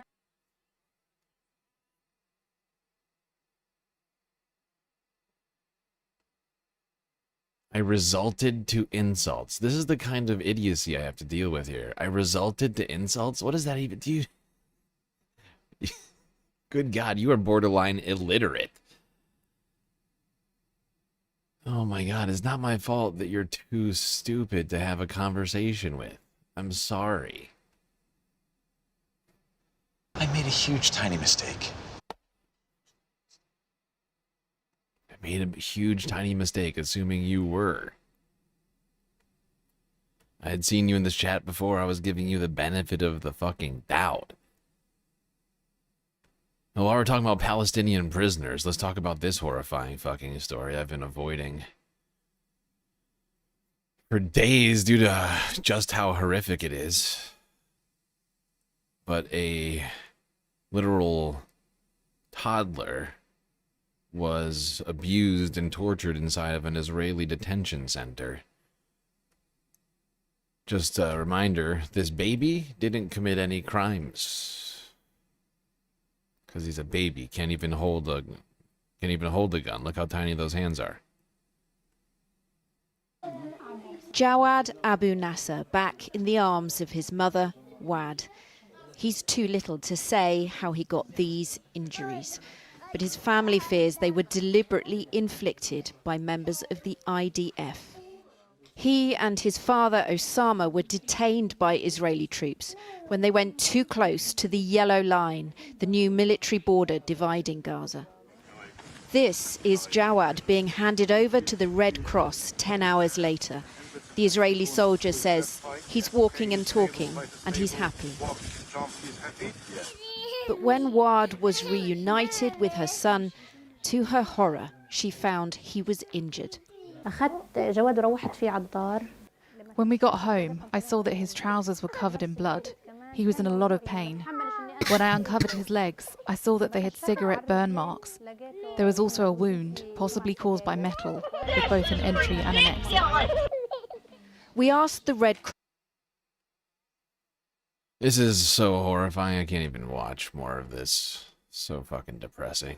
That child has been literally scarred for life, physically and emotionally, thanks to Israel. Although I guess he's one of the lucky ones, since he's still alive for now. Israel hasn't murdered him and claimed that he was on top of Hamas or something. Perf XL with a sweet super chat. Missed the goal, but had my money anyway. Oh, the goal. I almost forgot about the goal, yelling at trolls. Get a troll, forget about the goal. That's the old saying, of course. Much appreciated, Perf. That one gets us to, I think, 75% of the way through it. And I'm just going to keep the stream going, even though we didn't complete the goal. Just hope. Just hope that you know, between now and the end of the stream, that we somehow do complete it. And that will be fine. I'll be fine with that. And I will be fine with that. All right, we are not done with Palestinians from Gaza. I'm sorry, not Gaza. That was the West Bank. We're from Jesus Christ. Let's go here. Al Jazeera English next from 19 hours ago. Talk about all of the Israeli settler violence that's been happening in the West Bank since the beginning of Operation Epstein Fury. Are you still talking about Jeffrey Epstein? This guy's been talked about. The month for of years. war on Iran has corresponded with a surge in violence in the occupied West Bank.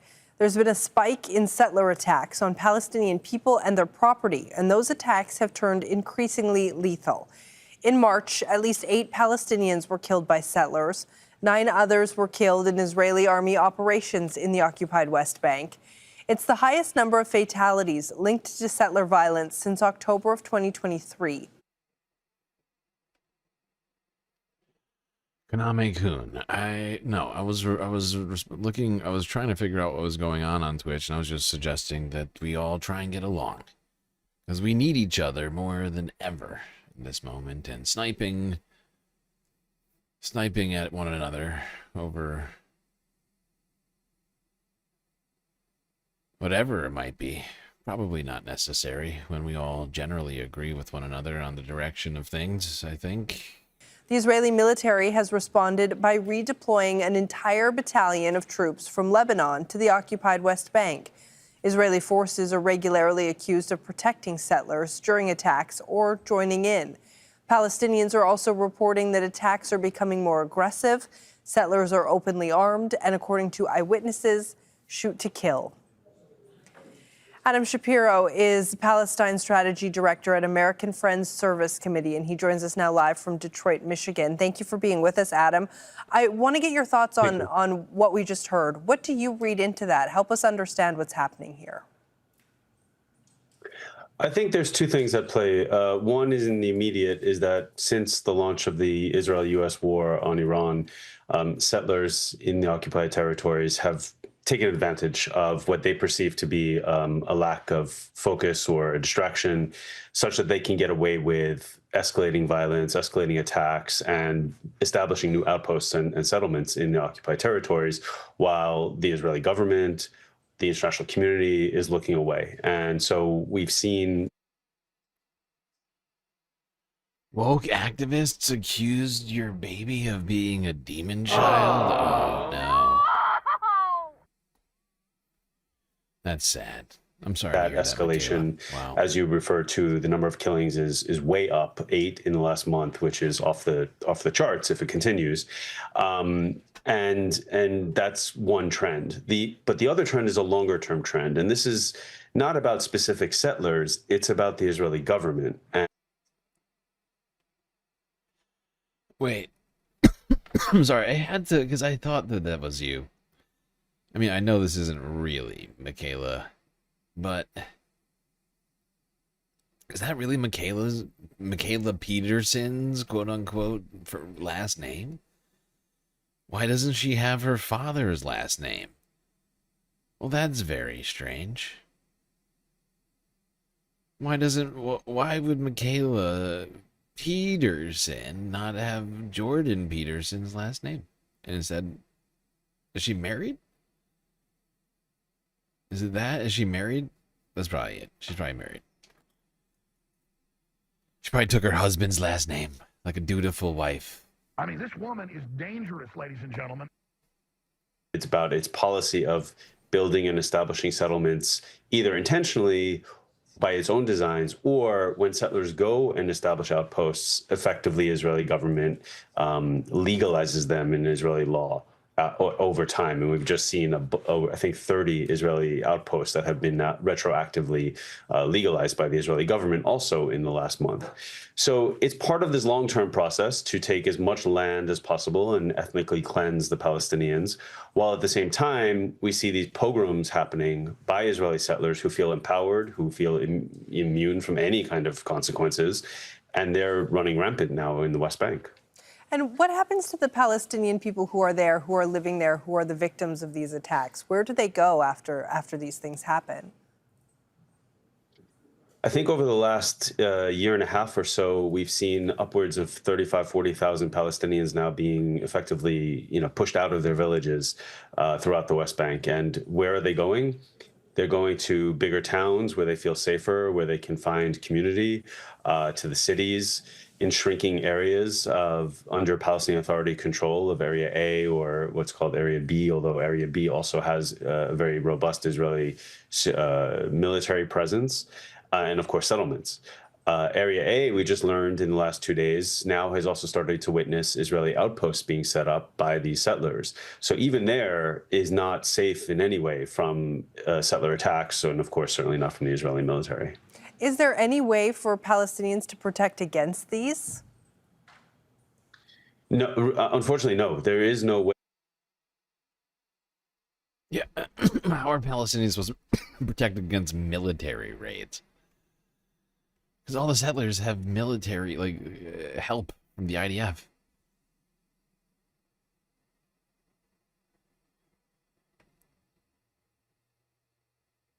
Meanwhile, in Gaza... Actually, maybe we should... Whatever, it doesn't matter. Just doing this in chronological order. Meanwhile, in Gaza, 6 Palestinians, including 3 policemen, were killed in the latest Israeli strikes. Now, of course, if Israel gave a fuck about the ceasefire, you'd think they wouldn't, be murdering policemen. Pretty sure the policemen aren't Hamas. I'm actually shocked that they still have policemen in Gaza.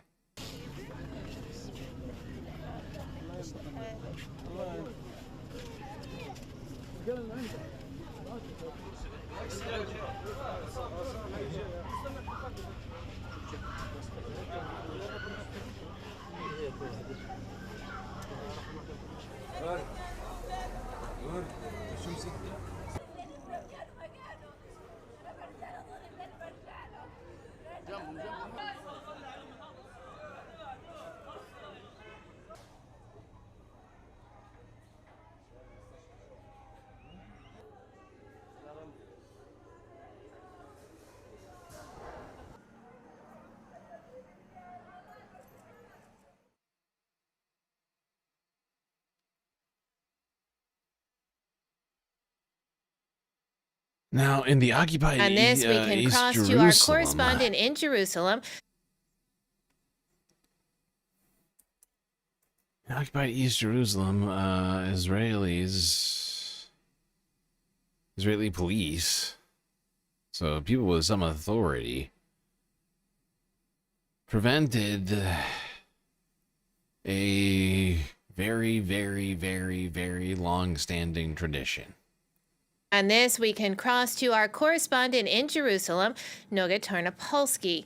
So, Noga, as we just heard the reaction there, the Latin Patriarch of Jerusalem barred from entering the Church of the Holy Sepulchre on Palm Sunday. What led up to this, and what's been happening?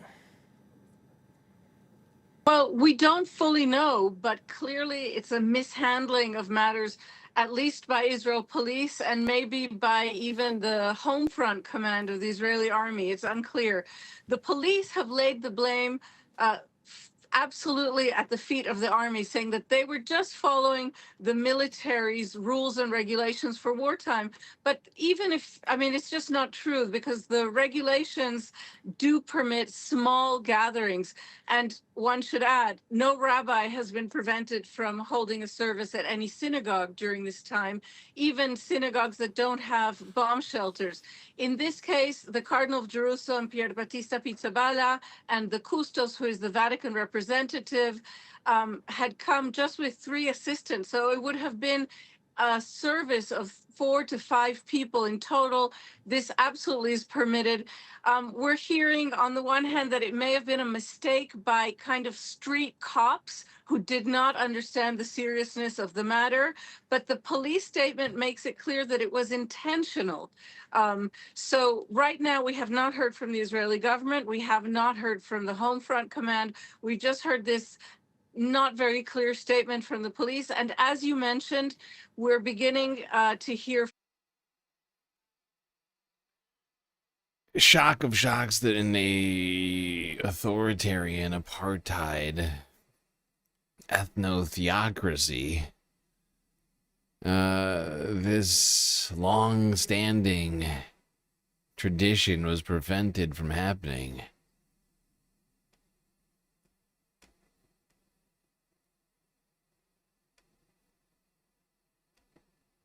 By shocking, I mean not shocking, actually, at all. Israeli police have Expected prevented type of Jerusalem's Latin Patriarch from celebrating Palm Sunday Mass. The police stopped Cardinal Pierbattista Pizzaballa, an archbishop with Catholic jurisdiction across Israel and the Palestinian territories, from entering the Church of the Holy Sepulchre in occupied East Jerusalem in order to conduct the Mass there. He then held Mass at another location in Jerusalem. Italian Prime Minister Giorgia Meloni said that the incident was an offense not only to the faithful, but to any community that respects religious freedom.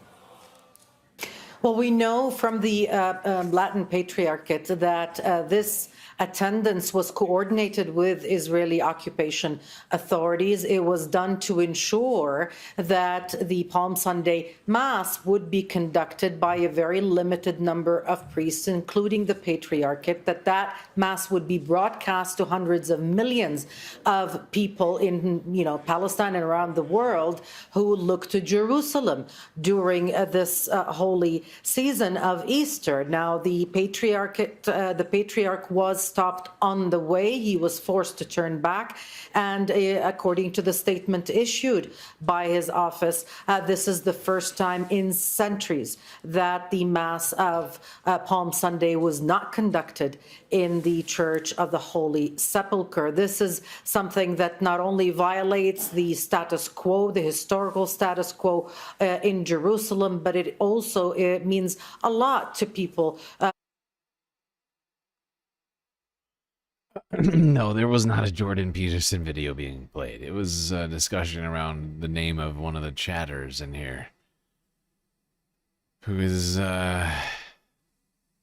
named after the daughter of Jordan Peterson, Michaela.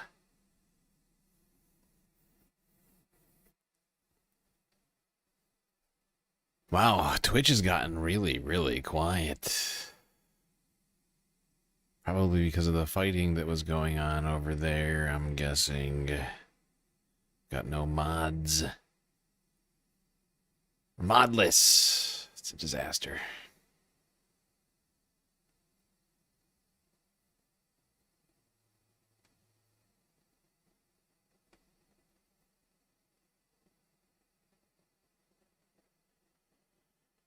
Okay. Is that really Michaela or a troll? I'm pretty sure it's a troll. There's like a bunch of these that like appear in our chat. Like there's a Jordan B. Peterson one. There's FBI Director Kash Patel, I think, or something like that.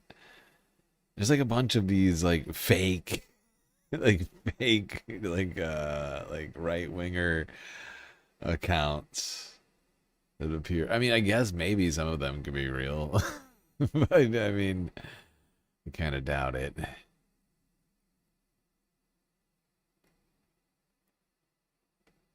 All right, let's go here next to the Majority Report with Sam Cedar. Talk about Netanyahu's goals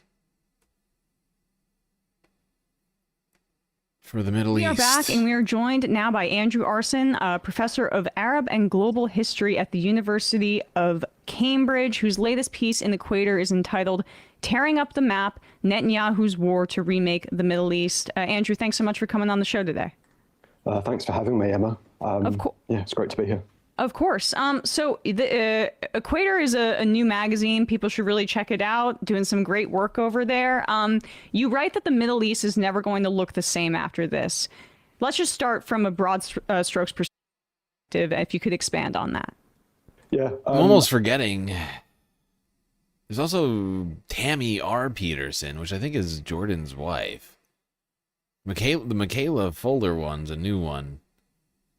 I've seen like a handful of these accounts. First things first, just a little shout out to the good folks at Equator. As you said, it's a new publication, online publication. Some wonderful editors, Jonathan Shainin, who used to work at The Guardian, a bunch of other great people like Ratik Asokan, who worked on this piece.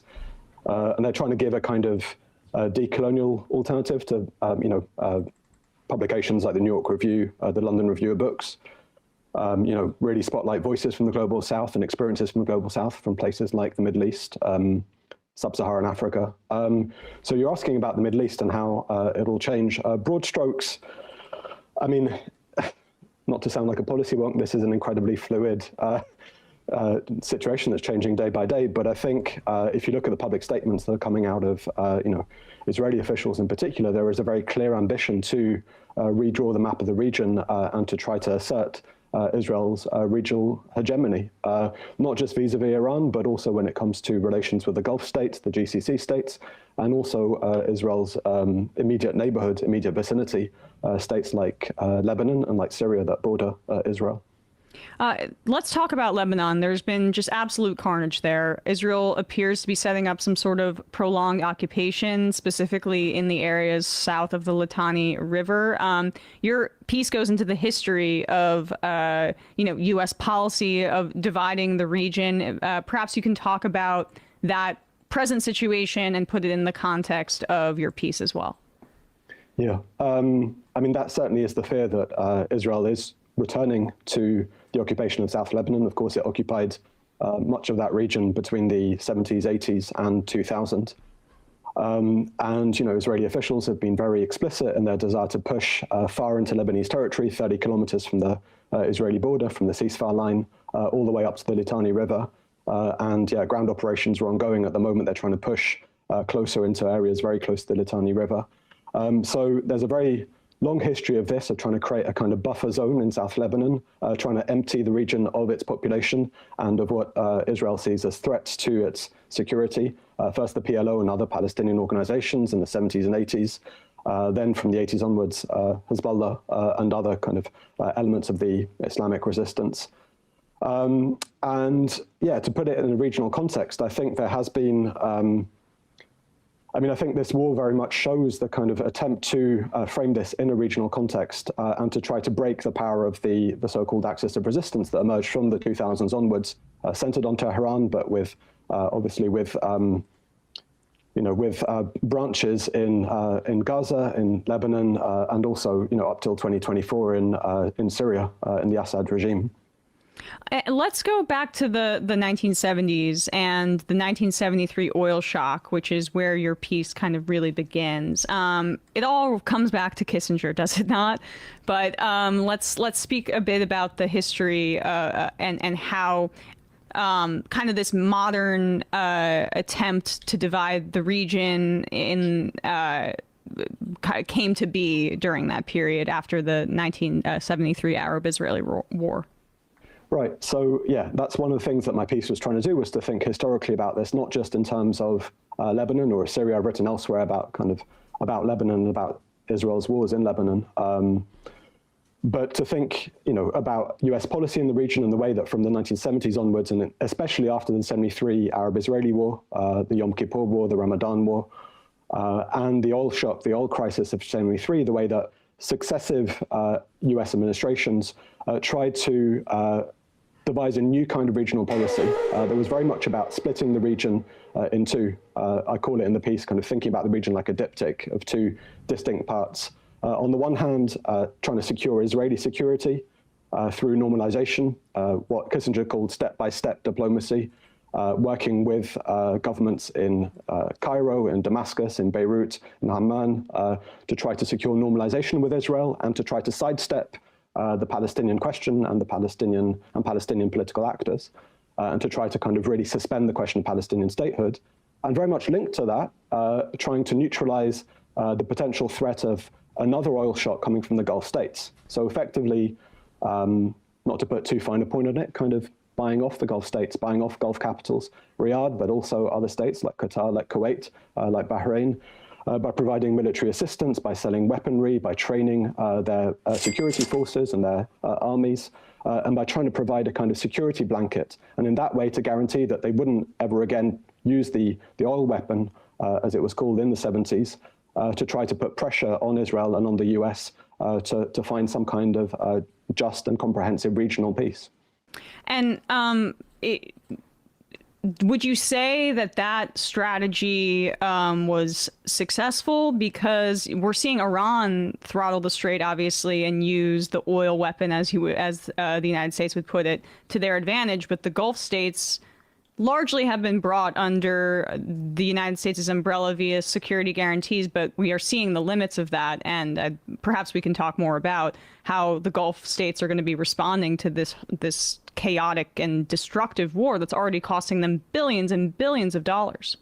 Right. I mean, it's in some ways it has been successful by Washington's terms, in terms of kind of the very.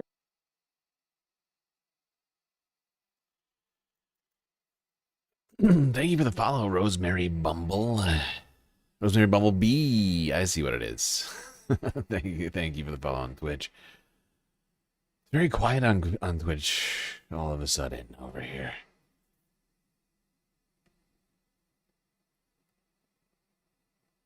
Tammy is kind of forgettable. Aww. That's sad. That's sad for Tammy.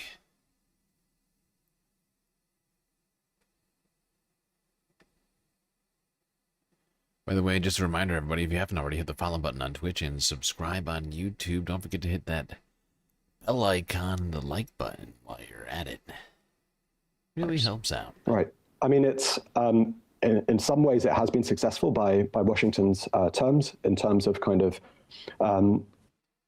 at the very least, kind of, for several decades, neutralizing the potential of an oil threat. It's secured some measure of normalization over the course of the 70s and 80s and 2000s. The Camp David Accords with Egypt. More latterly, of course, the Abraham Accords, in 2020, the Trump administration.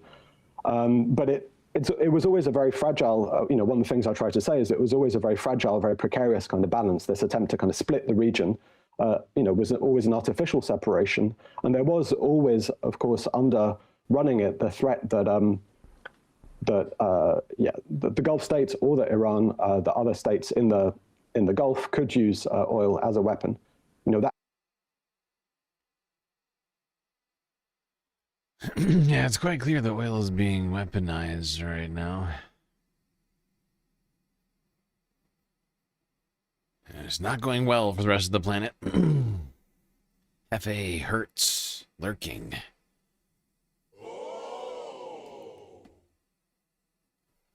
All right, Hefe, you're cleared for lurk. Let's keep this going. Keep this discussion moving. Next, talking about the massive displaced population in the Middle East as Operation Epstein Fury continues. Al Jazeera from yesterday.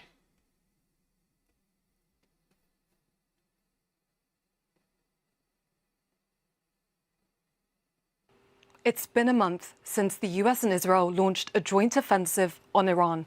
Tehran says the attacks have targeted more than 200 cities and killed nearly 2,000 people.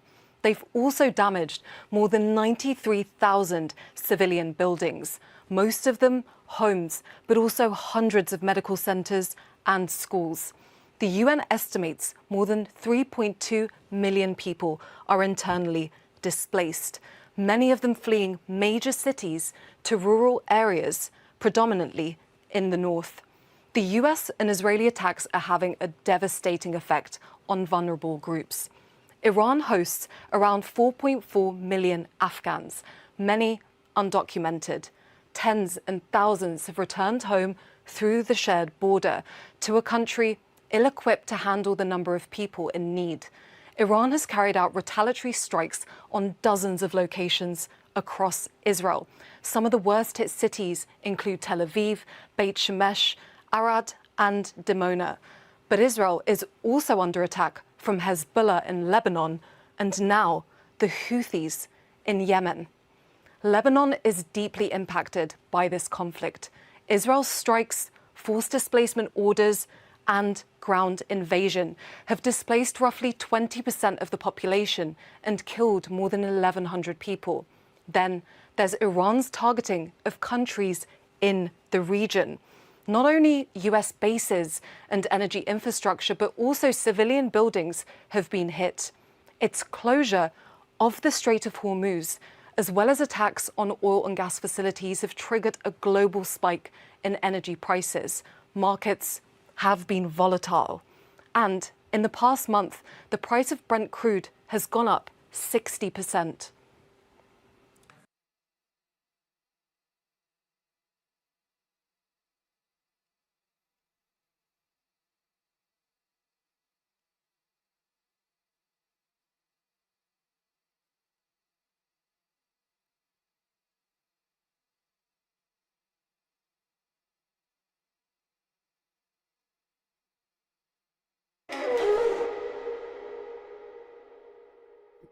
Okay.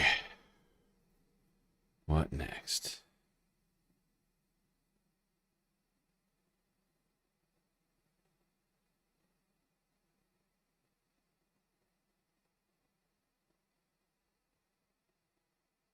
Wobegon Baz with the follow. I'm ultra-Zionist young Jewish man who is against Palestinian sovereignty. Wow, you found the exact opposite place that you should be right now. Unless you're looking to, I don't know, be around a bunch of people who I think disagree with you vehemently.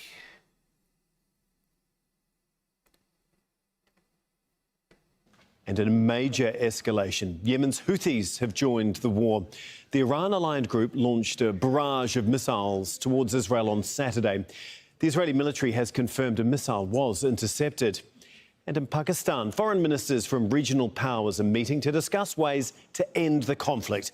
Envoys from Turkey, Egypt and Saudi Arabia have been arriving in the capital, Islamabad. The talks will be chaired by Pakistan's foreign minister and are set to get underway on Sunday. Now, Iran has agreed to allow 20 additional Pakistan-flagged ships through the Strait of Hormuz. OK, we're going to go to Ali Hashim, who is in Tehran for us. And Ali, can you just detail exactly what the Israelis and Americans are targeting right now? We're hearing a water reservoir has recently been hit. Well, there have been several strikes in the past couple of hours. At least here in Tehran, we heard of 5. We don't know currently where they've been attacking, but what they... Oh, Jesus Christ, we got a real idiot in chat. The only reason for any Westerners to support Palestine is the fact that they're secretly anti-Semitic. Prove it. Prove it. That's the dumbest thing I fucking heard. That's this actually, I'm trying to think back. Rachel said some really, it's just been some very stupid things said so far tonight. But that's gotta be, like, top 2. Actually, no, I think that's number 1 dumbest thing. Good job. Great job on saying the dumbest thing so far tonight. Prove it. Announcing in the statements is that they've been hitting some state or government buildings. We heard from Tabriz, from an official in the province there, that they've been attacked on a military base. So these are what we are hearing, at least for the past couple of hours. But in general, they are hitting several places. They're hitting, of course, government buildings, but they're hitting also residential buildings. They're hitting, just like what happened earlier today and yesterday, when we saw the numbers of people killed in different areas in Iran. Also, the number, as you've been saying, has reached, after a month, around 2,000 people killed. And absolutely, there have been also attacks on nuclear facilities, just like yesterday. Some missiles hit around the Bushehr nuclear facility without hitting it directly, and that caused a lot of panic. Also, there was an attack directly on Iraq nuclear facility for the heavy water. Another nuclear facility in Yazd also was attacked. So we're hearing of different kinds of attacks, but in general, this is putting a lot of burden on the people and the state here in Iran. And Ali, the war has now entered a second month. How do Iran's leaders think they're actually doing in this ongoing onslaught of US and Israeli attacks? Well, you know, it's a war of how to be framed. And this is what's going on already between Iran and the United States and Israel. The United States and Israel wanted a limited operation, and actually President Trump is already calling it a military operation. They want it as a military operation that will topple the system and by killing the leader, and then Iran should surrender. This was the... Yes, that was the idea of it. Didn't go that way, though, did it? Not even close.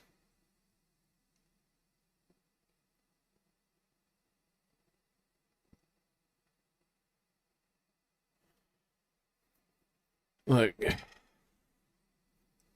Cubo, I have a question for you. Would you accept the same premise for any other country?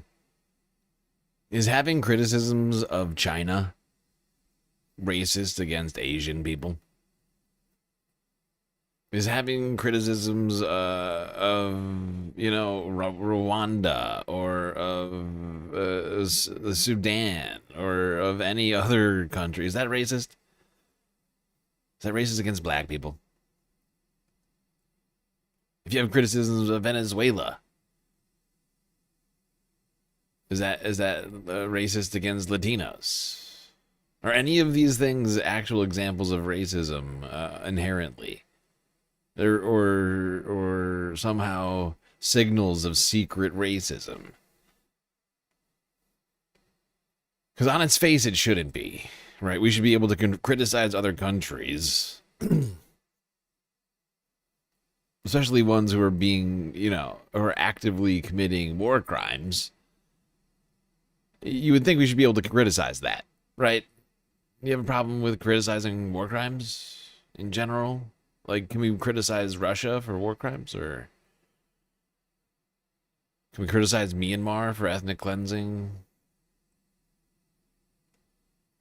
What are we allowed to do? Or is it just, we're just not allowed to criticize Israel? Is that it? I'm just trying to get a clear grasp on what you're trying to say to me right now. When is and isn't criticizing another country a signifier of some sort of inherent bias or hatred? That's what I need to understand.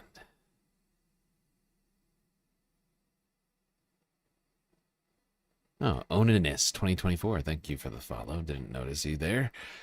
Who next? Where next? Al Jazeera English once again from yesterday. Talk about the latest U.S. and Israeli operations. Oh, wait, before we do that, I take it back. Wait, that was the one. We were just watching that one. I take it back. That was the one we were just watching. I'm totally thrown off by this fucking troll that just showed up out of the blue.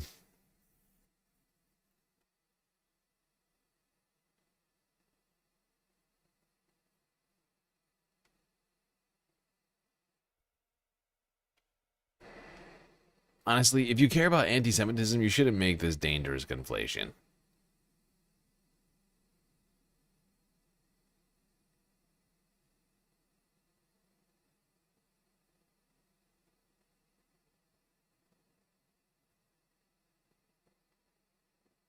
Oh god, you're clearly an unhinged chatter. Okay, I'm just gonna ignore you. You're just spewing out just unintelligible thoughts. Like, what am I supposed to say to that? What am I supposed to say to that? I don't even know what you're trying to say with that sentence. It's not even really a sentence. It's just a run-on. It's just a run-on train of thought. No punctuation. Months into the war, the shock of conflict has given way to routine. Every night, people gather in city squares to rally around the flag. This war started with a major strike. After nearly 37 years in power, Iran's supreme leader was killed in a US-Israeli attack.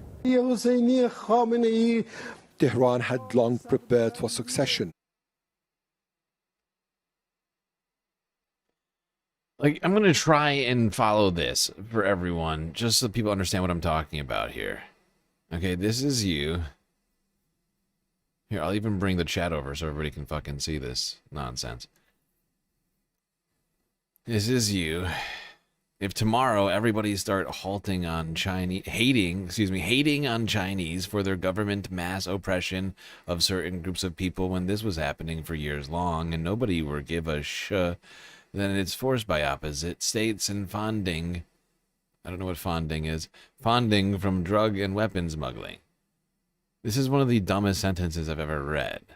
Also, in the United States, that is literally what is happening here. Like, in the United States, we are constantly, like, talking shit. It is a bipartisan effort hating on China for their mass surveillance. I don't know what it's like in Israel, but I can tell you what, in the United States, that's absolutely what's been going on here. That's the one intelligible thing you said in there, but it's also wrong on its face. The rest of it, I can't even understand based upon syntax. What the hell you're trying to fucking say. But not like this. In the weeks that followed, a new leader was selected. His son, Mujtaba Khamenei, is now the supreme leader. He has not appeared in public since his appointment, but in 2 written messages he called for confrontation, not compromise. At the same time, the war has wiped out parts of Iran's leadership.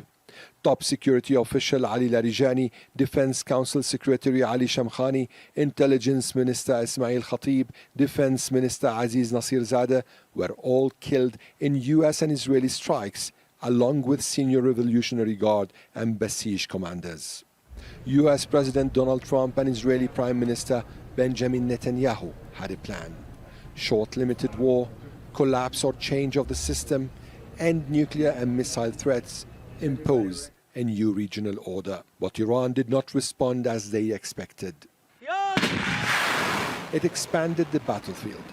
Missiles and drones reached Israel, Gulf states, Jordan, and beyond. Then Israel opened a second front in Lebanon, in what it says is a fight against Iran's ally, Hezbollah. And Tehran made its most consequential move. It turned the Strait of Hormuz into a weapon, not by closing it completely, but by making it too dangerous to use. Combined with attacks on Gulf energy facilities and Israeli strikes on Iran's South Pass gas field, the war became global. The war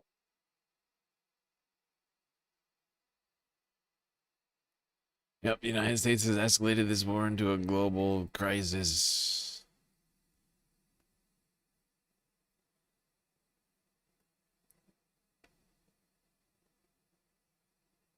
I love how you're just deflecting now. You're just like you refuse to actually respond to this. So do you think criticizing China is racist? Is that what you're saying? If we criticize China, we're racists? Because it seems like you're literally criticizing China right now. So are you a racist? Are you a fucking racist, dude? Do you hate Chinese people? What's your deal? Why do you hate Chinese people so much? You see what I'm doing? I'm doing you. I'm doing what you're doing. You came in here, you said everybody in here hates Jews because we're criticizing the nation state of Israel. You're criticizing China right now. And I now, based upon what I know about you and what you've said lately, I'm starting to think that you must be a secret Chinese people hater. You must be a secret racist. God, this is disturbing. Have you dealt with this? Have you dealt with this at all? Because you're criticizing China a lot. Talking about the Uyghurs. Which is a fair criticism. I mean, the Uyghurs have the ethnic cleansing of the Uyghurs is a horrible atrocity that they shouldn't have done. Well, so you're not criticizing China. You're just bringing up things that you could criticize China for theoretically, but you don't think that those are things that you wouldn't criticize them for that. I see. Ah, thank God. For a second, I thought you were a fucking racist. I was going to have to boot you from the chat. Phew. Oh, that was close. All right, let's stay focused. Let's go to Iran, where Israel has been doing strikes in the last 24 hours, murdering children, according to France 24 English from yesterday. Illegal.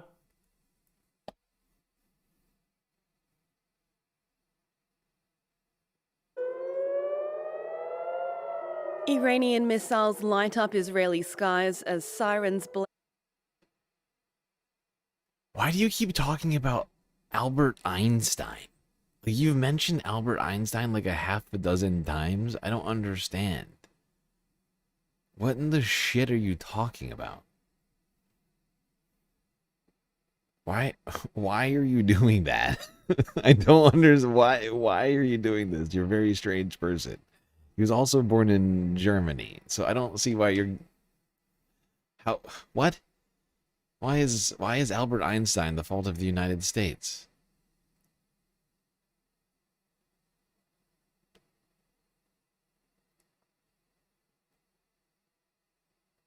Jeffrey Einstein? Oh my God. Oh no, this person is clearly a fucking moron.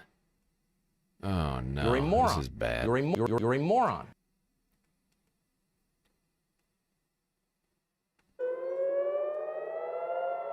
Iranian missiles light up Israeli skies as sirens blared late Friday into Saturday morning. Emergency crews on the scene in... I know what you mean. Why would I know what you mean? You said Einstein. There's a very famous person by the name of Einstein who also happens to be Jewish. Like, and you're talking about Jewish people right now, and so why would I assume it's Epstein? I don't understand. Oh, any Jewish name that starts with an E is actually Jeffrey Epstein. That's anti-Semitic, okay? Jesus fucking Christ. After what Israel says were cluster missile strikes, killing at least one person and hitting several sites. So I want to emphasize to all the Israeli public and those that are here inside of Israel the absolute importance of going into protected shelters. These cluster missiles have one goal and one goal only: to maximize civilian casualties. Projectiles also split mid-air over Jerusalem and streaked the skies of Hebron in southern occupied West Bank too. East of the capital, buildings and shops left damaged in the latest Iranian barrage. In southern Tehran, rescuers pulled bodies from the rubble Friday. A pre-dawn Israeli airstrike gutted a residential building, obliterating 2 floors and damaging neighboring buildings. At least 5 children died. Didn't they say we won't attack civilian areas? Then why did they do this? Israel says it also struck the Arak heavy water reactor, seen here in archive footage in the center of the country. The military says it targeted the facility because it's essential to the production of nuclear weapons. 1 month into the US-Israel war in Iran, satellite before and after images show the toll of airstrikes across a changed city. Tehran's palaces, hospitals, schools, institutions, research facilities reduced to rubble.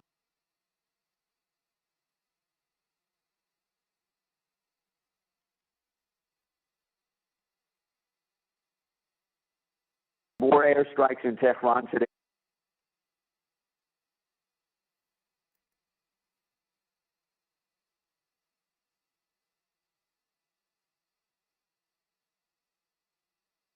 Go read a book maybe about Albert Einstein.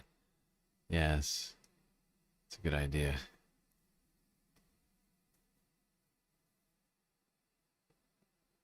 You know, actually, I have a good recommendation on an Einstein book. think it's called Einstein's Dreams. Yes, Einstein's Dreams by Alan Lightman. That's actually a great book. That's a great book. I like that. It was quick. It's a quick, easy read. It's not about the life of Einstein. It's more, what do you call it? I don't know. I don't know. It's interesting.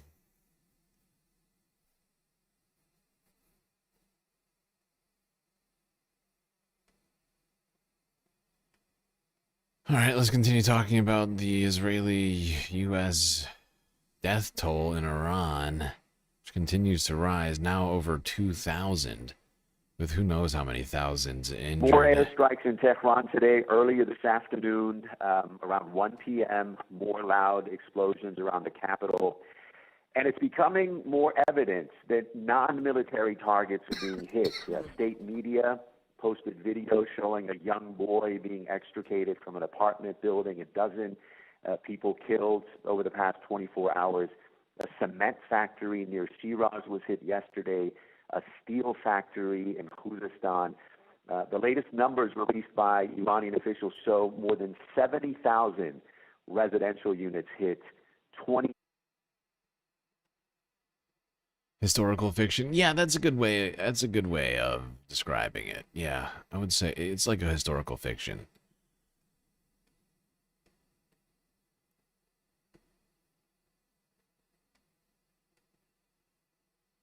It's a historical fiction I read when I was in theoretical, what was it, honors theoretical physics in college.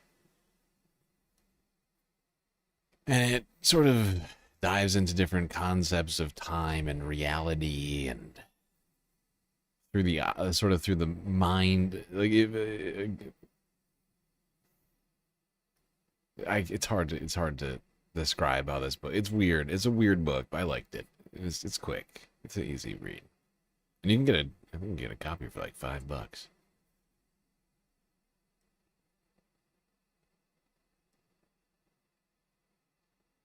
Everyone piles onto Twitch chat when it gets spicy.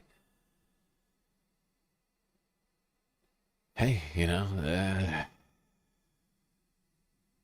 that's the fascinating thing about the Galactic Spacecast. It's the tri-stream. You get a different experience in each stream. YouTube vertical, YouTube horizontal, Twitch. Different things happening all at once, and yet all the same. United through content to some degree. Although technically you get a different content experience actually on the YouTube vertical. You see different things than you see,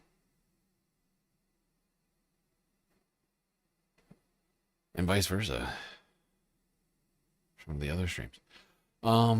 Staying in Iran, let's talk about the targeting of Iran's universities. Boy, oh boy, this war sounds like just a much bigger post-October 7th, doesn't it?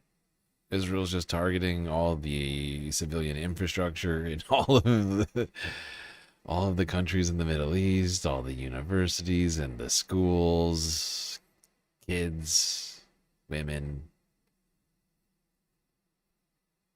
men. More civilians than military targets. Where is the International Criminal Court? Reported, Iran's Revolutionary Guard has threatened to target US and Israeli universities in the region. It says that's in response to the bombing of 2 universities in Iran. One of those was the University of Science and Technology in Tehran. The Revolutionary Guard Corps has given the US a deadline to condemn the attack. Helia Doutaghi is a postdoctoral fellow at the University of Tehran. Helia visited the aftermath of one of those strikes on the universities and joins us now live from the Iranian capital. So just how traumatic was it to walk through the campus of the University of Science and Technology, a place you were familiar with before it was destroyed? There was no warning provided. Let me start with that. And I visited the university yesterday and witnessed the extensive damages to several departments, including the Faculty of Physics, the Ma'arif department, which provides, foundational non-engineering prerequisite courses to students, as well as a central building where students were telling me this building was newly renovated. It provided them with the housing examination hall, auditorium, library facilities, and several offices of professors across those departments were completely dismantled. The university was home, as it names appears, science and technology, was home to brilliant students and scholars in STEM fields, and also the research and development of the indigenous satellites in Iran, including the high precision attitude control system and advanced solar panels, were made in this university. Satellite Zafar 2, Omid satellite, these were just among some of the satellites indigenously made within this with civilian operation. Used to, and their primary mission has been Earth observation with a spatial resolution of 15 meters, supporting applications such as mapping, such as resource monitoring, agriculture. These were the nature of the technologies that were being researched and developed in this university. Helia, as you're talking, I'll just point out for viewers that we're looking at pictures, which I think you took at least some of those pictures during your visit to the campus, showing the destruction there. Do you see this as an attempt to de-industrialize and de-develop Iran?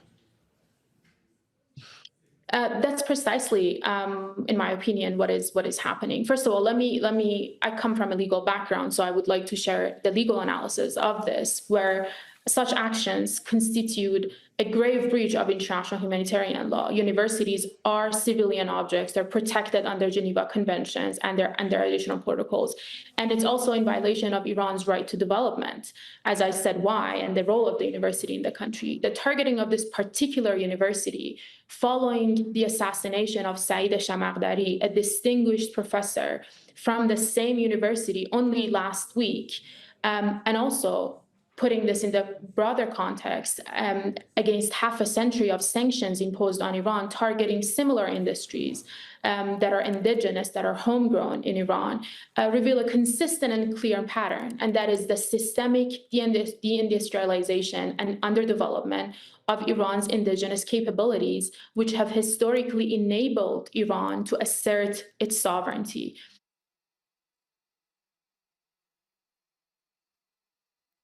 Yep, Israel just wants to assert its sovereignty over every country in the Middle East right now.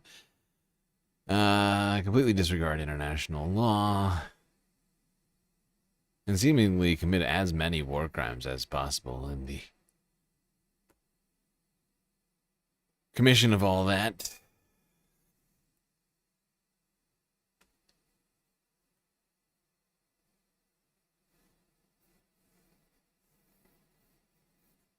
I guess it's not commissioning, it's really,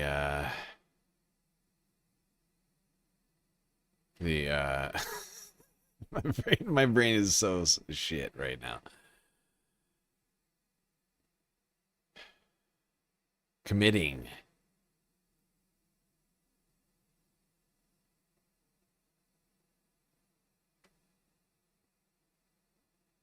You were wondering why there was 2 YouTube streams. Well, there you go. Now you know. We have a vertical stream and a horizontal stream, so we can get the word out to as many people as possible. I've thought about adding more streams, like X and other places. Like Substack.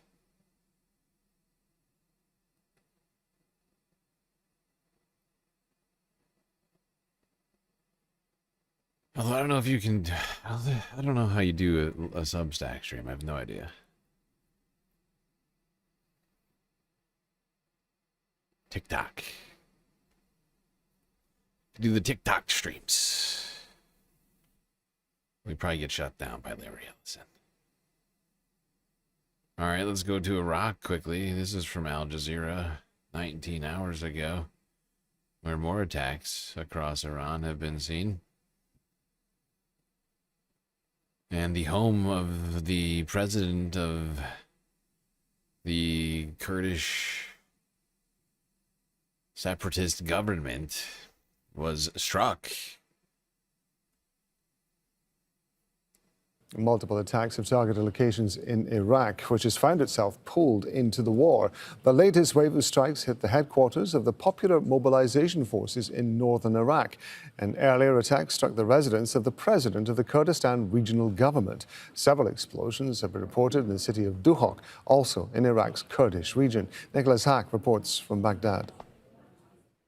This is the upscale neighborhood of Karada, 42nd Street. It's a commercial area where people come and gather. And just around the corner here is where a stray drone landed. Now, we weren't allowed to film on the site, but I was able to go there to see the impact. It has minimal impact. It was a small drone, but it has had maximum effect on the Iraqi population. A sense of fear is gripping the country because there is a surge of attacks.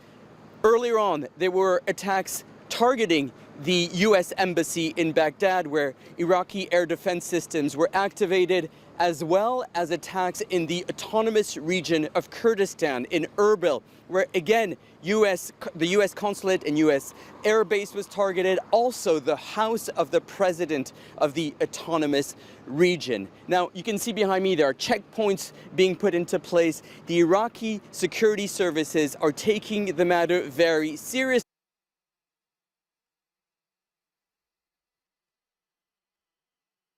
Ay, ay, ay.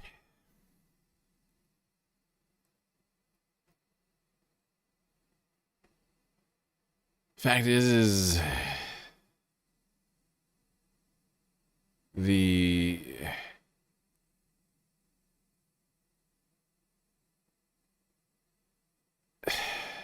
cat is out of the bag, right? Like the fuse has been lit and now it can't be unlit in this particular case.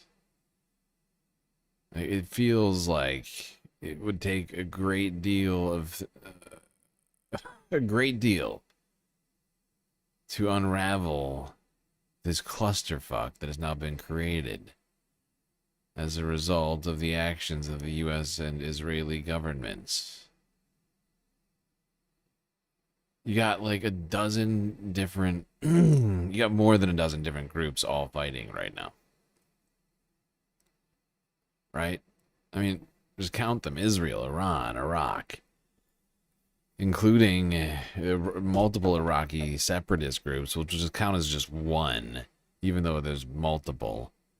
You got, because it's Iraqi forces, right? The Iraqi military is involved. Multiple Iraqi separatist groups. Well, the Kurds are involved, as well as other separatist groups and or militant groups, right?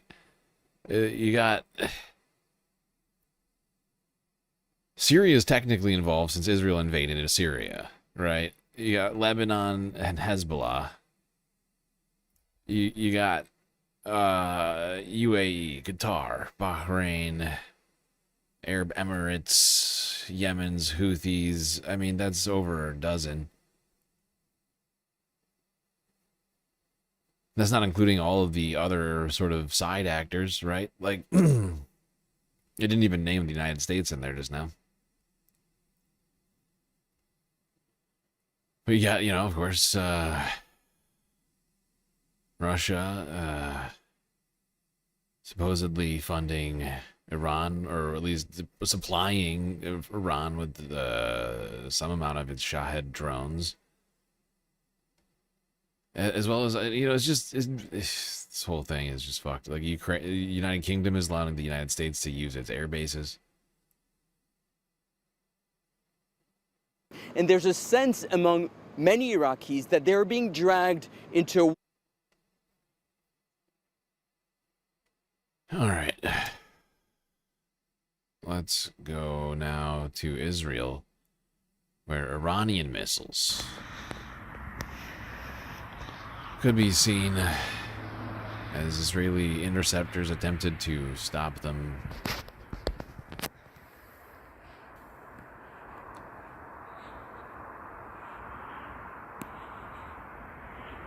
The chat is on fire. I'm for that. We have attacked. We have attacked. I'm about that.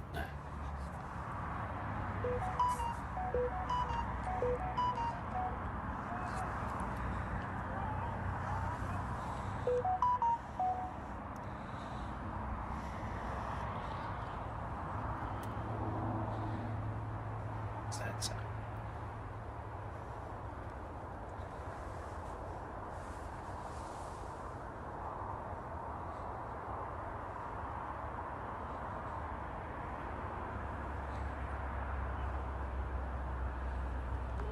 מטורף, מטורף. מה זה לא ישמעו בני זונות האלה? מה אין ממש לדבר? למה לא ישמעו? מה נפתח? רובי גבר, שרון, AP, רובי, מונגובי.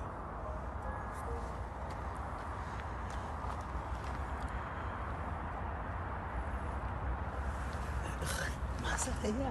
אפילו יודע איפה ההתראה.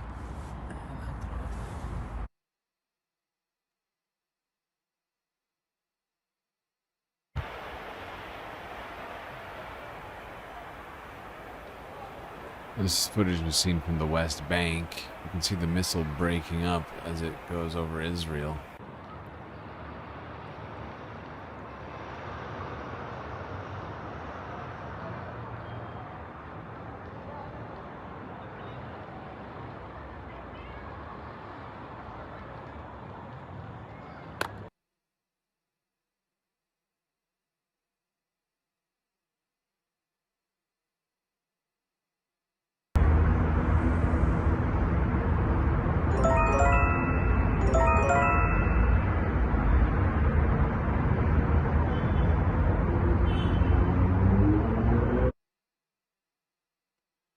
The other thing that's not helping with this, which I think we're going to get to in a little bit, but all the Donald Trump's promises throughout all this are not helping things, right? Promising stuff to the Iranian protesters, supposedly promising stuff to the Kurds. I mean, I think he at least, like, it's just all bad. It's just not a good, it's not good.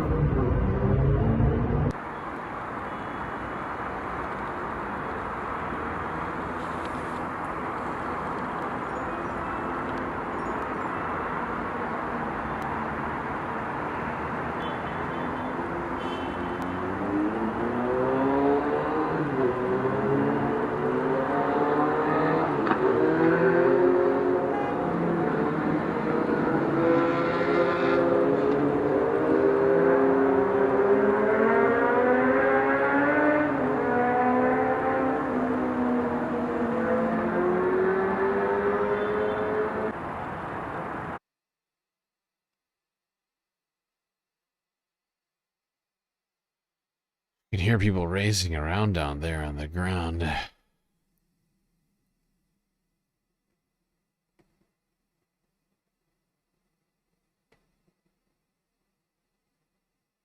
It was not just Israel that saw strikes from Iran or Iraq.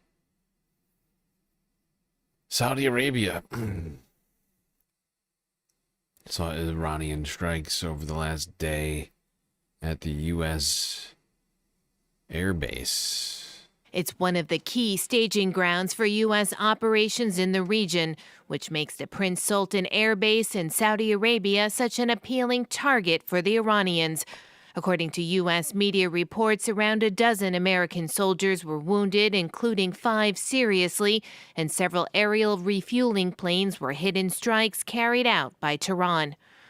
Iran broadcast what it claims are images of the operation on national television.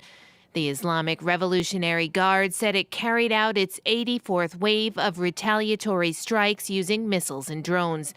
In a statement, the IRGC claimed that its operatives destroyed a number of refuelers and the logistical fleet supporting the U.S. terrorist army at the Al-Kharj base. It's not the first time the Prince Sultan base has come under attack. In a previous incident on March 1st, a U.S. serviceman was wounded and later died from his injuries. Shortly after that, Iran managed to damage 5 refueling planes that were on the tarmac. A month into the war, the Iranian attack shows that the regime remains able to strike at the heart of American assets, despite the Trump administration's claims that it's annihilated Iran's ballistic missile capabilities.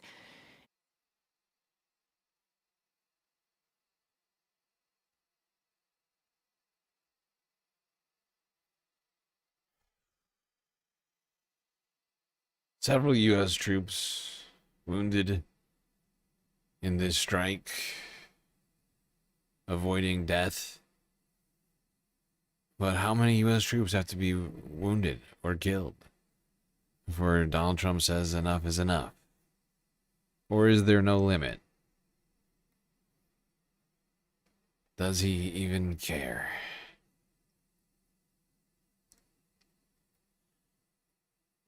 Good question to ask ourselves right now, I think. Oh, we're staying on the topic of Iranian strikes. Bahrain and the United Arab Emirates are also the recipients of these attacks. The last 24 Iranian hours. attacks across the Gulf have continued. In Bahrain, 2 people have been injured in strikes on an aluminium plant. An Iranian attack damaged a radar system at Kuwait International Airport on Saturday. Here in Doha, the Qatari Defense Ministry says a number of drones launched by Iran were intercepted on Saturday. And the UAE and Ukraine have denied earlier Iranian claims that it had destroyed a facility housing Ukrainian anti-drone systems in the United Arab Emirates. Sam Basravi is in Dubai for us, so no let-up in the attacks across the Gulf. That is correct. These attacks seem to blend seamlessly from one day to the next. Here in the UAE, last night people went to sleep after hearing the alerts on their phones, the sounds of alarms warning of air raids. And this morning, once again, that's what people have been waking up to as well. The Ministry of Defense confirming that it has been since last night confronting incoming threats from Iran. A similar story in Kuwait, air raid sirens and alerts at night. And again this morning, the Kuwaiti military saying that there were some 15 drone attacks on the country on Saturday, and one of them caused that fire to break out at the airport that you mentioned. And all this today, after the last 24 hours that you talked about, seeing multiple attacks across the GCC. It's been so numerous in recent days that it's safe to say there hasn't been a single country in the GCC that has not come under attack from Iran in the last week or so. We were mentioning aluminium plants in Bahrain and the UAE have been hit. How important are these facilities and how much damage was done? Well, what we understand is this is easily a threat to the global supply chain of aluminium. 49% are the estimates of how much comes from this region. And it is interesting that now metalworks are... Wow. 50% of aluminum comes from the Middle East. Jesus Christ, you're shitting me. How did I not know that? That's wild. That's a wild number. 50%. Now, we've seen Iran carry out this tit-for-tat matching strategy where whatever comes under attack in Iran, they will target what they say are U.S.-related interests here in the GCC. We've seen that with energy infrastructure. We've seen that with civil infrastructure. We've seen that with oil and gas. And now we're seeing it with metalworks. In the UAE, the attacks on Abu Dhabi near the Khalifa port on yesterday, they targeted the Khalifa economic zone, and the Emirates Global Aluminium Company confirms they came under attack and sustained a great deal of damage, enough to affect the operations there at their smelting facilities. And in Bahrain, Aluminium Bahrain, or ALBA, confirms on Sunday 2 employees were injured, as you said, when their facilities were targeted. And what's interesting is that these attacks came the same day that Israel hit 2 steel manufacturing plants in Iran, again on Saturday. And the concern is that these tit-for-tat attacks will carry on as long as this conflict carries on. Whenever anything is hit in Iran by Israel or the United States, the GCC has faced retaliation, and the worry for people is that will keep happening. That concern is certainly coming to a fine point now, especially with CENTCOM announcing that thousands of U.S. Marines have arrived in the Middle East, 3,000. Okay, we'll get to talking about the arrival of the U.S. Marines in a little bit. I've got a whole section on that, which is coming up. Although my list keeps getting longer. As the stream keeps going on, I keep adding videos. I should stop looking at my feed. It's not helping with that. We have made insane progress tonight. Actually, way more than I thought I would. I'm feeling like maybe I rushed through some of it somehow. I don't know how. It's possible. We've done like 20, 40, 60. Alright, I did skip a few in here. I skipped a few because it was, yeah, yeah, 80. Good God. Gotten through like 100 videos already out of 150. More than that, maybe.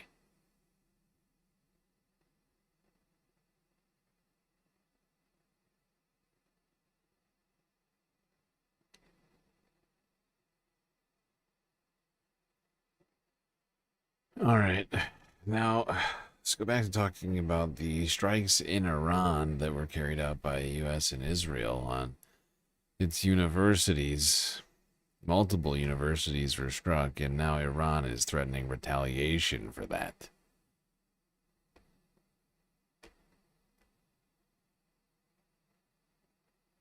Now, the war between Israel, the US and Iran seems to be escalating despite regional efforts to end the fighting.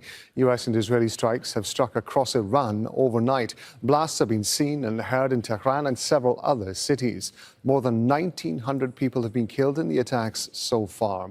Iran's Revolutionary Guard Corps says American and Israeli universities in the region will be targeted. That's in response to the bombing of the University of Science and Technology in Tehran on Saturday. And it follows what are being called extensive discussions between Iran and Pakistan's leaders. Islamabad is hosting talks on the crisis in the coming hours. Foreign Minister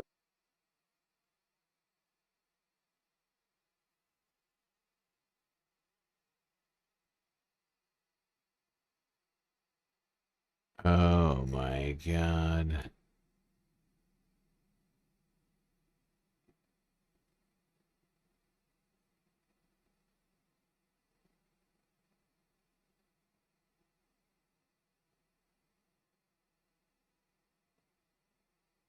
Wow.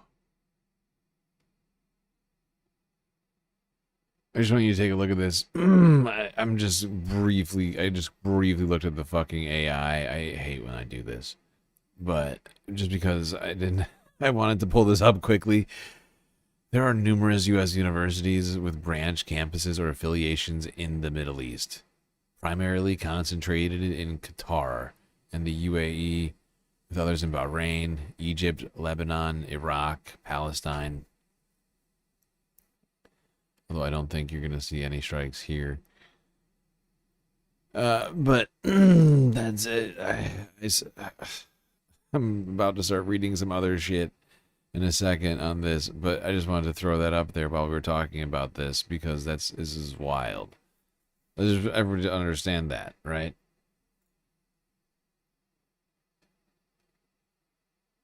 That's basically what we're talking about. Retaliation for strikes on Iranian universities, considering everything we've seen from Iran so far, should mean that you would think U.S. universities and Israeli universities in the Middle East are going to be targeted.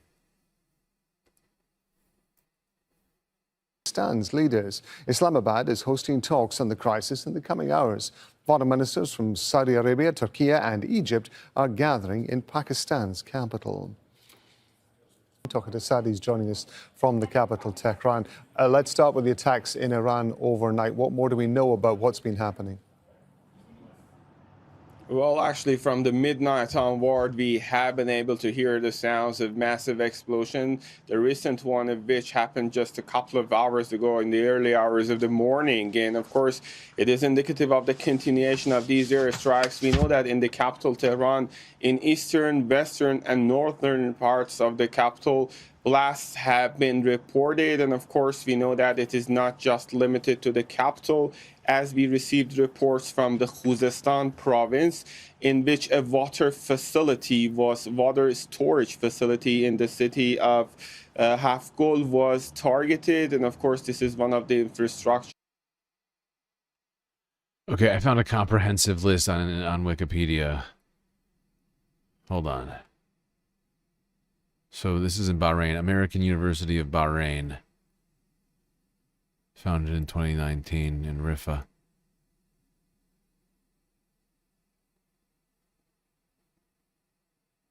Iraq, Baghdad, American University of Iraq, Baghdad.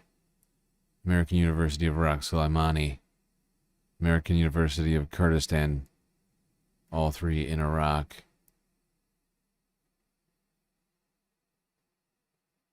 Jordan, American University of Madaba. American University of Kuwait, Kuwait City. American University of Beirut, American Holy Spirit University of Kaslik, Lebanese American University, Notre Dame University of Luaiz. Former Christian College of Pakistan, Habib University, Pakistan. Carnegie Mellon University, Qatar. Georgetown University, Qatar. Northwestern University, Qatar. Texas A&M, Qatar. Virginia Commonwealth University, Qatar. Cornell Medicine, Qatar. Carnegie Mellon University, Africa and Rwanda. I think that's in their range. Maybe slightly out of it. Saudi Arabia, Efat University.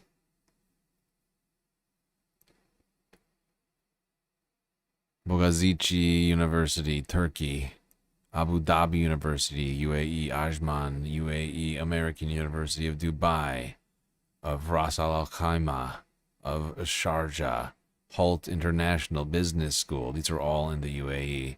New York University of Abu Dhabi, Rochester Institute of Technology of Dubai, Zayed University. This is, what was that, like 24? Jesus Christ. We are acting so fucking recklessly and endangering so many fucking people right now. It's insane.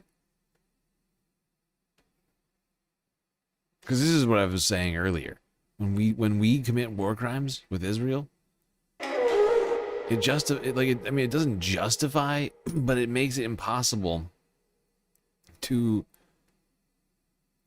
on the other hand, when war crimes are committed against United States citizens, like, you can't be like, oh, you committed a war crime. Like, you can't bring that to the ICJ. I mean, I guess you could, but you'd also have to probably face the very war crimes that you committed, which are possibly going to be, like, you know what I'm saying here? Iran's going to do retaliatory strikes. Right, in retaliation for the United States and Israel striking its universities, right? Speaking of which, we know that there are several other infrastructures across the country being targeted. Also, we know that attacks have been reported in cities of Shiraz and Tabriz over the past 24 hours. The United States and Israelis are claiming that this is the actually military headquarters or military-related buildings or state-related ones, but indeed the footages are quite indicative of the very fact that this is the residential areas being severely impacted, some of them damaged, some of them even reduced to rubble. And speaking of which, the latest came from the Red Crescent saying that more than 92,000 civilian units have been targeted so far. And of course, we know that the air defense system activation is also reported not only in the capital, but also across the country. Okay, well, I think I'm going to send us to break real quick here. Because we've only had one galactic intermission so far tonight. We probably could use another. And we just crossed over the line into Sunday videos. All that we've watched have been mostly from Saturday, although there's been a couple of Sunday ones that snuck in there. A few of them are from Sunday.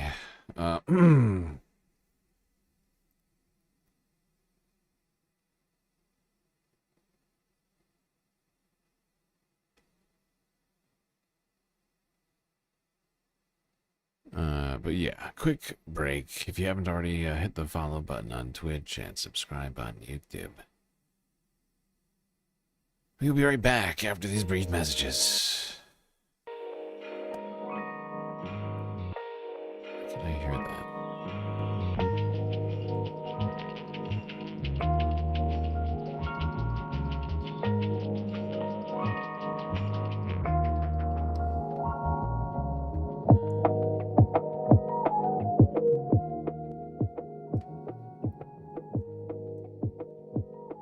All right, everybody. Hope you've been enjoying the show so far.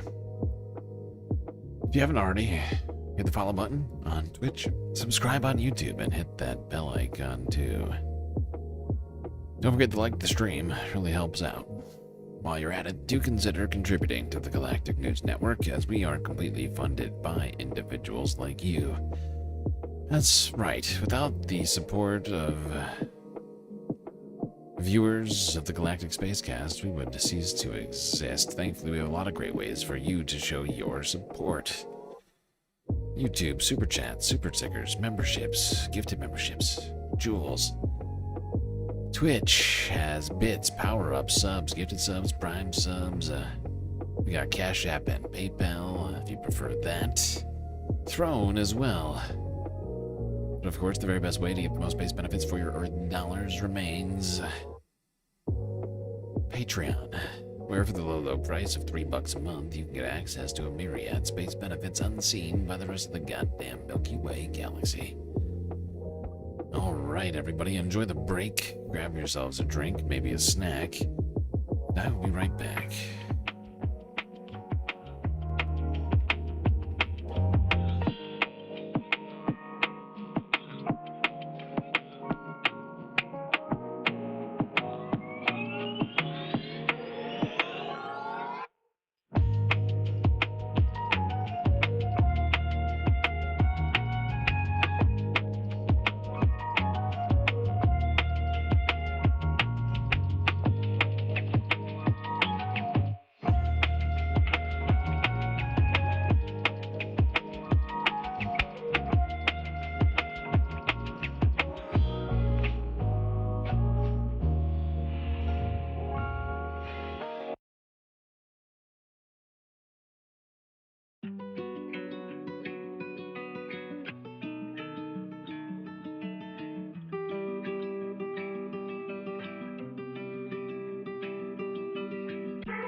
All right, everybody, the break is over, and the stream is about to begin once again.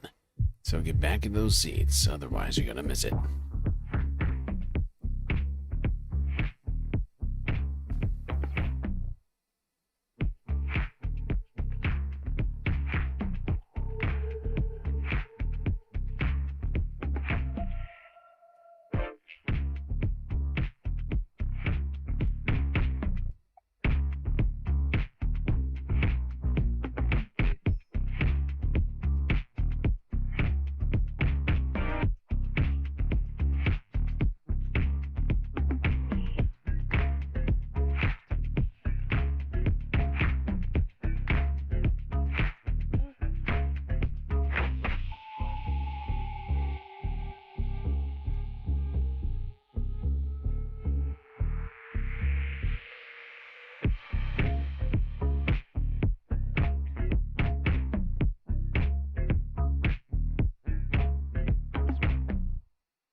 All right, everybody, we are back. 6 hours into the stream. We still got a hell of a lot for us to unpack in the last 24 hours.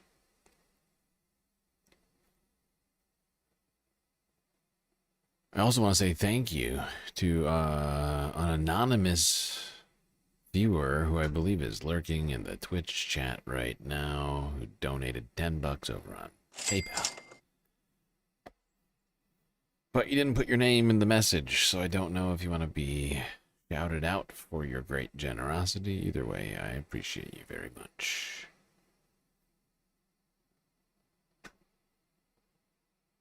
Also, I would like to address a very stupid message, or at least what I believe to be a very stupid group of messages in the YouTube vertical chat. Now, I could be wrong about this. I'm hoping I'm wrong about what you're trying to say here.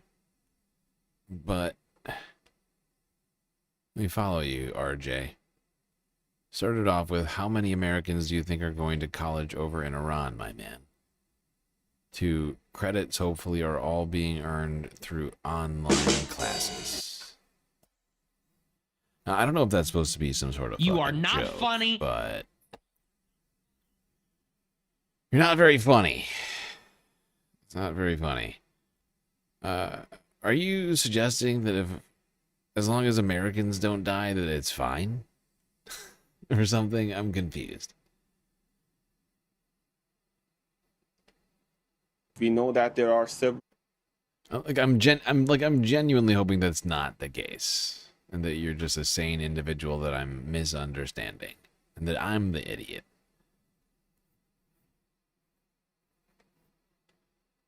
Anyway, let's go here to Al Jazeera English from 22 hours ago, because we got more to talk about with the Houthis, who launched a second wave of attacks on Israel in the last 48 hours.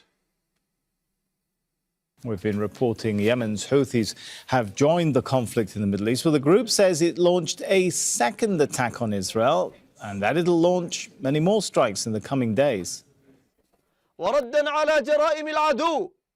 In response to the enemy's crimes on our people and our countries, and in support of the freedom of the people, we'll continue, with the grace of God, to carry out military operations in the coming days until the enemy stops its hostilities and aggressions.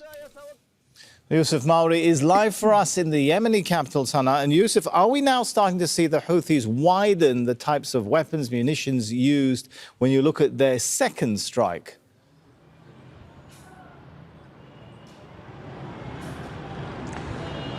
Yes, and this is why they also launched the drones, the Samad drones that they have used previously. These are drones that fly at a very low altitude and are able to bypass Israeli air defense system, as we have seen in the past. But now we have even warning from United Kingdom maritime agencies warning that the Ansar Allah Houthis could be on the verge of targeting ships in the Red Sea, in the Gulf of Aden, and in the Arabian Sea. In fact, the United Kingdom Maritime Agency is calling on all vessels to not go anywhere near Yemen's coastal line off the port of Hodeidah, Aden, and also in other various parts in the south of the country. The Ansar Allah Houthis are not just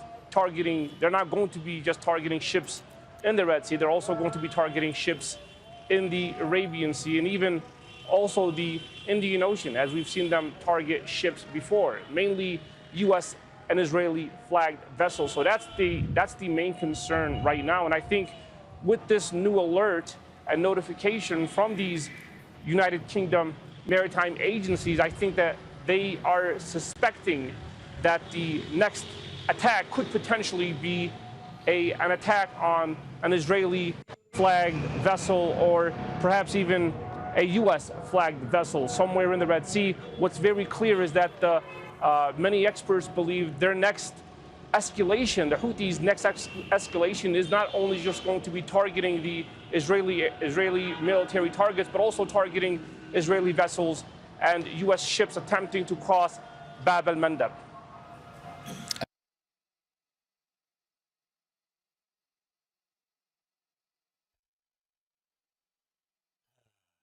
The entrance of the Houthis into this war not only opens up new fronts, but also threatens shipping even further than it had been before.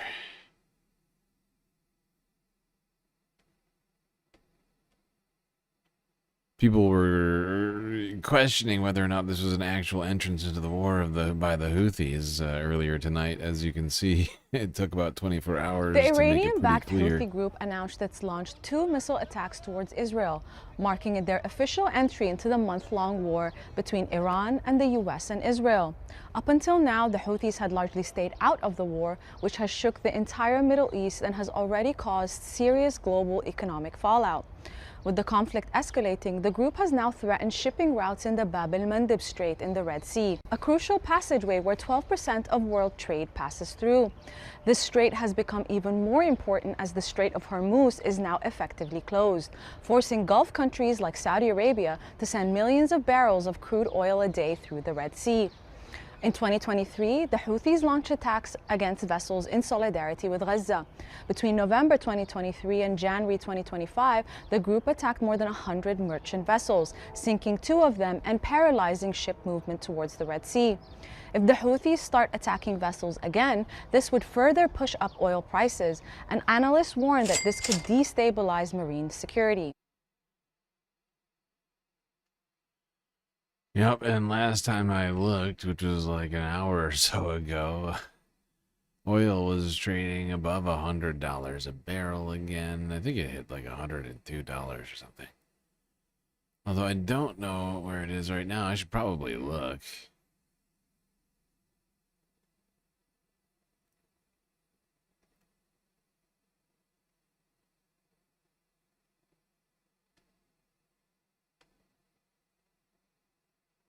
$101.80 would appear. Slightly under 102. All right, to continue talking about the Houthis, let's go here to Al Jazeera next from 15 hours ago.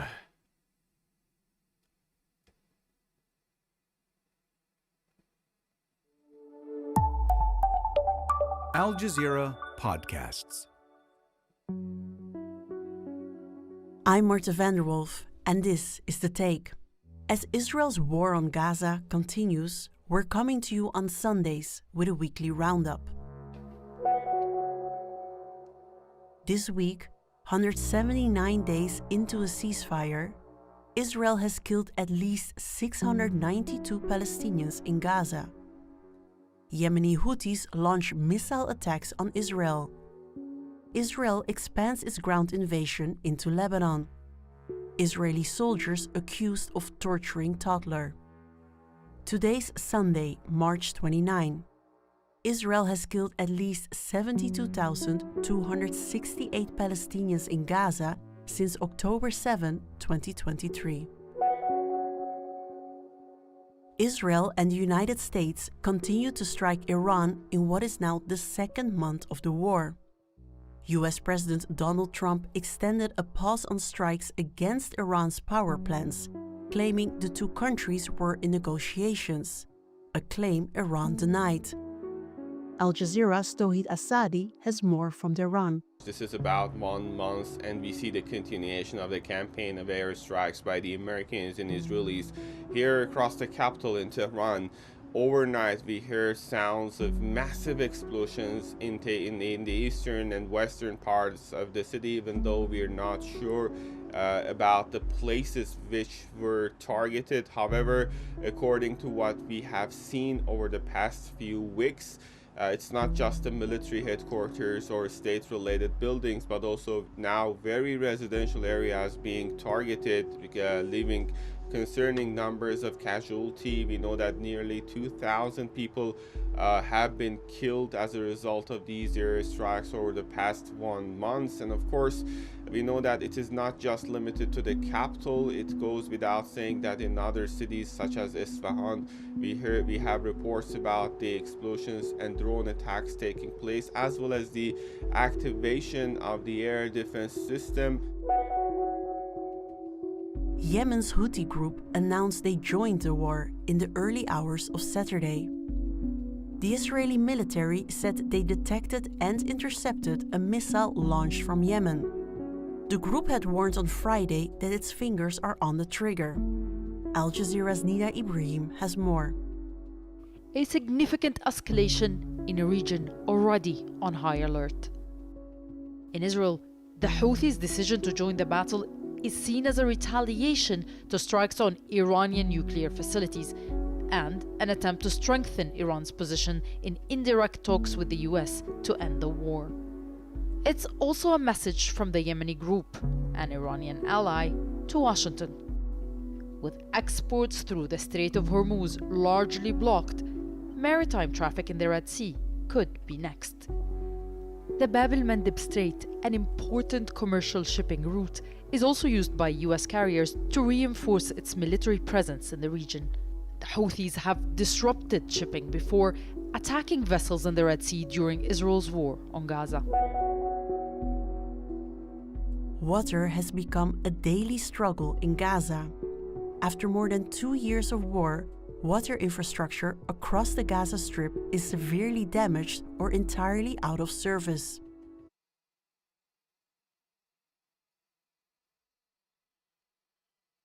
Oh my God, the suffering that the United States has caused and or funded here in the Middle East last, few decades, few years. Pick a time, pick a starting date. It's fucking horrifying.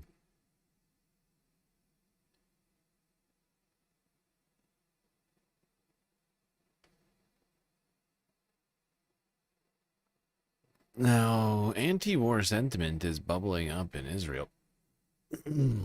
Protests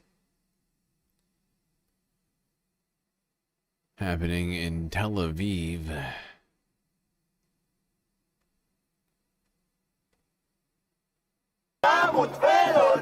Public gatherings have been banned for a month now in Israel. But these Israelis are out in Tel Aviv to protest Israel's wars. Organizers called on Israelis to rally on Saturday against the government, lawlessness, and endless wars. The police response was swift and brutal. Protesters were dragged. Many were arrested. I want to live in a democracy. And I think kind of what you just saw happen here demonstrates that kind of the police deciding that we can't even protest against the war. I think that's a huge risk. The Israeli police posted videos from Haifa where another protest was organized, omitting the crackdown.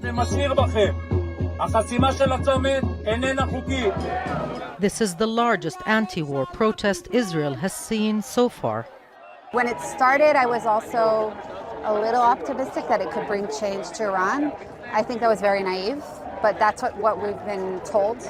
The latest polls suggest that 78% of Jewish Israelis still support Israel's war on Iran. These protesters represent a small minority, confronting an increasingly radicalized society. The numbers are dwindling, though, on support for the war. Taking about a month for it to lose 15 points. It was over 90 at the beginning of all of this.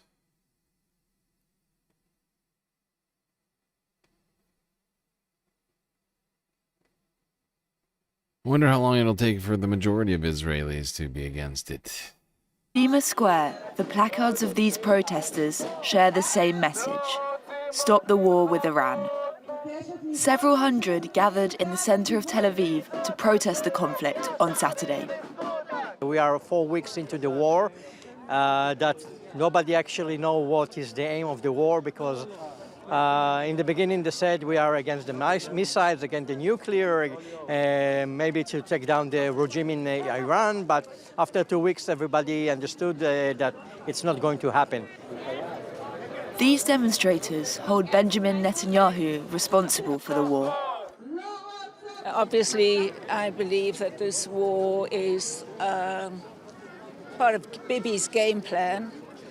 I don't particularly fear the Iranians, and I think that he's led the world, or at least the Americans, into a very dangerous situation. The Israeli authorities consider this demonstration illegal, as under wartime security guidelines, gatherings of more than 50 people are prohibited. Illegal. Security forces dispersed protesters in Tel Aviv. Ah, yes, the great democracy of the Middle East, arresting protesters. Yes, great democracy. Protests are illegal, don't you know?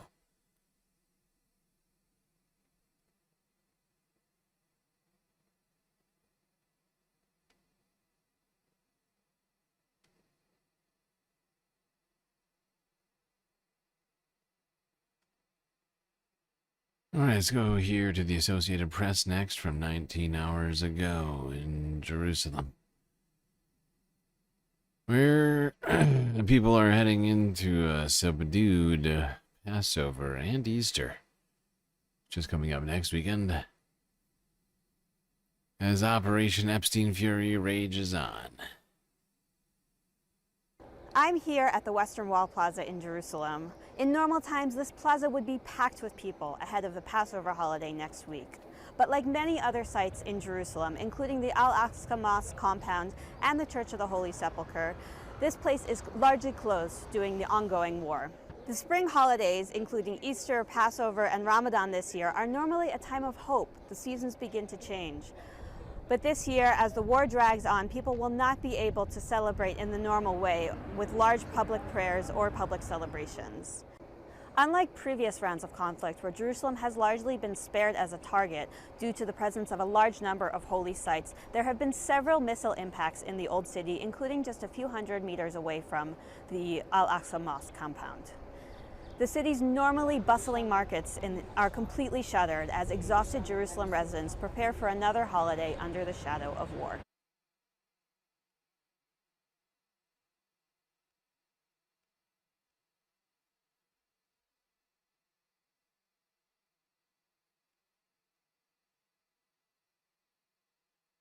Now, more strikes from Israel, from Iran on Israel. We're seeing in the last day a factory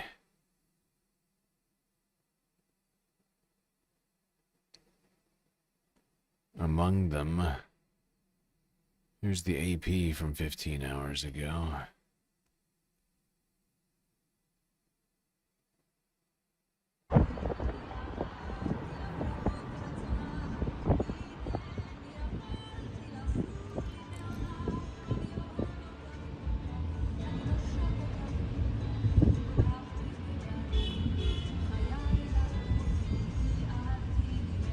שיגור לאזור הדרום, שבאמת אני לא יודע אם מדובר, אם כוונו, היה מכוון ישירות לאזור הזה.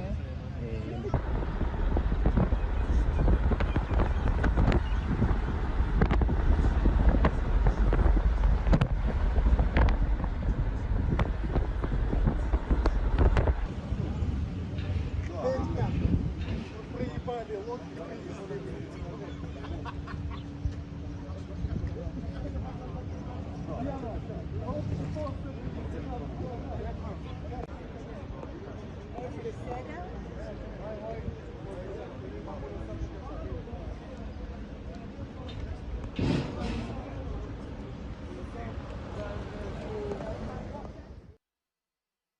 at that creepy smoke ring.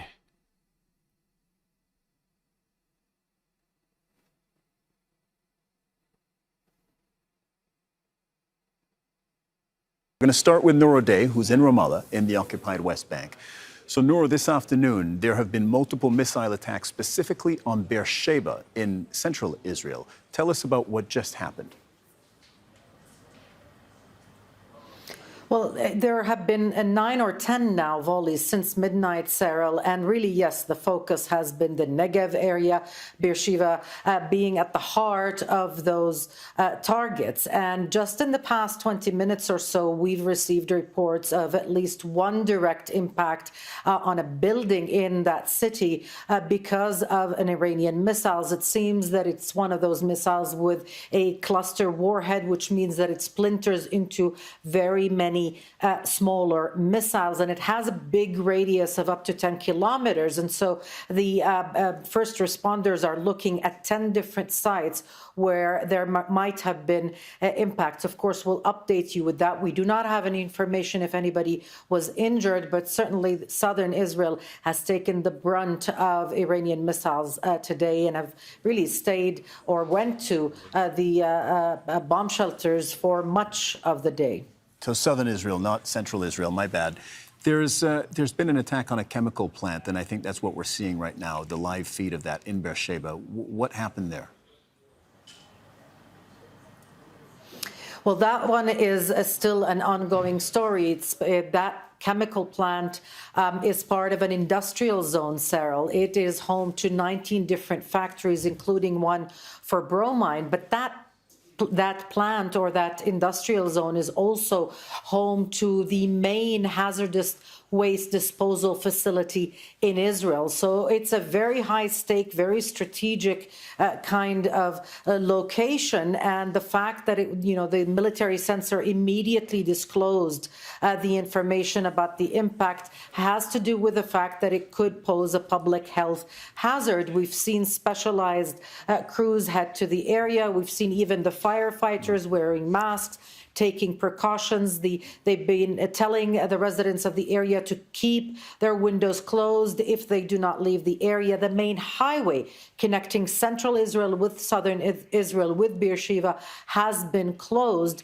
in order to prevent a lot of traffic heading to that area. There's still no announcement whether there is a leak of hazardous material, but certainly the fumes from the fire seems to worry authorities in that area, and hence all of those precautions and instructions. Noor Day reporting from Ramallah. Thank you very much, Noor.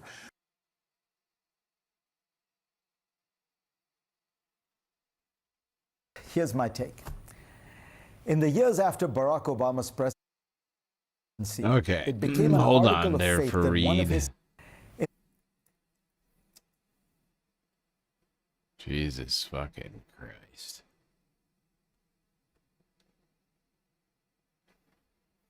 Oh, God. Well,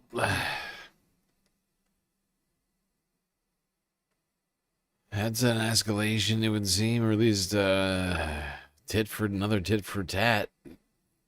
Israel has been accused, or I'm not even sure who did it at this point. Israel and the United States have been jointly accused of attacking things that are going to cause environmental and health harms in Iran. Now it's happening in Israel with that factory. Really? Things really getting out of hand quickly. All right, let's get Fareed's take. Can't wait. The real consequences of Trump's Iran. Actually, you know what? I'm going to hold off on this one. We're going to go back to this later. When we get to... It makes more sense to do it, like, here. Also, Fareed's always pissing me off. I want to like Fareed, but it's very difficult.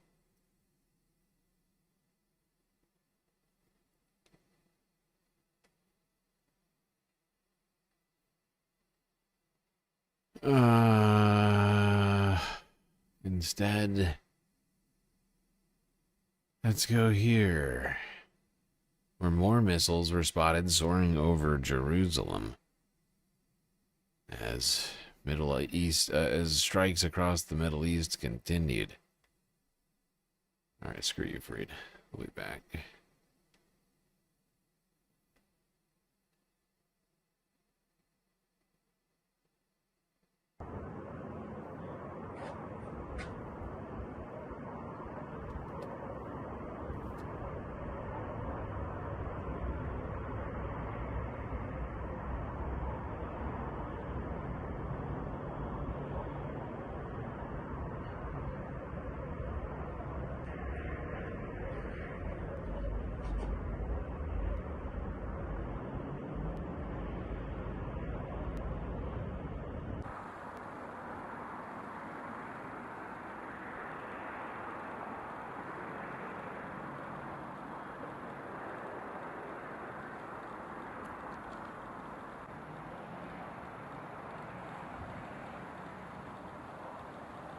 Looks like some of these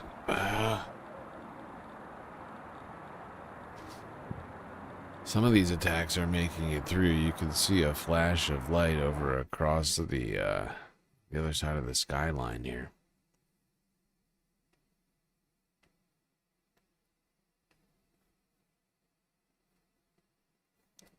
You thought I was going to say an orphanage. Nope.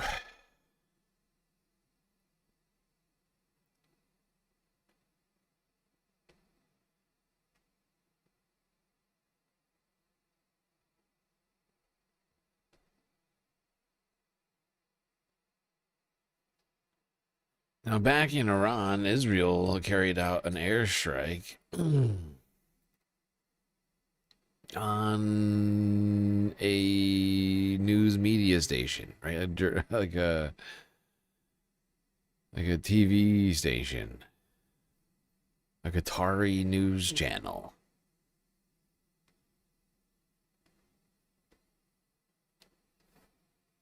Let's cross now to Tehran and speak with our correspondent, Reza Sayah. Reza, I hope you're staying safe. What's the latest on the ground today? Yeah, from our limited vantage point here in Tehran, things seem quiet for now. It's impossible to report on what's happening elsewhere. Over the past 24 hours, we did hear more airstrikes here in the capital and saw reports of others elsewhere in Iran. And I think it's important to stress that every day it's evident from our vantage point that non-military targets are being hit. State media showing residential buildings hit, at least a dozen civilians reported killed this weekend. 2 university research centers reported hit over the weekend, including one here in Tehran, a cement factory near Shiraz. 2 of Iran's leading steel factories hit. Iran's foreign minister condemning the bombing, saying these attacks show that the U.S. and Israel were never concerned about Iran's nuclear program or any imminent threat. Their true intention, the foreign ministry says, was to destroy Iran's economic and intellectual infrastructures. So Iran is taking a lot of hits, but they're hitting back. Iranian state media reporting hundreds of missile and drone strikes against U.S. bases and assets in Bahrain, the Emirates, Jordan, and Israeli targets. Missile and drone strikes against a U.S. base in Saudi Arabia injured 10 U.S. servicemen and also damaged several American refueling aircraft, as well as an American Ajax plane. These are high-tech reconnaissance aircrafts used for detecting targets, enemy aircraft, and for the overall managing a war zone. Now, Reza, we know that the foreign ministers of South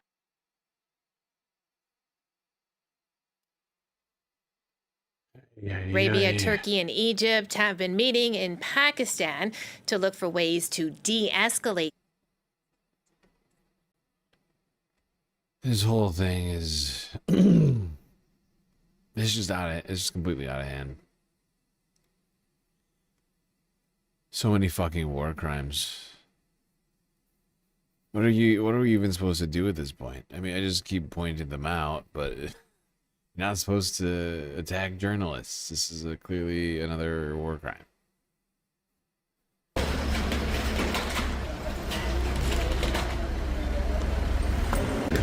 This is the Qatari media company. As you can see, the building reduced to rubble.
That was a TV station.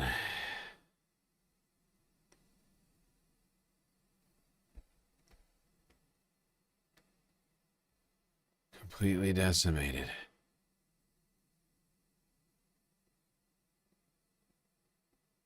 Now, Pakistan has been seeking peace talks with Iran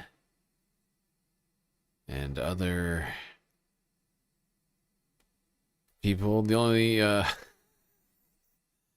only people they seem to be able to get to come to Pakistan to talk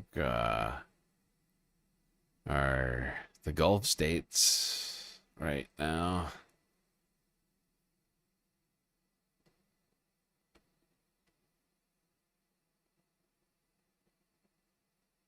To bring in Osama bin Javed as he joins us now from Islamabad. And Osama, these quadrilateral talks in Islamabad are focused on de-escalating this war. Can we realistically hope to achieve anything from them? Well, that is exactly the hope that is with all of these foreign ministers who've arrived. There's been a flurry of diplomatic activity in the last few hours where we've seen the foreign ministers of Egypt, Turkey and Saudi Arabia here in Islamabad. They have been talking on bilateral terms with the foreign minister of Pakistan, and now this quad meeting is underway. This is a format which was made into a negotiating format, essentially, to pave way for talks between the Americans and the Iranians. There are expectations that they will be able to find some sort of an off-ramp, but so far it is just paving the way for it. They're getting all sides to agree, giving the demands of the Americans to the Iranians and vice versa. To discuss that further, we're joined by Ambassador Asif Durrani, who is a former ambassador of Pakistan to Tehran. You've been in Iran since the 1990s, and you've served there as an ambassador in the early 2000s. Tell me, what gives you hope that this meeting could pave way for some sort of an off-ramp? Well, whenever there's a political activity or diplomatic activity, there is always a hope. That's besides the point that in the previous two occasions, in June last year and in February this year, those hopes were dashed because they were having negotiations. But on both times, Israel attacked Iran, followed by the United States. This time, you notice who's missing from this list? This is foreign ministers from Pakistan, Turkey, Egypt, Saudi Arabia meet in Islamabad in an effort to end the war. You know who's not here? Iran, United States, Israel. Those would be the people you need. Turkey didn't start the war. Egypt didn't start the war. Saudi Arabia didn't start the war.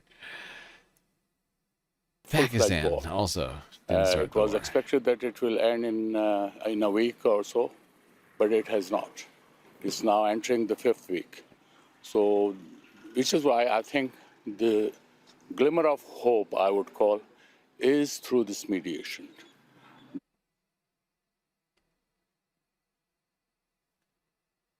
What are they mediating? Between Bonesaw and like, seriously. What is being mediated here?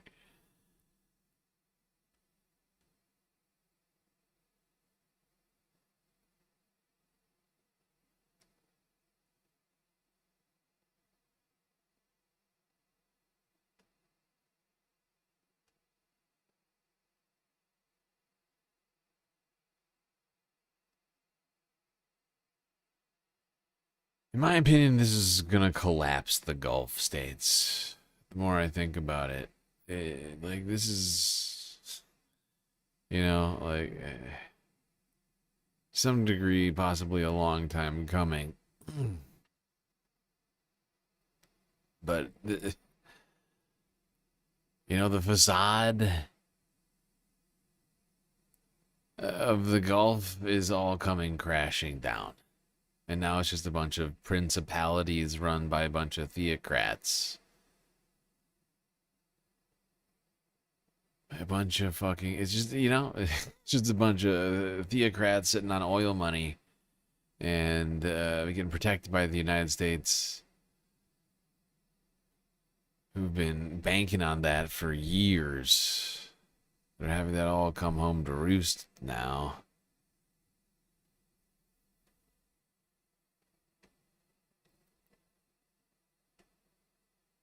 Speaking of coming home to roost, U.S. carrier Gerald R. Ford came into the Mediterranean, arriving in the Red Sea.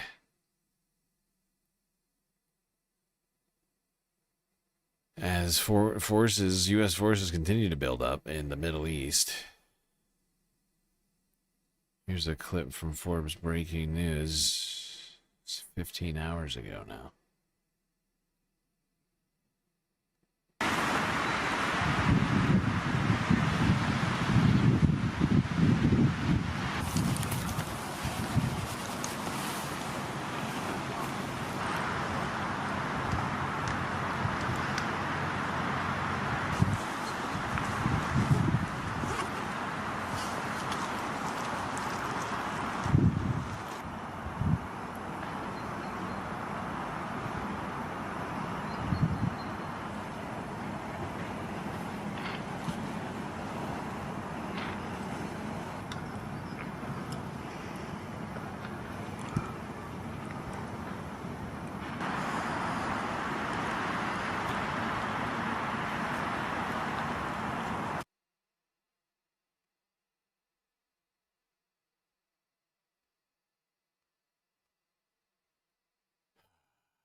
This whole thing has got me so stressed.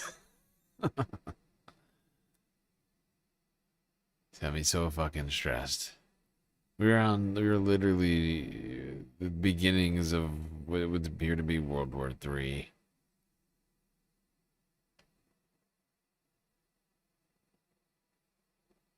At a time when we need the exact opposite of all this. We need unprecedented peace. Not the beginnings of potentially unprecedented war.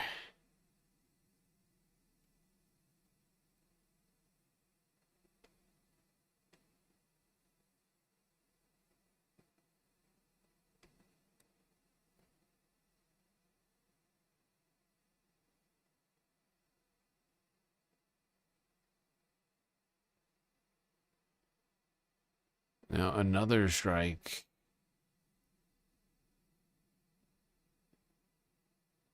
Actually, what am I talking about? No, I'm looking in the wrong place. Let's talk about de-escalating.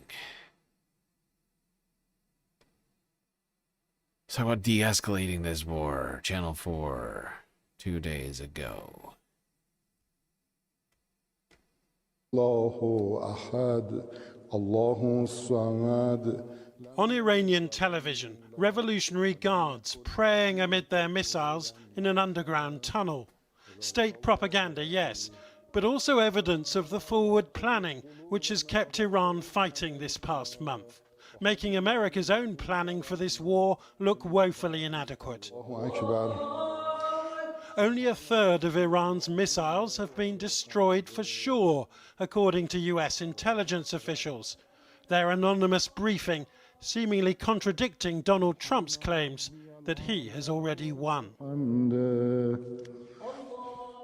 The Pentagon says American airstrikes have hit more than 10,000 targets. But the more it trumpets military success, the more hollow it risks sounding. Mr. Trump's own timetable gives him another 2 weeks to wrap up this war. And unlike him, the Iranians seem in no hurry. By the Strait of Hormuz, the usual chants of death to America and death to Israel. However hollow that sounds, this regime is gloating at the genuine chokehold it has on the global economy. The strait is still blocked to most shipping, with 2 Chinese ships among those turned back today.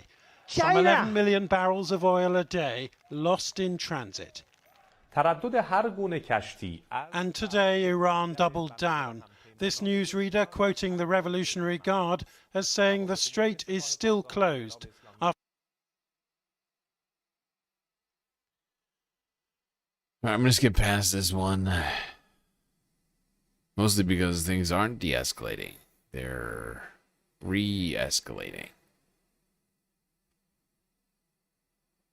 Now, let's go here.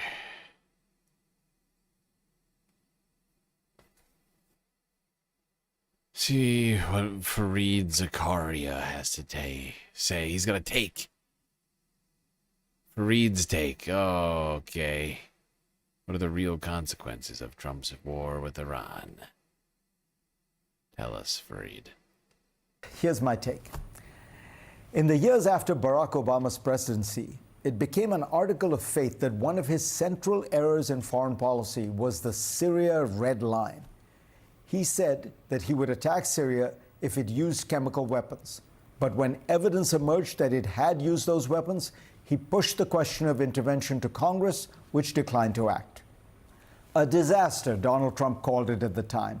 A cause of generational and reputational damage, said then Senator Marco Rubio. Part of an incoherent maze of foreign policy, Pete Hegseth argued a few years later. In ignoring a red line that he had drawn, Lindsey Graham explained Obama had risked squandering American credibility around the world. Obama's red line flip-flop looks like the model of careful policy making compared to what we have witnessed since the Iran war began.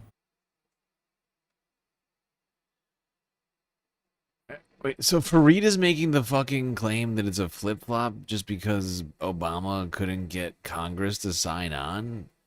Fareed's takes are always the fucking worst. All right, continue, Fareed. Last week, President Trump posted on social media that if Iran doesn't fully open without threat the Strait of Hormuz within 48 hours from this exact point in time, the United States of America will hit and obliterate their various power plants, starting with the biggest one first. The rest of the story is well known.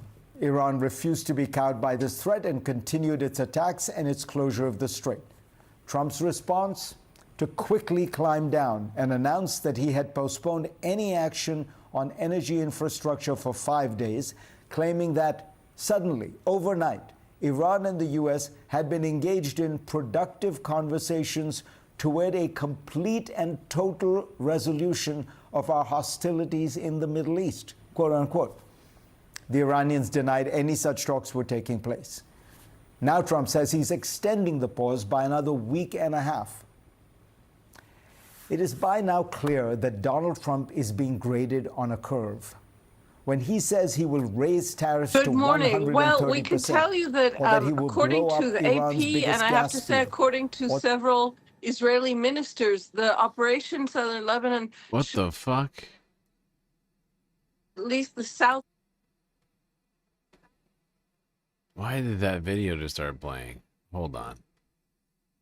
Jesus Christ. What the hell? Until life in the north of Israel, the bordering north of Israel, returns to normal. And that is simply not happening. Hezbollah militia in Lebanon has been able to retain an ability to hit northern Israel. And it's been a constant rain shower from Hezbollah and missiles, and sometimes in coordination with missiles launched from Iran. As you said, a new front has opened with another Iranian proxy group who is the Houthis in Yemen, and who are threatening to put even greater pressure on the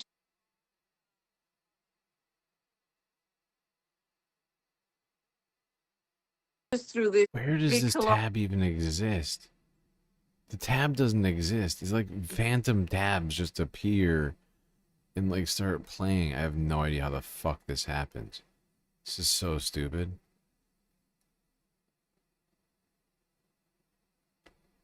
I gotta restart my fucking browser. It's apparently too stupid. Just making up, just randomly deciding to play videos that don't exist on my, I don't even know how it happens. It's such a weird fucking thing.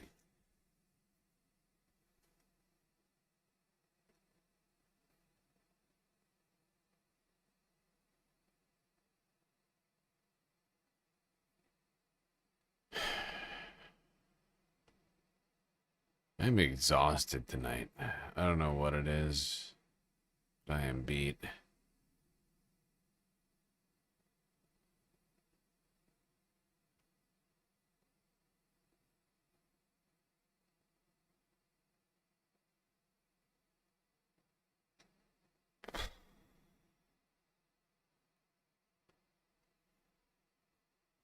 I'm just so fucking sick of Donald Trump and his fucking bullshit.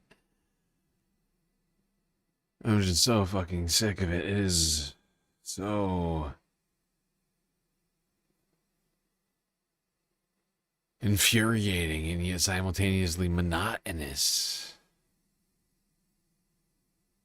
It's like, it's just, I don't even know. It's like living in some like alternate reality. But it's just reality. We're just living in a reality dictated by a guy living in his own just creating his own alternate reality. It's weird. It's like a weird vibe. I think it's just it's just been stressing me out. Day in, day out. We gotta fucking put up with this nonsense. Edging closer to boots on the ground, the US Central Command confirmed Saturday on X that the USS Tripoli, usually based in Japan, has arrived in the Middle East. The amphibious assault ship is the flagship for a contingent of 3,500 Marines and sailors. Saturday, The Washington Post reported the Pentagon is preparing for weeks of ground operations, though Donald Trump is yet to approve the deployment. According to the report, ground operations would not constitute a full invasion force. Instead, special forces and amphibious assault troops would likely target strategic islands in the Persian Gulf, such as Karg Island, a key node in Iran's oil industry, seen by some as a potential way to pressure the Iranian regime. Okay, why the fuck won't this go full screen? This is the most annoying fucking thing.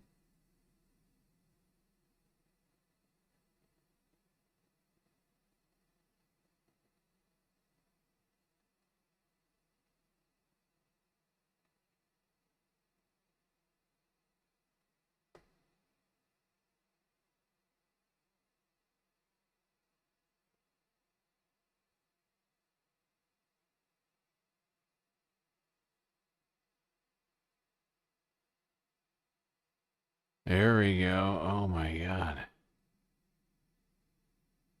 Alright, I think I solved it. Let's talk about the troops that have arrived in the Middle East as of 12 hours ago. Edging closer to boots on the ground, the US Central Command confirmed Saturday on X that the USS Tripoli, usually based in Japan, has arrived in the Middle East. The amphibious assault ship is the flagship for a contingent of 3,500 Marines and sailors. Saturday, the Washington Post reported the Pentagon is preparing for weeks of ground operations, though Donald Trump is yet to approve the deployment. According to the report, ground operations would not constitute a full invasion force. Instead, special forces and amphibious assault troops would likely target strategic islands in the Persian Gulf, such as Karg Island, a key node in Iran's oil industry, seen by some as a potential way to pressure the Iranian regime. Though US officials have refused to be drawn on any plans for a ground invasion. In terms of why there's deployments, number one, the president has to be prepared for multiple contingencies, which I'm not going to discuss in the media. And again, I refer you to the Department of War, who will probably tell you the exact same thing. But we can achieve all of our objectives without ground troops, but we are always going to be prepared to give the president maximum optionality and maximum opportunity to adjust to contingencies should they emerge. Oh, yay. Maximum optionality. Great. How exciting.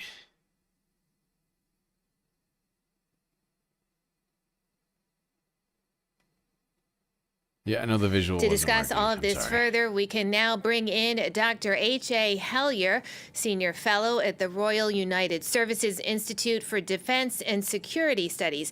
Thank you so much for joining us today. Now, as we've been discussing, it's been 4 weeks of fighting.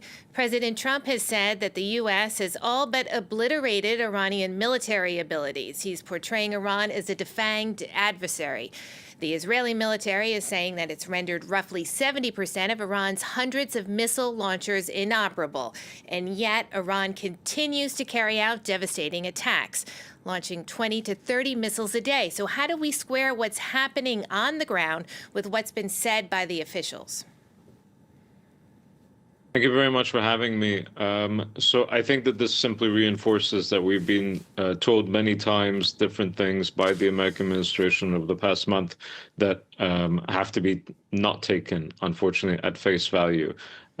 We've heard that the regime has actually changed. Donald Trump said that a few days ago. Of course, it hasn't changed. The military capacity has been severely degraded. That's true. But I don't think that you can argue that it has been all but annihilated, because otherwise, indeed, the Iranians would not be able to carry out the attacks that they have done so over the last few days. So I don't think that we can take at face value at all what the administration is saying. I think this is all part of really two phenomena. One, that unfortunately we get a lot of, how should we say, alternative facts, as the Americans say, when it comes to this administration. But then also, this is, quote unquote, a part of the fog of war, an intentional fog. And of course, the Iranians do this tremendously as well. Okay, but you did ask me about the Americans, so I want to be clear about that. Okay, and Dr. Hellier, I want to bring up another figure that the U.S. military has been touting. They're saying that the number of attacks that Iran has launched since the beginning of the war has declined by roughly 90%. But that's not the same thing as saying those strikes have eliminated 90% of Iranian drones and missiles, is it? So at this point, does Washington really have a good idea of how many missiles and drones Iran has left? So unfortunately, you'd have to ask them that question, because again, we're going off of what the administration has said themselves. I personally think that the intelligence capacity of the United States should be able to provide them with accurate information when it comes to this. Whether or not they actually release that as such is a different question entirely. Now, again, of course, Iran's military capacity has been degraded and reduced, but we also know that they can rebuild and that they can restock. So the question is, how much has it been degraded, and how permanent is that degradation going to be, and what sort of impact and damage on not simply this particular conflict vis-a-vis the U.S. and the Israelis, but also in terms of international prices for energy, access to oil, and so on. I think.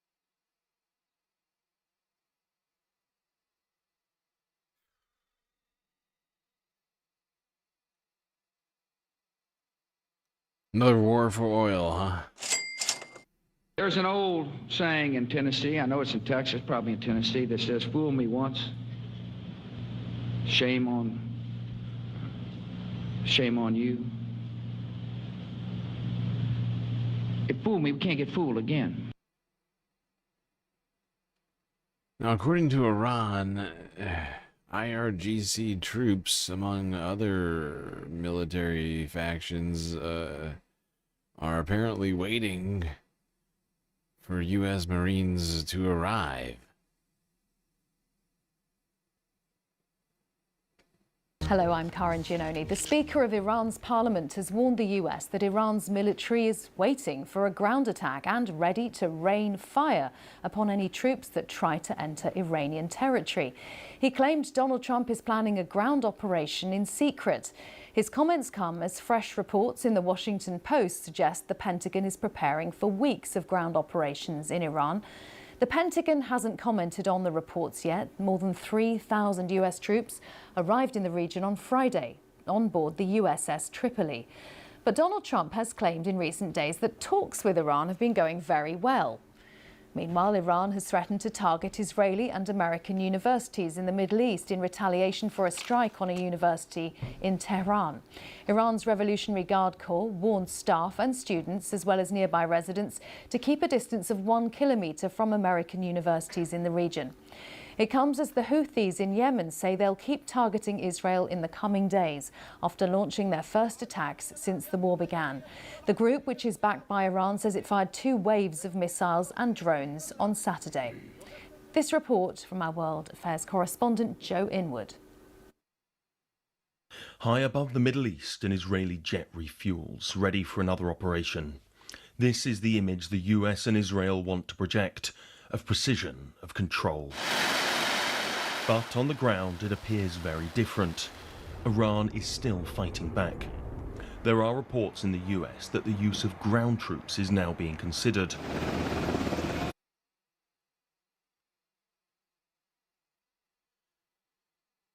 I feel like Donald Trump just sees the troops as being expendable. You know, considering he took the last dignified transfer as an opportunity to market some of his latest merch on the Trump store. Don't think he cares too much about the troops. By the way, just a reminder, everybody, please follow on Twitch and subscribe on YouTube so that you can get all of the latest galactic content at your fingertips. And while you're at it, do consider contributing to the Galactic News Network, as we are completely funded by individuals. Thousands of Marines are in the region. The Washington Post says they may attempt to take either Karg Island or launch coastal raids. Responding on social media, the president simply said, no, Trump is not losing his nerve on Iran. But the threat of ground forces is clearly being taken seriously. The Speaker of Iran's parliament told the state news agency the enemy openly sends messages of negotiation and secretly plans for a ground attack. Our men are waiting to set them on fire and punish their regional partners forever. And that punishment is already being felt. This was Kuwait airport yesterday, while the UAE said it suffered its heaviest attacks in weeks. The news that the Houthis, an armed Yemeni faction aligned to Iran, have now joined the war opens a new front. Our armed forces carried out the second military operation using a barrage of cruise missiles and drones, targeting several vital and military sites of the Zionist enemy in southern occupied Palestine. The Houthis could threaten the Bab al-Mandab Strait, which has provided an alternate route for some Saudi oil. If that were closed, the consequences for the global economy would be devastating.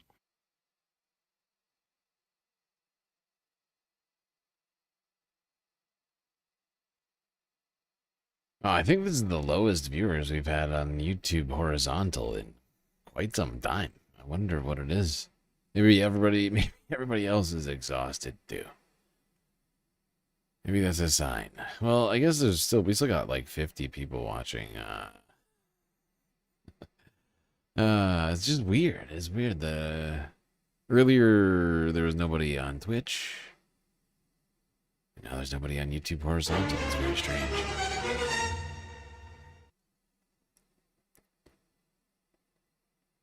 The tides have turned.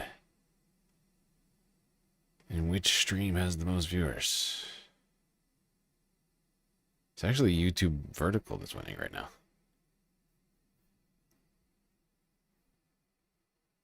Yeah, I think you're right. I think I'm on something too, Christy. Okay. I think I'm going to skip ahead a little bit.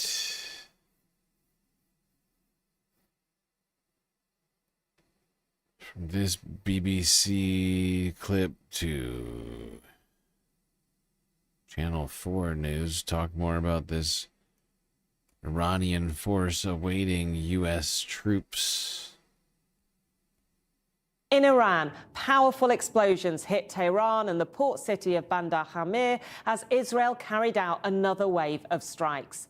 Israel killed another 2 paramedics in Lebanon as it continued to target Iran's ally Hezbollah amid widespread anger at an airstrike that killed 3 journalists yesterday. An Israeli soldier was killed in southern Lebanon as Iran and Hezbollah continue to fire missiles at Israel and its troops. And aluminium facilities in Bahrain and Abu Dhabi were hit by Iranian strikes following attacks on Iranian steel plants. Iran has also threatened to attack Israeli and American universities in the region if the US does not condemn the bombing of its universities by noon on Monday. And after Iran's Houthi allies in Yemen joined the war firing missiles at Israel, the EU's naval mission issued a shipping alert for the Red Sea.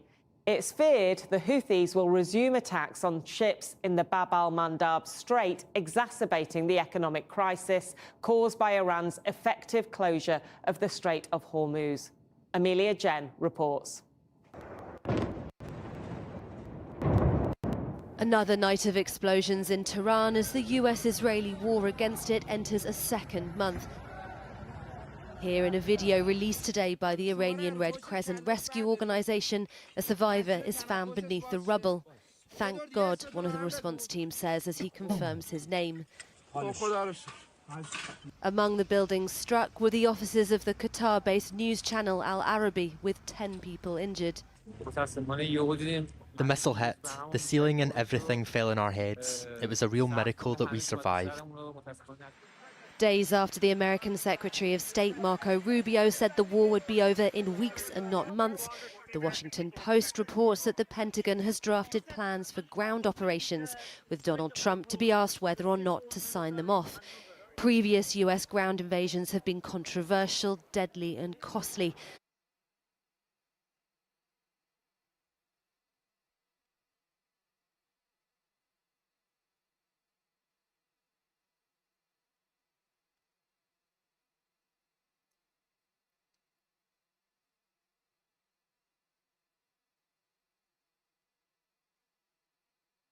Yep, this whole thing is getting very costly.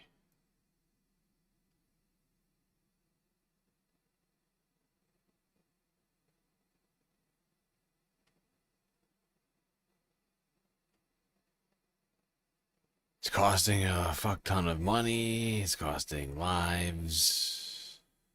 Many thousands of lives at this point.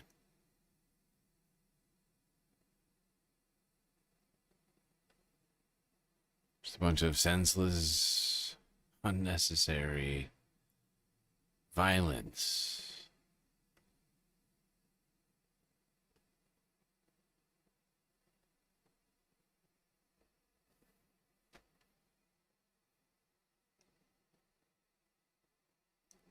All right. I think we're going to go to the Al Jazeera live stream. Second to last video of the night, everybody. Great job for making it this far. We never did complete that galactic content goal, I'm just realizing to myself. Or did we? No, I don't think we did.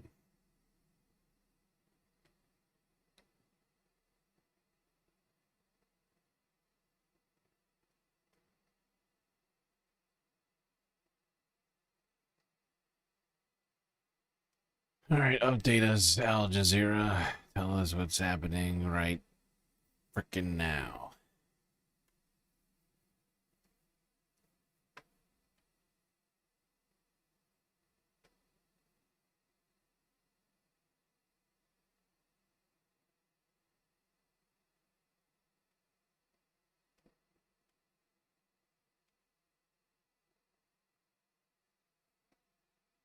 Israel's military now being ordered to push further into Lebanon.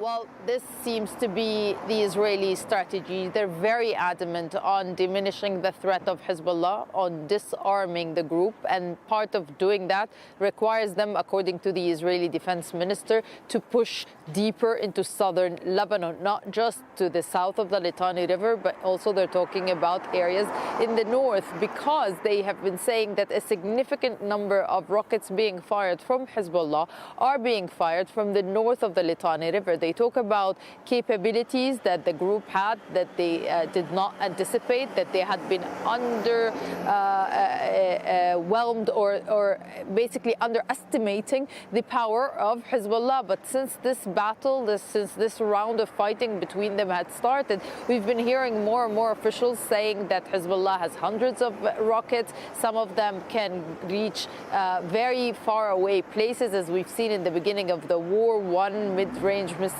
managed to arrive or to hit areas in Beit Shemesh, that's very close to Jerusalem, a place where there's a lot of Israeli strategic assets and military sites. At the time, it was revealed that it was a satellite station that had been hit, but this is something that the Israelis have taken very seriously, and they've said that they need to push more soldiers and occupy more lands in southern Lebanon in order to achieve that goal. Whether they will be able to do that, it's very contentious, according to certain military analysts who say that the Hezbollah has the upper hand when it comes to the battles on the ground, can know the lay of the land very well, but they still argue, the Israeli defense minister, that they have the support of the US, that they have the military technologies, that they have control over the air as well. So you're seeing this debate being reflected in Israeli media amongst Israeli officials, but what's clear is that the government shows no intention to backtrack on its plans to push further and deeper into southern Lebanon.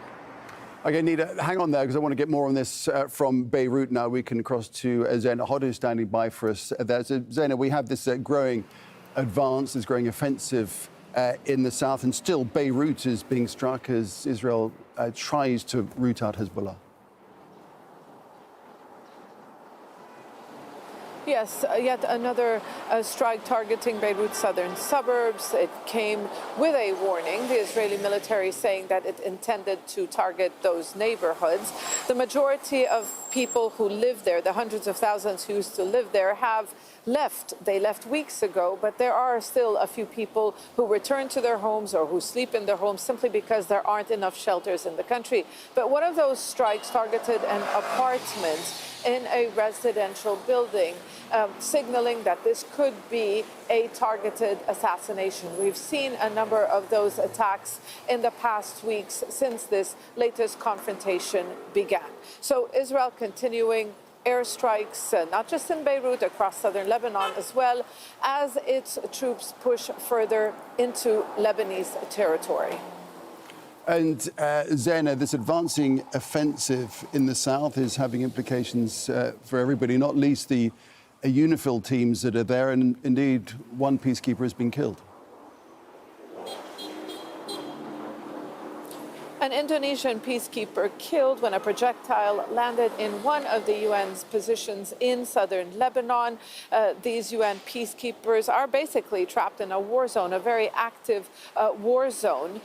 The UN not saying who was responsible, saying that they've launched an investigation. The UN headquarters also in Nakura, basically under the control of the Israeli military, because the Israeli military is in Nakura. I spoke to the spokesperson of the UN peacekeeping force. What she told me was that they are still able to move, but unlike in the past, they don't just coordinate with the Lebanese army. They now have to coordinate with the Israeli army, because to avoid misunderstandings, because the security situation is very volatile. The Israelis have really pushed deep inside Lebanon, reaching Bayada, for example. They are a mere 8 kilometers south of the city of Tyre. They've made advances in other areas as well, but Hezbollah continues to fight back. What Hezbollah is trying to do is bog down the Israeli army in a war of attrition, make this a costly operation.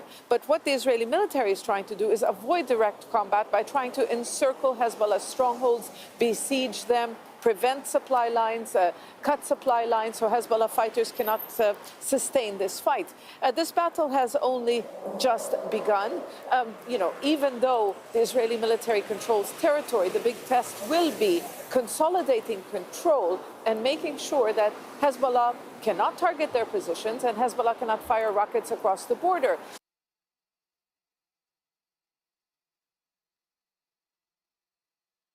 Maybe Israel should stop doing stuff that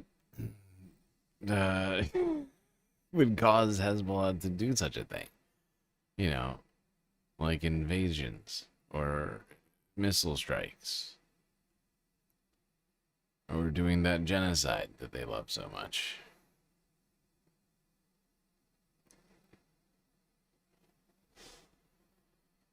Well, final video of the night.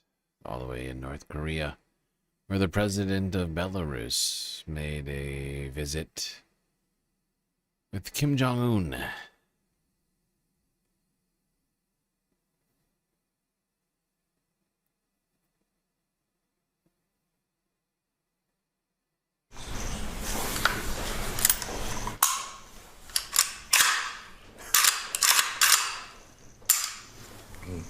Все правильно. 다 정확히 하셨습니다. оружием владеет Ким Чен Ын. 무기를 잘 다루신다는 것이 아닙니다. 감사합니다. 도와드리겠습니다. На всякий случай, если враги появятся. 혹시 적들이 침범해 오면 Just in case any enemies show up. Спасибо. There you go, Belarus's president showing up with a giant new Kalashnikov. For any enemies that might show up. Okay. This is the vibes of the international world right now. The geopolitical clusterfuck.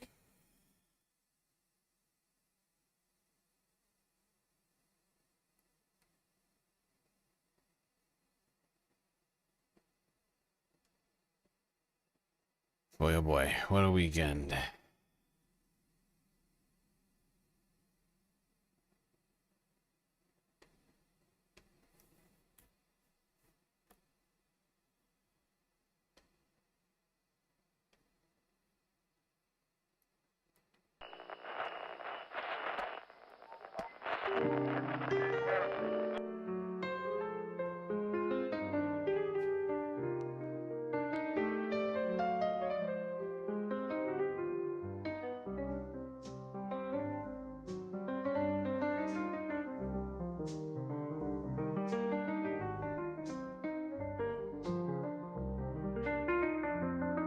Well, we got through another stream. It was quite long and also difficult, but thankfully we had each other to get through it. That's gonna be it for me tonight. Till I see you next, you stay classy, Galactic Stream Nation.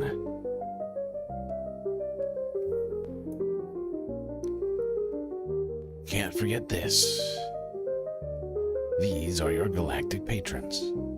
Gabby, Goth Dogs, Aaron W, Schmegley, TB, Midi, Afroponics, Narwhal by Nature, Interplanet Janet, Godcat, Robot Cat, Disco Wolf, Callie Braiding, Sammy, Geodragon, The Anti-Corporatist, Obsessive Audio, Oh Noah, Nadia, Jokey, Scelt, Selena, Omega Star, Sasha G, Pitchforks Dragon, Vincent Morales, Donald James X, Evan from Portland, Lovely Pariah, Mish, Becky, Decipher, Icebreaker, Columbia Rican New York, Will in Detroit, Sisyphean Task, BC, Free Palestine, Hermit Horologist, HBX, Manda, Lori Lunchmeat, Carl Gaslightocracy, Paige Larson, Frizzla, Benihana 99, Dark Sparkle, CJ from the 6, The Reference Frame, Glitchmaster, Social Butterfly, The Anarchist, Perf XL, and Winnie and Robin.